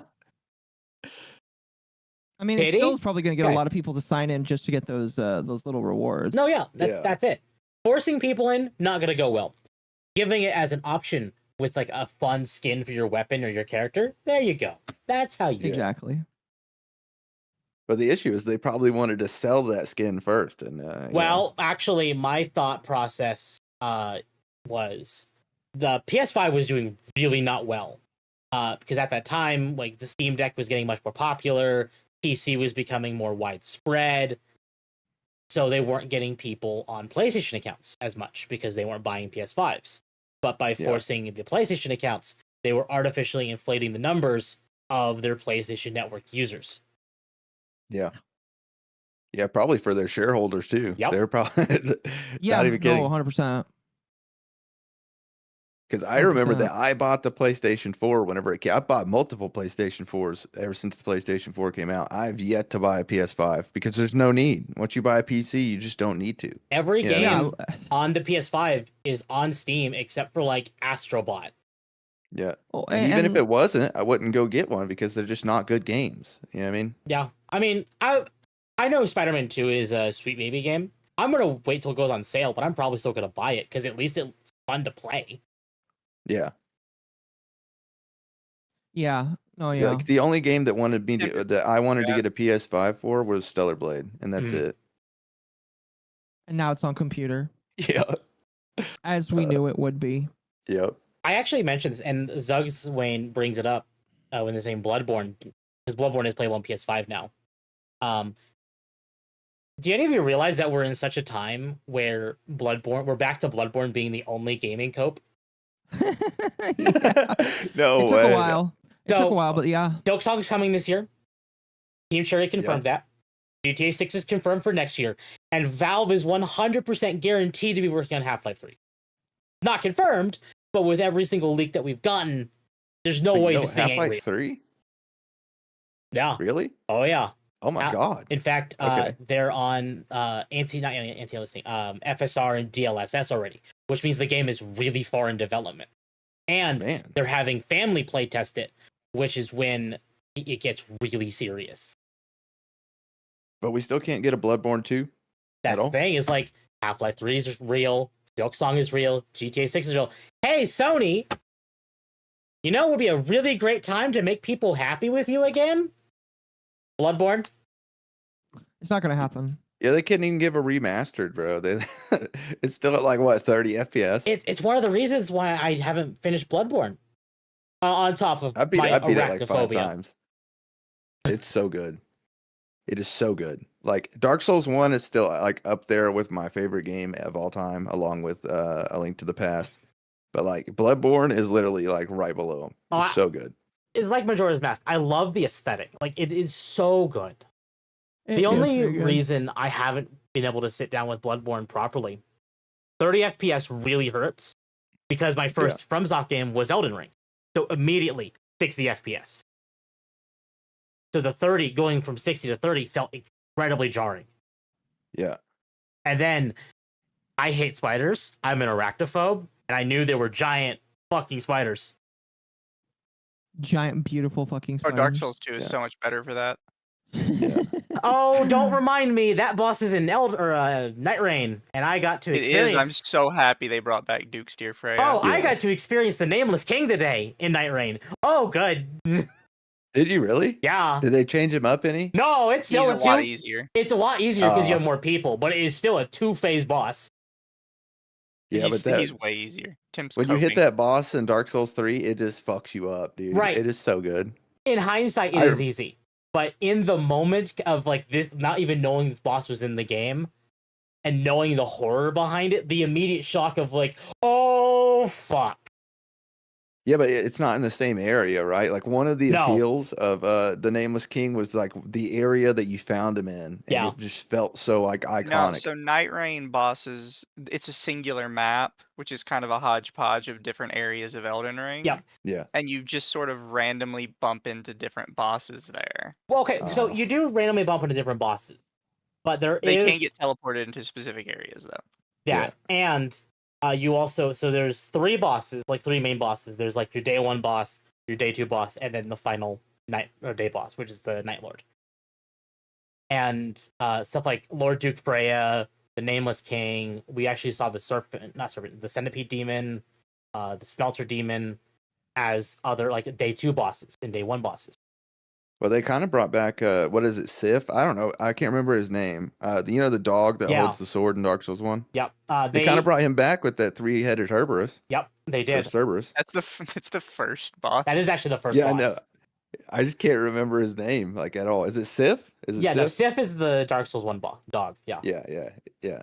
Also, FromSoft, thank you for that little attention to detail of if you go to Artorias first, and then you do Sif has a different interaction with you. Yeah. Nice touch. Oh my god, dude. Dark Souls 1 is so good. Holy cow. Dark Souls 2 is so much better. I don't like it. That's crazy. It's better for magic, right? Like Dark Souls 2 is way better for magic, right? But like It's where they started improving it, but ever Yeah. since then, it's always been good. and then Dark Souls 1 is pyromancy a little bit. Mm-hmm. Yeah. Pyromancy in Dark Souls 1 is peak, but There's a video PvP of and all of somebody them is so good. one-shotting every boss in Dark Souls 1 with pyromancy. Yeah. Oh man. It was a good time. I miss being able to play those games like all the time before I became a fucking adult. Oh, hate my life.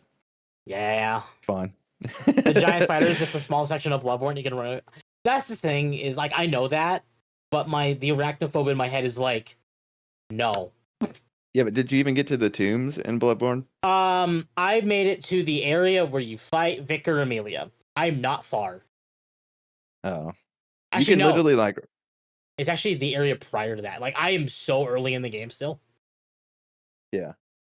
You can literally like grind those tombs, and it's like one of the most fun replayability experiences that there is. That's one thing that I wonder if maybe that's why Sony hasn't done it, actually. Yeah, you might be right. Because you can only use those if you sign up for PlayStation Plus. Oh man. So the PlayStation Plus back at it again. Oh yeah. my god. So if they were to remaster it, they'd have to bring it to PC. Yep. Like and then if they didn't, they'd still be major backlash, and they know it. Yep. So if they did that, they would be losing money on Bloodborne because people wouldn't be signed for PlayStation Plus. Yep. Unless Man, that's kind of crazy. And maybe if you think about it, maybe they would be like, "Well, you can't do the Chalice dungeons unless you sign up for PlayStation Network." Literally added into a PC game. Yep. You gotta sign up just for the Chalice dungeons. Oh my goodness, that's almost like Destiny 2 charging $80 for new areas to grind out a new weapon and then making your old weapon useless if you don't do it. My wallet still cries to this day. Oh my god, dude! I spent too much money on that freaking game. I spent more money on that game than I ever spent on gacha games. No, yeah, same. Oh, that's really sad because that really is. I mean, it's not a lot, but it also is kind of a lot. It depends. Yeah. I just don't understand why people still play Destiny. Dude, I had to give it up. They took everything fun out of the game. They took out the Red Legion, the Red War, you know what I'm talking about? They took out all the... I used to go back and replay that because the story was so good. But now there's no story. You just play like some new freaking DLC that they added and charged like twice as much as a fucking normal game would charge. Mm-hmm. Yeah, so that actually threw me off because I had Destiny 2 with like all the DLC and stuff. Yeah. So my friend's like, "Oh, you should get back into it. It's good now, or it's good again, or whatever." So I re-downloaded it, popped it in, and I was like, "Okay, I'm just gonna make a new character because it's kind of more fun that way for me." Yeah, you get to And re-experience it the story. immediately starts the point I was at. It immediately starts with Cade Yeah. 6 getting shot in the face. Yeah. I'm like, it makes no sense. What? Yeah. I tried to have friends Yeah. come on and play with me that hadn't played it before, and they were like, "Well, what's this game about, dude? We've been playing for like 4 hours. I don't understand. What is this game about?" I'm like, "Fuck, dude. Like, I wish I could have everyone experience what the Red War was the first time you played Destiny 2. How fucking good it was." And then now they just never can. So, Akko's experience, and I'm to blame for this. I started right at the beginning of Arrivals, or near the end of Arrivals. You started like the week the season Arrivals was ending. Man. So we had so I got to experience all the good stuff. You had to bum rush Red War, Curse, and Warmind, and get you Whisper in like 3 days. Oh man, Warp Mind was so good. Holy crap. Red War, it just gives you, it gets you into the story, you know what I mean, with Cade 6. So you can actually, like, fall in love with the character a little bit before they fucking kill him. Don't they bring him back too? Didn't they bring back And then Cade they 6 killed too? him again. Yes. And then they killed him again. Oh my god. Holy cow. No, they used him as like, he's back because the Traveler said so. Actually, no. It was because Aldrin made a wish to bring him back, essentially. Oh my god. And then... To the Traveler? To, Riven. Kind of, yeah. Well, he should have never died to begin with. You know what I mean? Like, he should have never died to begin with. It was not possible. Yeah, no. And then your ghost dies in the final boss, like the final, thing, whatever. Yeah. And Cade's like, I could bring your ghost back, but it requires my life. You don't get a say in this. Bye. And just leaves and revives your ghost. Yeah. I don't know who they brought in, but they basically took one of the best stories that they could have turned into a book and sold like millions of copies into like a literal slop fest that feels like they just started throwing shit at it. Like, I don't know why. Wish, is this DBZ or something? That Destiny has a specific race of beings that are wish dragons. They're genies, but dragons. And all of them are dead. Yes. I don't know if you ever saw this, but like them deleting the war chapter from the start had people Red War, questioning if yeah. it was even legal. Yeah, like that. Yeah, because you paid for it. And there's a lawsuit for that right now too, because apparently someone came out and said that this is really close to his story that he wrote prior to Red War coming out. Yeah. And he's fighting it. He sued Bungie for it, and they're in court. And Bungie tried using videos, like YouTube videos, like Bife and other lore content creators of people who uploaded the footage of it in their court case because as defense because they removed it from their game, so they don't have proof. Oh my god! I wonder if that's one of the reasons why they removed it from the game, because it just feels so stupid to do. Did you see their original response to the reason why? No. Because it was taking up too much space. Oh yes, yeah, I saw that. That's also why they took away my fucking gun. Yep. Dude, they literally have the best grind mechanic in the game. Like, literally, you go play the freaking story mode to grind a better weapon so that you can then go play PvP and fuck people up. Yep. And you have to do you have to grind the story. And there's god rolls, so you can keep doing the same thing and getting something different out of it, and maybe have the chance to get an overpowered weapon. Yeah, and they abused the fuck out of it by literally making it useless if you the hundreds of hours you spent to get that weapon with the next freaking patch. You know what I mean? Mm-hmm. Yeah.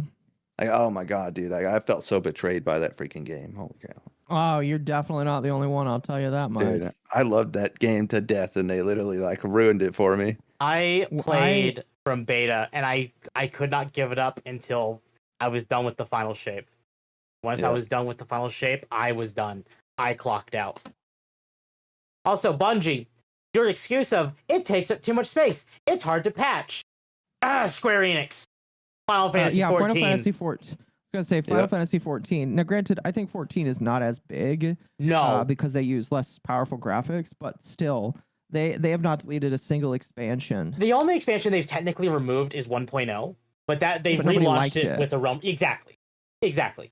Everything from A Realm Reborn, the first launch content, to Dawn Trail currently right now, is all still there. Every ounce of content and grindable content is there to do. Yeah. It's basically just an excuse to add like a power creep style system where the next patch you need to be stronger and need to have stronger weapons to even, to continue to play the freaking game. So they force you to buy it. You know what I mean? Especially for the PvP style side of things, because if you play PvP in Destiny 2, if you do not go buy the new edition, like the new DLC, whatever the freak they call it now, like if you don't go buy it, then everybody else in PvP has the stronger weapon, and you literally get killed in an instant. So you literally have to buy it to grind the PvE side to get the new weapon. Mm-hmm. Yeah. Rather than just leaving your weapon at the level that it was at. You know also, the mirror thing of PvP weapons are better in PvE. No. Now, PvE weapons have their own, like, you know what I mean? Yeah. For sure. They dropped the diadem. They technically did drop the diadem, yes, but that was the reasoning is weird because the diadem, the point. Actually, no, the diadem's still there. No, the diadem's still there. Yeah, it is. No, there's definitely PvE weapons that are not good in PvP, and there's definitely PvP weapons that suck in PvE. One of those being like handguns, right? Yeah. But I mean, like PvP weapon, if you try to play PvP without a good PvP weapon from the new freaking edition, then you're just screwed. Yeah. Like, no cap, you're screwed. Because I don't even think you. The issue is you use your level stuck at like I don't know what the level is nowadays, but like just say like you got a handgun that's at like 1,000 light points, whatever the heck it is. Been a while since I played. It's 2020. God damn, it's fucking doubled since the last. Yeah. Holy crap. Yeah, the diadem's a gathering thing still. People still use it to level their gatherers in 14. No way, dude. I better not. If I play that game again, I'm screwed. I got to start at 1200. I think they'll actually bring me. Do they have like a base thing for like if you start again? No. If we're Like in Destiny, No. Yeah, like a base I- light level. I think Uh, you start again. It's I like think a it's couple hundred 1900. points below the max. 1900, I think, is Man. what you start at now. Yeah, something like that. Man, so I'm like 500 light points like below. That's Yeah. crazy. I'm never picking that game up again. Thank God. Am I aiming for the true ending? I didn't know there was a true ending for Stellar Blade. Yeah. Is there? I'm not sure. I'm not quite sure how to get the true ending, chat, so I don't know. I don't know. I can't wait to play it. It just came out on PC, right? Yeah. Yeah, last couple of days. Yeah, I'm gonna have to get it. So on the Now, note I of will Stellar tell Blade, you, I am playing the easy mode because I want to be able to stream it and not, like, be able to play. Because I think if I was playing normal mode, people told me it is definitely 10 times harder. Yeah, I've seen some of it. It looks terribly difficult, so I'm playing easy mode too. There's no way I could handle it. It is purely just so that I can stream it and not die every 20 seconds. Because Yeah. my streaming is not game focused. It's streaming with drama, and the game is like the ADHD for people in the background. Yeah, that's also what I thought about doing. I thought about like going on and covering some of the Twitter drama, like whenever I stream, and then just going to play a game and talking about it while I play the game. Mhm. Yeah, that's definitely a tactic I stole from another streamer. and but I it kind of works. use it occasionally too, but primarily on like the Dogwave streams. Yeah, I feel like everybody kind of does that though, right? It depends on the draw, because there's sometimes when I have to read a Google Doc. No, the Google Doc is the main thing.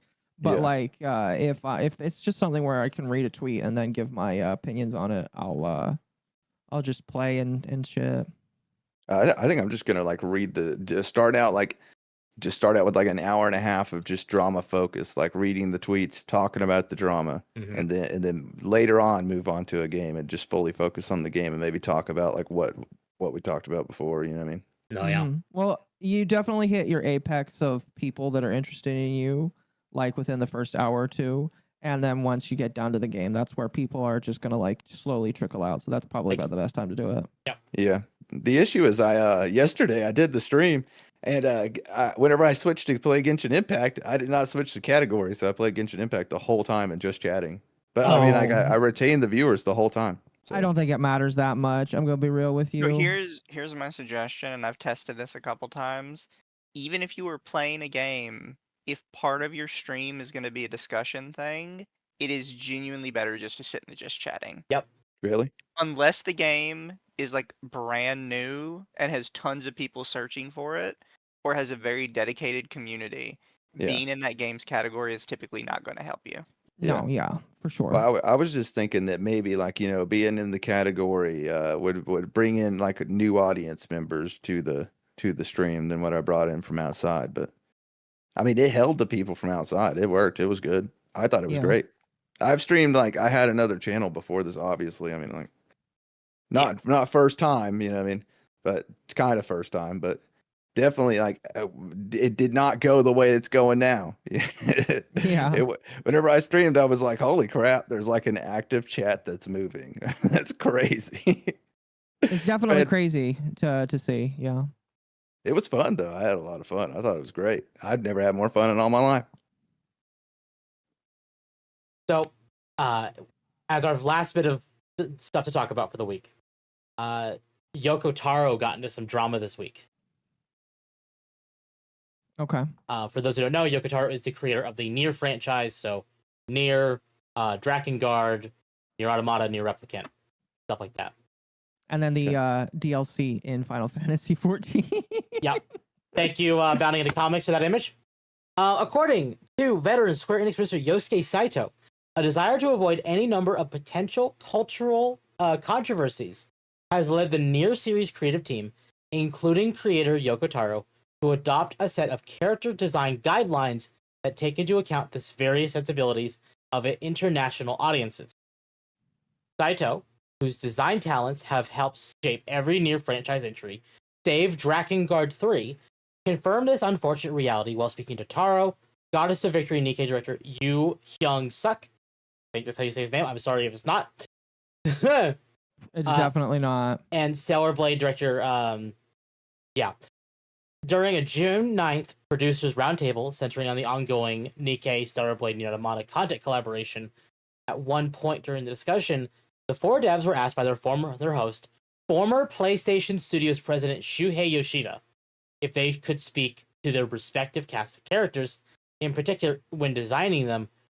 Were there any visual or narrative aspects that you paid attention to?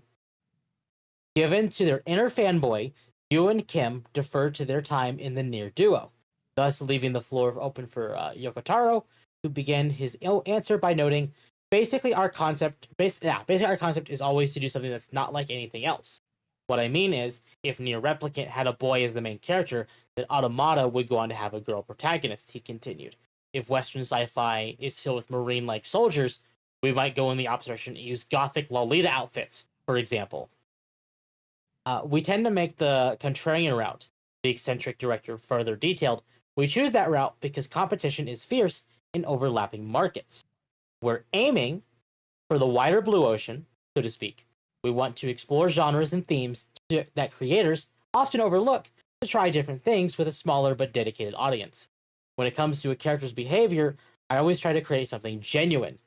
For example, instead of creating a demi-air girl who only exists in a man's fantasy and is inexplicably dedicated to the protagonist, I want to give the characters a more realistic feel, like someone who could actually exist around me.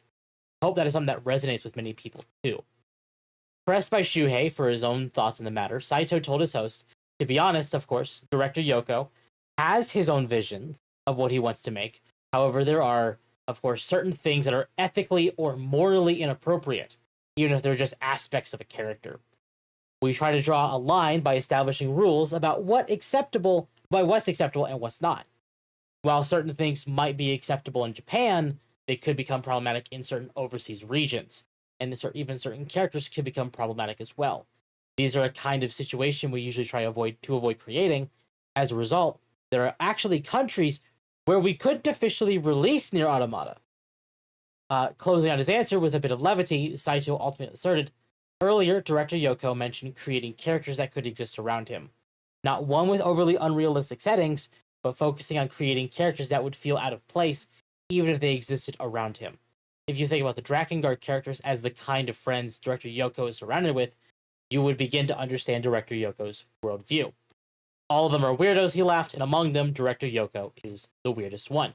Now, since then, update, June 12th, 2025, following this article's publication, NieR series director Yoko Taro responded to our article, informing a fan who shared it with him that he, as seen below, the quotes cited in this article came from the subtitles provided by Shipped Up themselves. However, that does not necessarily mean either party are in the wrong. Instead, this seems to be a classic case of miscommunication. Per our original reporting, neither Taro nor Saito said they were given strict design rules by Square Enix. Rather, Saito explicably stated that the NieR design team has self-adopted certain rules in order to avoid causing undue controversy in international regions. Wow. Oh my God. Which we pointed out in order to highlight the unfortunate growing trend of international creators having to reluctantly self-censor their works in order for them to be made accessible in other regions. While we cannot speak to Taro's specific mindset or opinion, BIC, so Bounding into Comics, can extend a branch of understanding to him and any of the readers who presumed the article was taking a specific swing, as a rising tide of loud and disingenuous culture warring has tainted any and all media-related conversations. So yeah, basically the team behind NieR is self-censoring to appease everyone else. Yeah, that's crazy. Why would they do that? I watched the NieR Automata show. Like, I really love it, right? There's an anime, NieR Automata. Yeah. It actually made me want to play the games. I could not imagine them actually trying to, censor at least the anime character that plays it. And isn't it always like isn't she always dressed like at least a little bit slutty? I noticed that in the game, they like tried to censor her outfit, right? Like the shoulders, Nah, I guess, but I don't know. I mean, like 2B is oh, I guess that's not where you're supposed to go. I guess 2B is always just kind of Thank you for the 5 gifted memberships. Holy cow. Fuck. What am I trying to say? I don't think 2B is censored, quote unquote, so to speak. I think that they just designed her in a good way. Yeah, and that's the thing too, is like you could design something in a very specific way and still have it come out fine. Like you could have one idea and you're like, but what if that outfit doesn't work here, but we use a very similar one that accomplishes the same goal but is more appropriate, as an example of that. Yeah, because you can have a character that is like a femme fatale, but she's also still like mostly appropriate. I say that even though Bayonetta had her moments, most of her outfits like were not like horrible. Especially number 2's outfit. Like that one was pretty good. And it's just like, granted, in Bayonetta, most of her power moves revolve her losing her clothes because they're not really clothes. But it's still. Well, here's my issue, right? I don't really like full-blown Gooner games. Like they just pull me away from the story. It doesn't seem as serious, right? It makes me feel like there's no way like a chick could actually, fight like in real life dressed like this.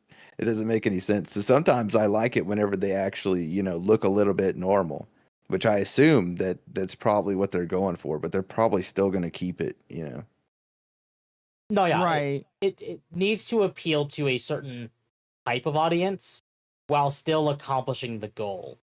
Yes, I feel like that's very difficult to do. I would say that Stellar Blade does it decently well. Like there Stellar are some Blade does it great. very okay. that what? That looked intentional. What are you talking about? You totally did that on purpose. Oh my God. No, that wasn't on purpose. But I was just like, wait a second, she's not wearing any underwear in that shot. What the fuck? Or in that shot? Yeah. What is this outfit?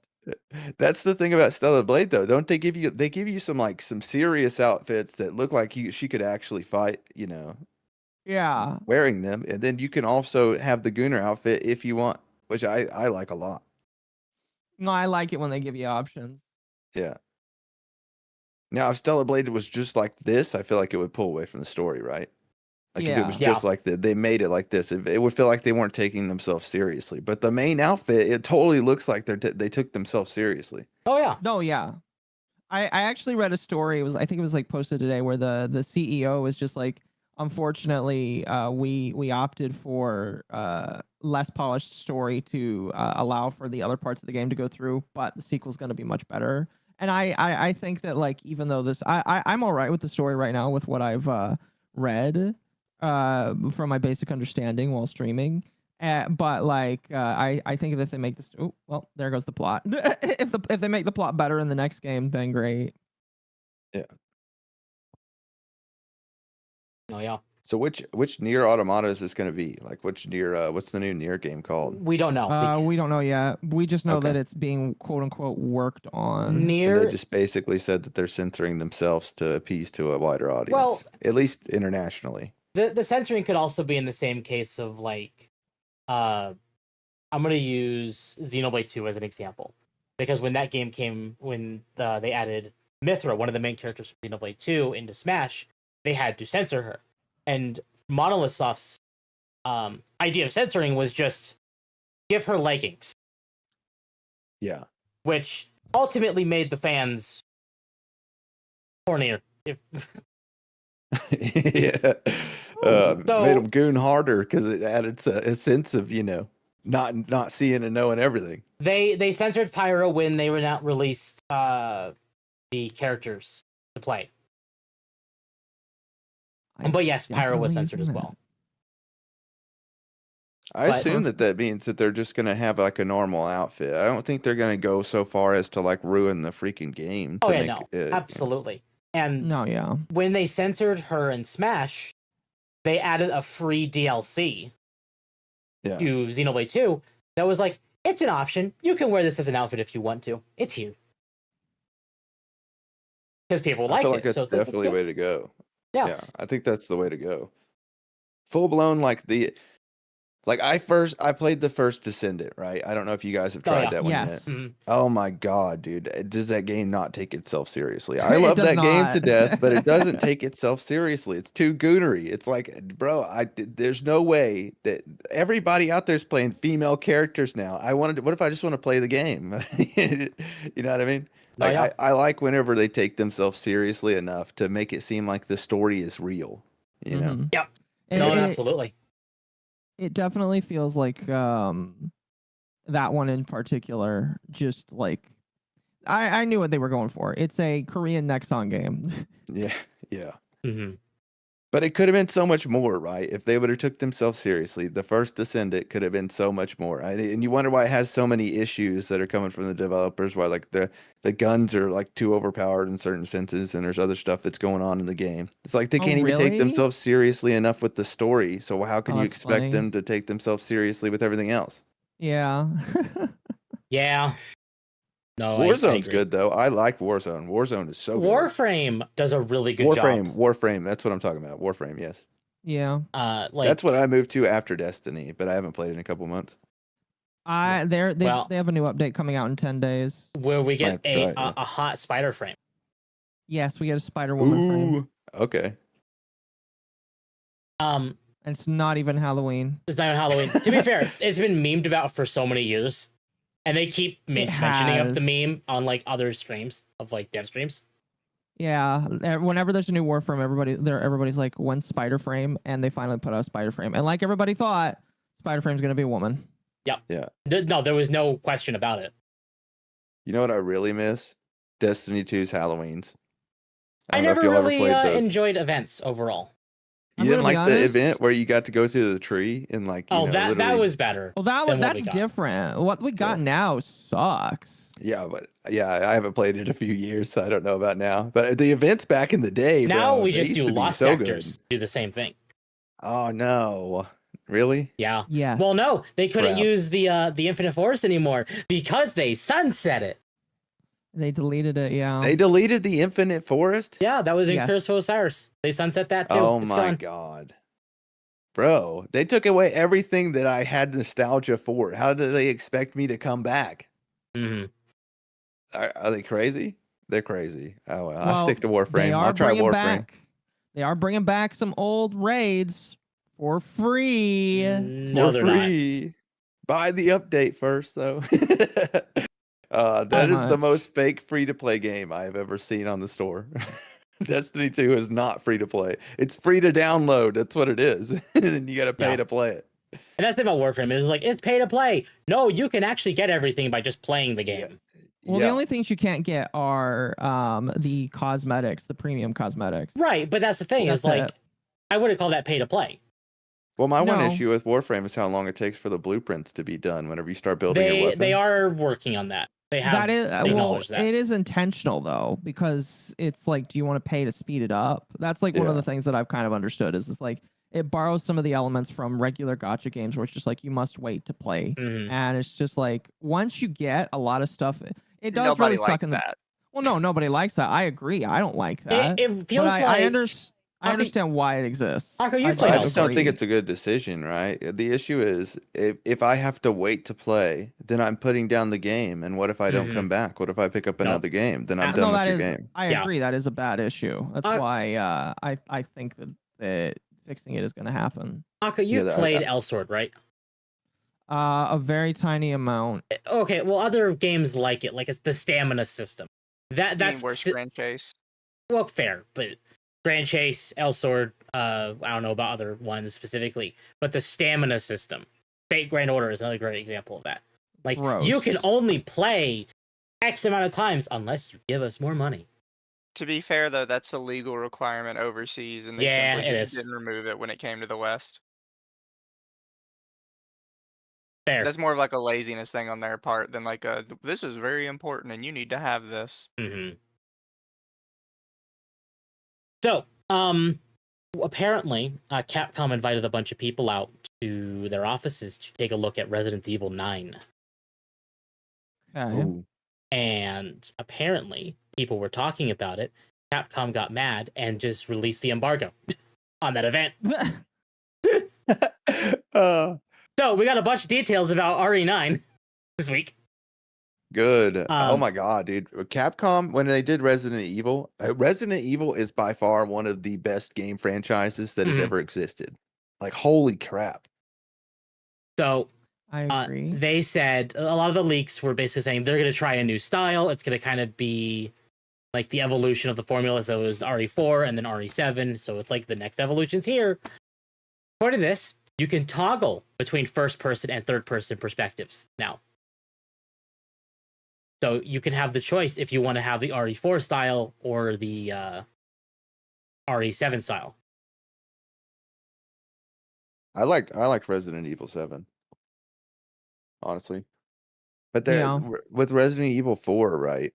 I think Resident Evil 4 is the one that I rented from Redbox and literally like beat within a week because it was so good. Oh gosh, Redbox. Holy shit. Yeah. You know the Redbox is gone now. Yeah, it's sad. I miss saw it. videos of people just saying like, "Oh, can you still go to Redbox?" It's like, nope. I miss renting games, dude. You know, a guy who uses 6 air conditioners who would agree and disagree with this statement. Yeah, we know. I think we know who you're talking about. I don't. 6 air conditioners? Leon? Oh. 6 hair conditioners?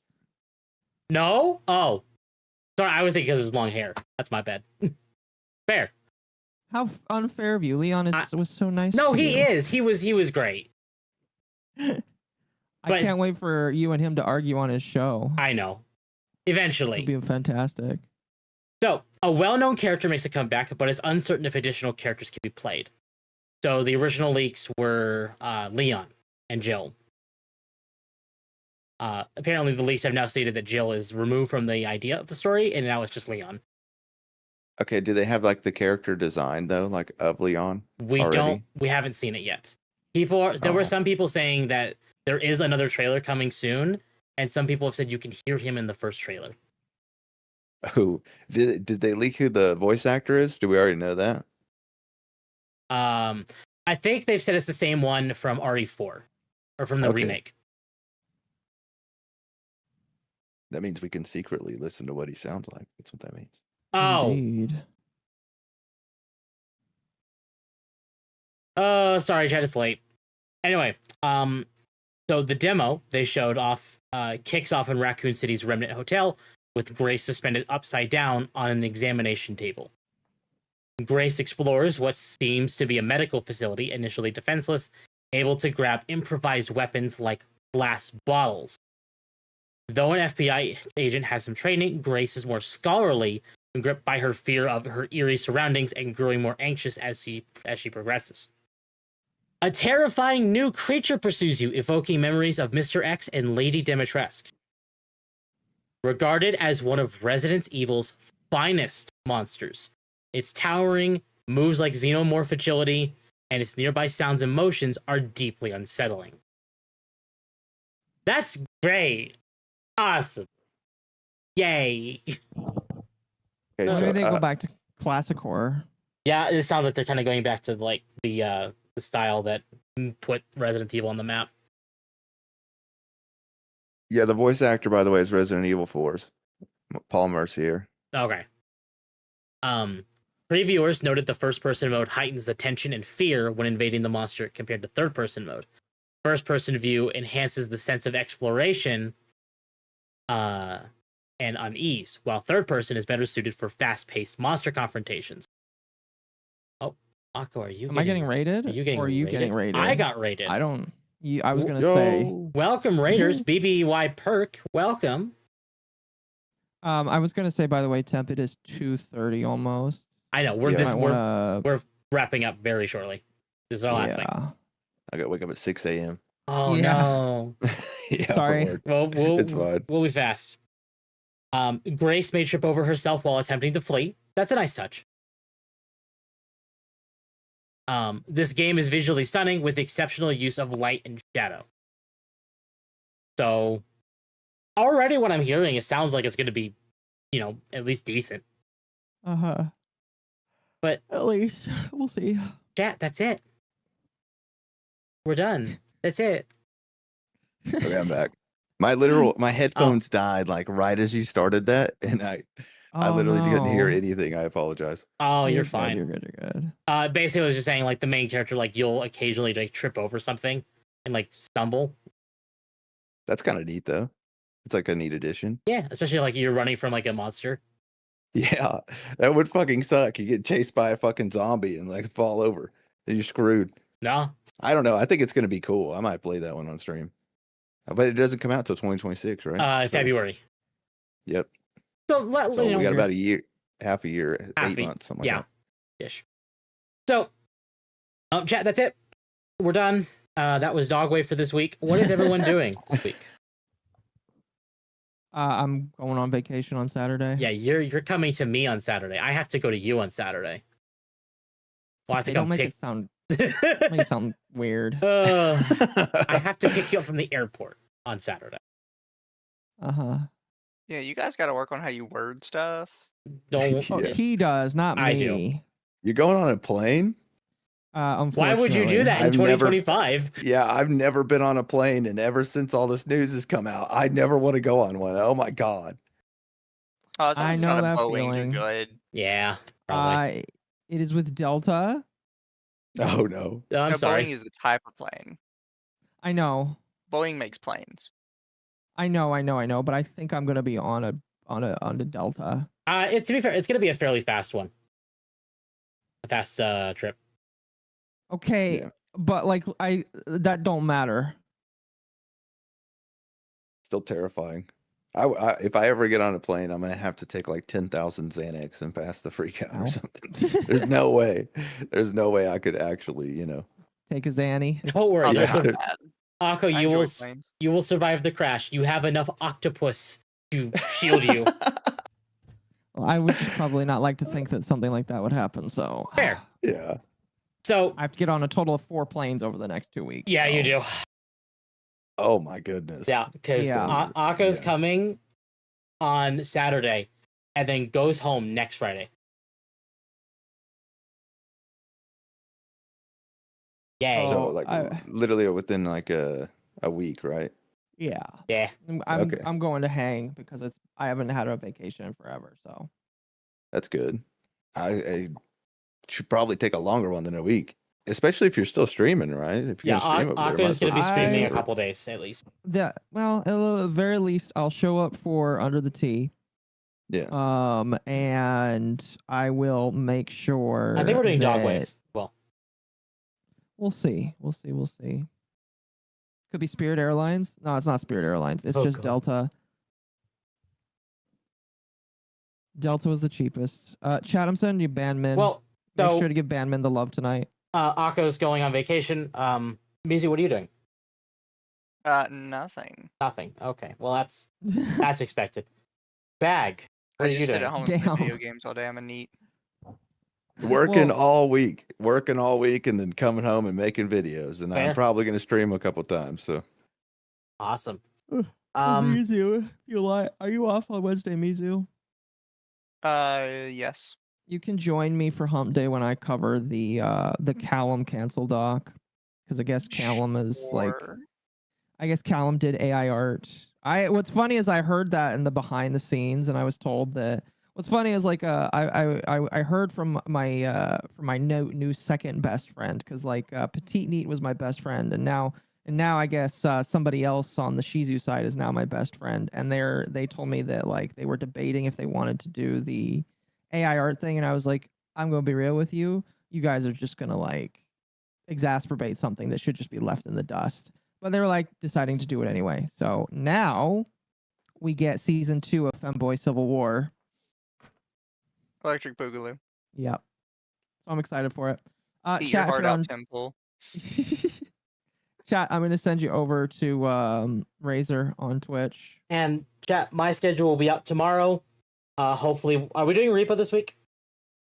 I'm gonna say no, just because like on Wednesday, I'm probably gonna start prepping packing because I do have to work on Friday, and then I literally have to come home, not do anything on Friday, and then I mean, I'd be down to do repo. we'll see.